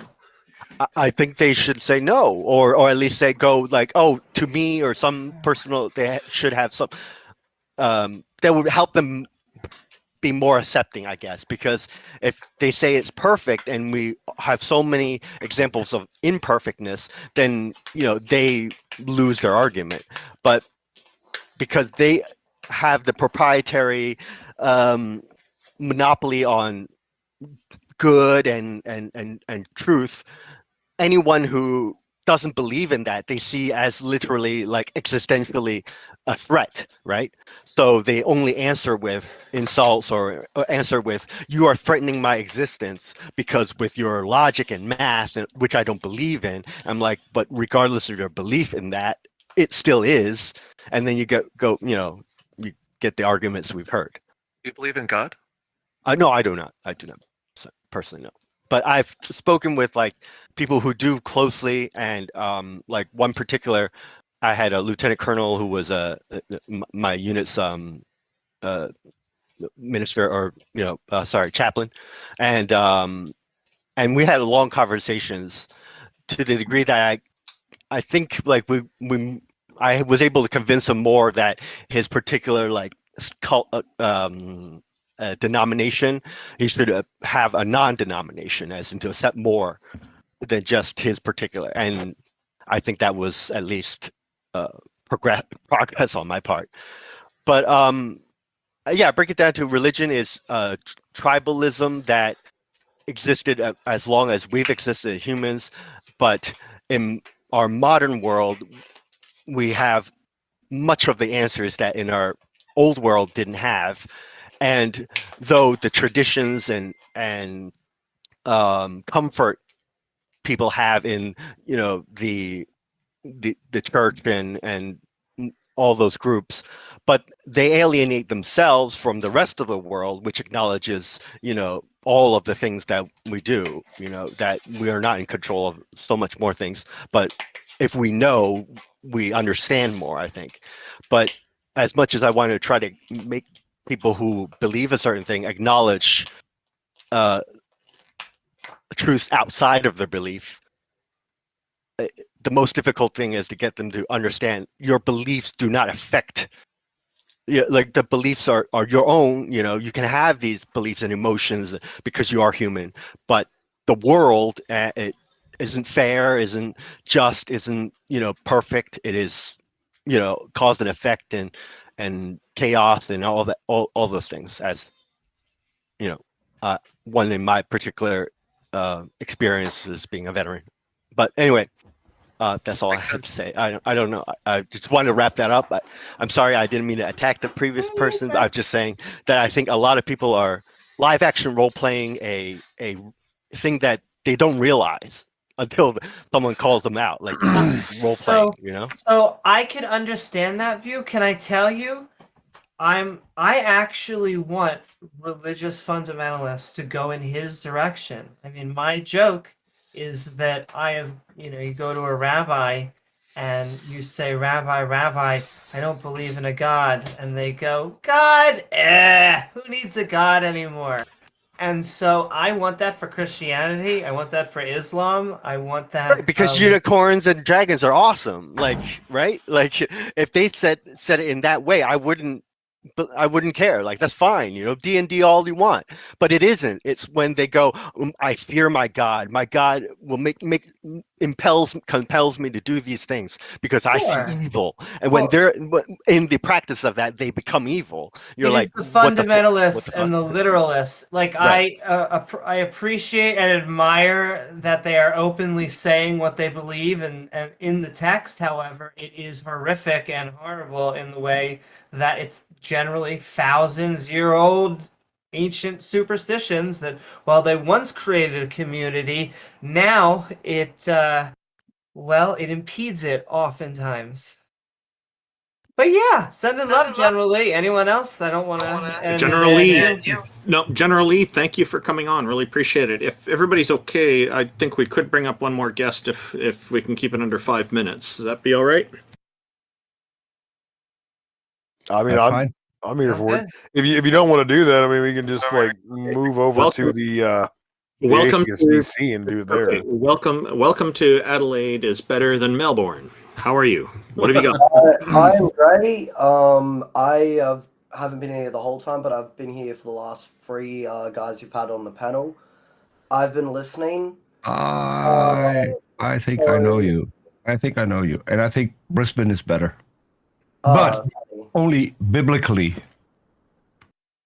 I haven't been to Brisbane, so I can't comment on that. But I've been to Melbourne, and it's like Los Angeles. All right. So what's your you got an argument for the existence of God, man? Oh yeah, apologies. I like to make 3 points as quick as possible, and then Okay. I like you guys to poke holes, and I'll respond.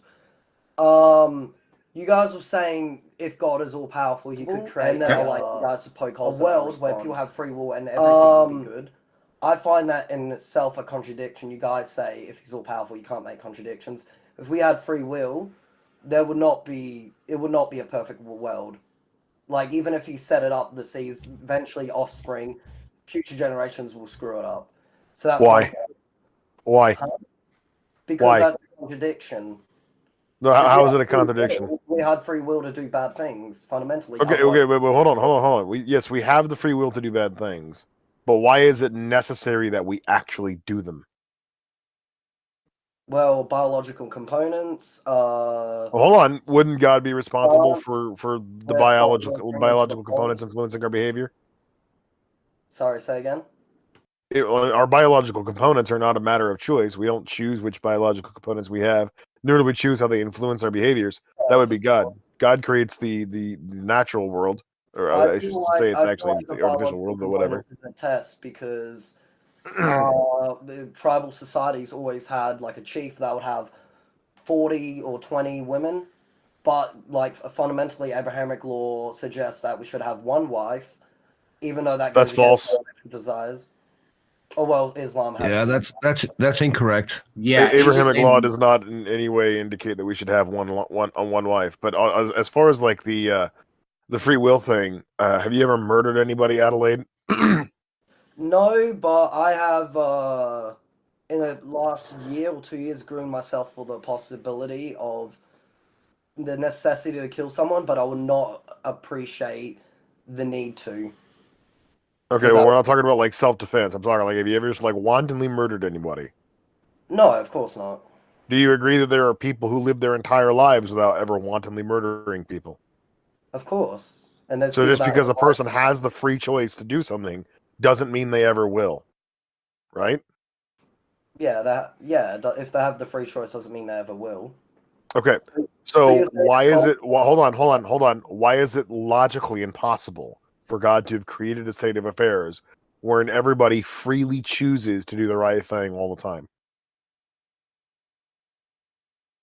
Well, Ostensibly, no situation would ever arise in this world by the edict of this God that would necessitate or result in these things being chosen. So your guys' position is if we had free will, the environment would not ever allow our free will to ever commit an act that There would never be a situation in this world where murder was a logical result, where murder would be necessitated. No one would ever. I mean, have it's to not defend even. It's not even that. It's just like imagine a world exactly like this one, except nobody ever does anything wrong. Not because they have to, not because they're compelled to. They just simply choose not to. So, like, arguably, with the Christian worldview, in this world, every single person on earth is compelled to be sinful. So we don't actually have free will. There is nobody who, other than Jesus, who has ever lived or ever will live, who is capable of living a sinless life. We all have a sinful nature, and we are therefore stripped of free choice because at least one point in our life, we're going to have to sin. We can't get out of it. We're compelled somehow. But hold on, Peter. Hold on, Peter. That's only true if you reject the. I was just adding, if that's only true if you reject the infancy gospels. Okay, so like with Christianity, I mean, like either you believe that we're somehow compelled for whatever reason to sin, or you don't. If you don't believe that we're compelled to sin, in which case we would have free will. We are compelled to sin because it's the. Because then we don't have free will. Of Adam and Eve. Then we don't have free will. Well, okay, I see that, but it's sort of like a yin and yang argument, isn't it? Because it's an internal battle. Well, I mean, is free will itself necessary? Do humans have to have free will, or could have God created them without it? Well, technically, we don't have free will because we act on emotions. We're flawed creatures. Okay. So we don't have free will. So God could have created a state of affairs when we still don't have free will, and there is nothing morally wrong with the world, but he chose not to. So therefore, either he is incapable of doing such, or he didn't desire to do such. In either circumstance, he's either not omnipotent or not omnibenevolent or morally perfect. That's the logical problem of evil. One or the other. You can't be both. Adelaide, I have an assisting question. Does free will exist in heaven? He just said free will doesn't exist. It doesn't matter. Like, he just admitted that free will doesn't exist in this world, so free will isn't even. It doesn't exist here, but does it exist in heaven? It doesn't matter. It doesn't matter. It doesn't matter because he's saying that God created this world, and that God is omnipotent and omnibenevolent, and he created this world without free will, so that's fine.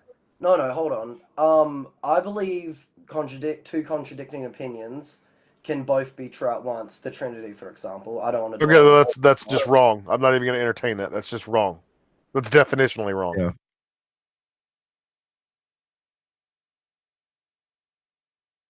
Do you have anything else? You said you had 3 points. Do you have 2 more? Want to wrap them up? Oh yes, and you guys. I feel like a lot of people, a lot of atheists or a lot of disenfranchised people, just agnostic people that are uninterested in subject, but they never have the motivation to believe. Well, we're not interested in the meta because we're really time constrained. So if you have another argument for God or another you think is evidence for God, why does not God make it obvious enough? If he does, then there'd be no reason for faith. But faith, that would be a good thing. That would be a good thing. Hold on. Faith is something that religious people build into religious belief because they know they can't prove it's true. Right? That's absurd. Like, let me ask you a question, Adelaide. Does the God that you believe in want to have a relationship with everybody? I feel like he only speaks to them when it's absolutely necessary. Well, not literally speak, but... Okay, what does it say in the Bible about whether or not God wants a relationship with everybody?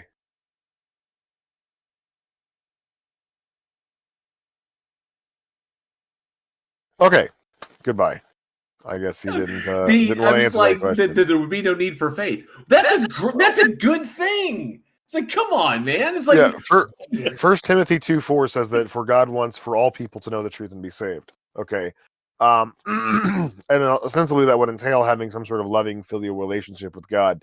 If that's the case, I fail to see how making everyone know that you exist for certain could in any way be deleterious to the goal of having a loving filial relationship with them. If I had a child out there, can you really think of like a way in which knowing that I exist would be more deleterious to a loving filial relationship between me and my child than not knowing that I exist? Well, it's just you're so powerful. If he knew you existed, he'd be forced to love you, and that'd just be so unfair. But that's dumb because every single Christian in the world claims that they know God exists. They believe it sincerely. So are they all forced to love him? Or are they all like acting out of their own self-interest just because they're convinced that God exists now? I'm inclined to go with the fear prospect, that they're all terrified of it. They're terrified of the prospect. This is dumb. Okay, this is so dumb though, because if he exists and he didn't want to like contaminate our decision making with prospects of punishment and reward, then why the fuck is the book that he wants us to read littered with prospects of punishment and reward? The moment that you question, there's just like a floating over your head. And I'm like, no, it'll be fine. None of these. So this is the problem of non-belief, and I see that like Christians don't have any escape from this problem, but it's a little bit more rhetorical than it is logical because Christians can just keep running down the line of any potential excuse they could give for why not everybody knows like God exists. And then you have like precepts and Calvinists who think that everybody does know, or they claim that everybody knows, but we know they're full of shit, so we don't even have to entertain them. But we're like your conventional or average evangelical Christian in the United States. They don't think that everybody knows God exists for certain. But that's a problem because if not everybody knows God exists for certain, well, there's some issues with that within Christianity. Why is that the case? Why doesn't God reveal himself to everybody in such a way that we know he exists for certain? And unless, again, you're a Calvinist or a Precept, there's no response to this. There's no way to get out of it. They just keep getting gradually more and more absurd, the reasons. And you just keep swatting them down over and over and over again. But I would like... You cut out. Oh, you just cut out, X. I would like everyone to have an awesome day or night. Oh God, just thank you. revealed himself to Xerxes, and he just got completely befuddled. Yeah, thank you. No. My mic cut out. It disconnected. So thank you to everybody for tuning in today. This turned out to be a really great episode. I think we're gradually getting better at these things. There are a few people who are waiting in the queue, but what I'm suggesting is that we try to continue with them on our next episode, which will be on January the 8th of 2023. We're not doing a Christmas Day one? episode. Yeah, we're not. Well, I mean, to the people that are in the room, if you want to have a conversation with an atheist after this, then just hop in the Atheist VC. There'll be a couple of us in there. That sounds great. Is that in I this? will go open that up. It's in this server. Yeah, I will go open it up right now. Yeah, if you can get an invite link, Xerxes, and share it in the chat. It's a voice chat. It's just down. It's just down in the guest text. It's in the same server. It's just good a voice to have you chat. back, Xerxes. I really enjoy your contribution. Thank you, buddy. Randolph, Xerxes, someone in my live chat would like you to know. atheist, Someone in my live chat would like to know. Sound just like Jeremy Sisto. I don't know who that is, but I'll take it as a compliment. It's I a think compliment. Peter, you're trying to ask me something. Yeah, as an atheist, I have to conclude that you have fallen in the war on Christmas. I have. We're not having a show on Christmas. No, it's because I have family commitments. How Lame. unatheist of you. Lame. Okay, so unatheist. I think what we're going to do is go on with some final thoughts before we close down here. X, did you have some final summary of anything that was covered here today you'd like to highlight? Yeah, I wanted to reiterate how much I appreciated what Xerxes ended us on. The whole point of God being a trickster God who is literally deceiving us so that it will be a meaningful choice that we would choose him because that's somehow necessary in the theodicy of free will and moral defense against the problem of evil and everything. It's ludicrous. And if you want a way to laugh at this, and maybe laughter will help you see the problem with it more than logical arguments, just Google Bill Hicks, Dinosaurs in the Bible. Watch Dinosaurs in the Bible by Bill Hicks. He's a comedian who just lampooned this to the ultimate degree by describing what happens when you get to the gates of St. Peter and they ask you if you believed in dinosaurs. Thank you very much. TJump, did you have any final thoughts? Potato. I knew it. Potato again. Okay, you're quick and easy. Thank you. And probably delicious if cooked properly. JL Warren, any final thoughts today? This was really, really good. I think the stage went really well. Had some good conversations. Everybody did fantastic. And I think a lot of people. I think there was some good progress. I mean, some of them were pretty productive. And yeah, I'd like to see more of it. We are getting better at it. And I'd like to see more of these in the future. So yeah, I'm kind of bummed that our next one's not going to be until January. I'm going to have to cut a corner off of your atheist card there, Randolph, for not making a Christmas show. But I have time. I'll make a Christmas show, but it won't be for this. It'll be for something else. But I've got family commitments, unfortunately, and a lot of people have family and they're busy and whatnot. And we won't yank your atheist card. We're just going to cut a corner off of it. But if you lose all four corners, you're done. Yeah, it's like we're going to have to pull that card. You're going to go back through retraining through our atheist training camps.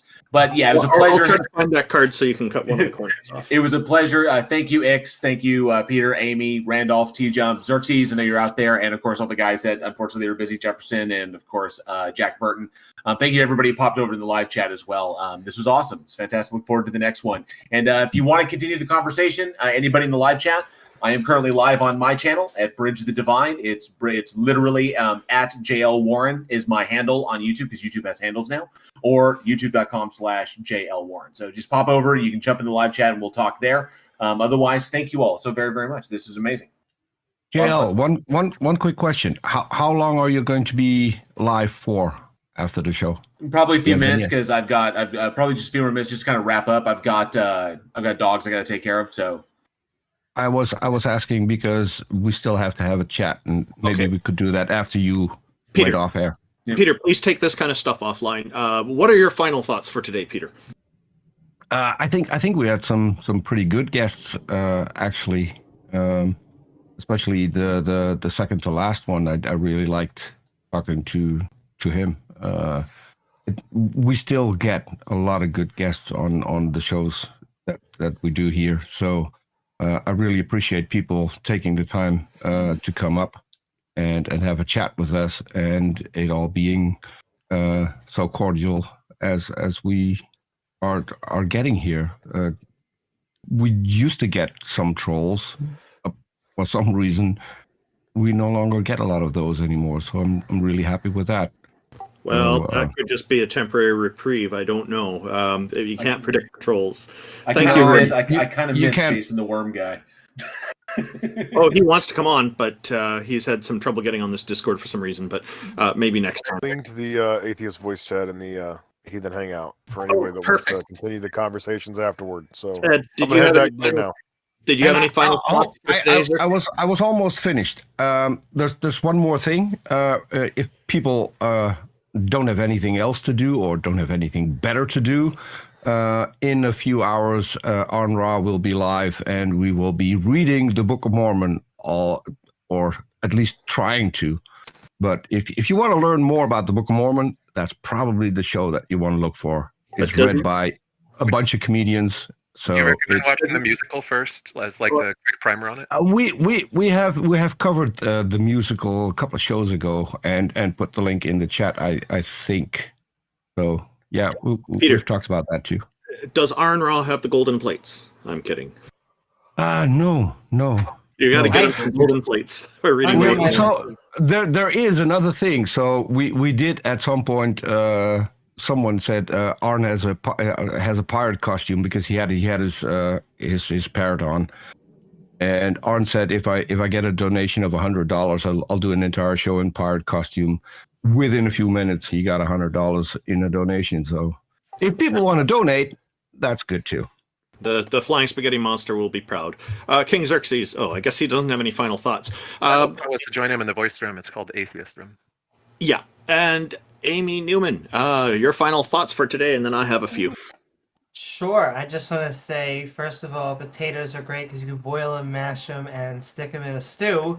And I just want to say, Randolph, that it is okay to do whatever you want on Christmas as long as you are taking the Christ out of Christmas. I feel like that's really what's important.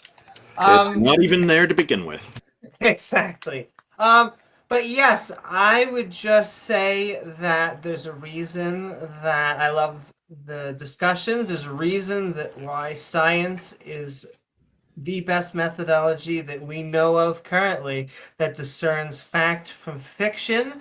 And so my biggest two pleas to what I would call the cultural Muslim and the cultural Christian is that you can have everything that you want from those communities, but you can have it even better when you have gotten rid of all of the baggage that these Abrahamic and theistic belief systems come with. And so you should be pushing once again for family, community, and yes, even tradition, but without the need to believe in a God. So I just want to thank everyone again. Well, no multiple sex partners. Oh, look, hey, that's true. I'll tell you, that'll be my asterisk. Please have as many sex partners as you want, as long as the other sex partners know. As long as they know, hell, make them join in. As long as they consent. As long as they consent, exactly. Yeah. But yes, I do want to thank everyone. I have a channel. I'm just Amy Newman at YouTube and all of those internet platforms, but JL Warren, TJump, and Randolph Richardson have all been streaming. You should all like, follow, and subscribe because they're amazing content creators. I do want to thank Peter and X and Xerxes and everyone that's been joining us. Thank you so very much, Randolph. Oh, and once again, it's basically a mourning holiday. Please remember, everyone, this Tuesday, in honor of our host, who, as TJump said, was here with us in spirit, please remember Taco Tuesday. Thank you, Amy. Yeah, so there is one point that came up for final thought I have here. At about 1 hour and 25 minutes into our conversation, I had asked our guest if the cosmos could qualify as an immovable object. And I think their response was it might be an irresistible force. It would be, I think, an interesting topic to explore at some point. Because I don't think anybody's really explored this one before. So we will hopefully be able to get some exploration on this at some point. Call it cosmic exploration, I don't know. But I think that's one of the great things about these free exchanges of ideas, these conversations that we have, is that sometimes some new and interesting perspectives come up and new ideas even, and that can hopefully turn into something worthy of exploration later on down the road, get more people talking about these things. A special thanks goes to the Politics Discord for hosting this stage for us. We greatly appreciate all that you do, and we do promote you, so that way when we're advertising these events before they come up, we also have a direct link to your Discord guild here, so hopefully that helps bring in some new members for you as well. And thank you to everybody here on the panel and everybody who's tuned in. We greatly appreciate our audience, and we hope that everybody has a great holiday season. A happy Christmas and a Merry New Year to everyone. And one more thank you to Taco, who has some commitments that he couldn't make it today. He is the organizer of this event. We thank him for bringing everything together. Take care, everybody, and we'll see you again in the new year.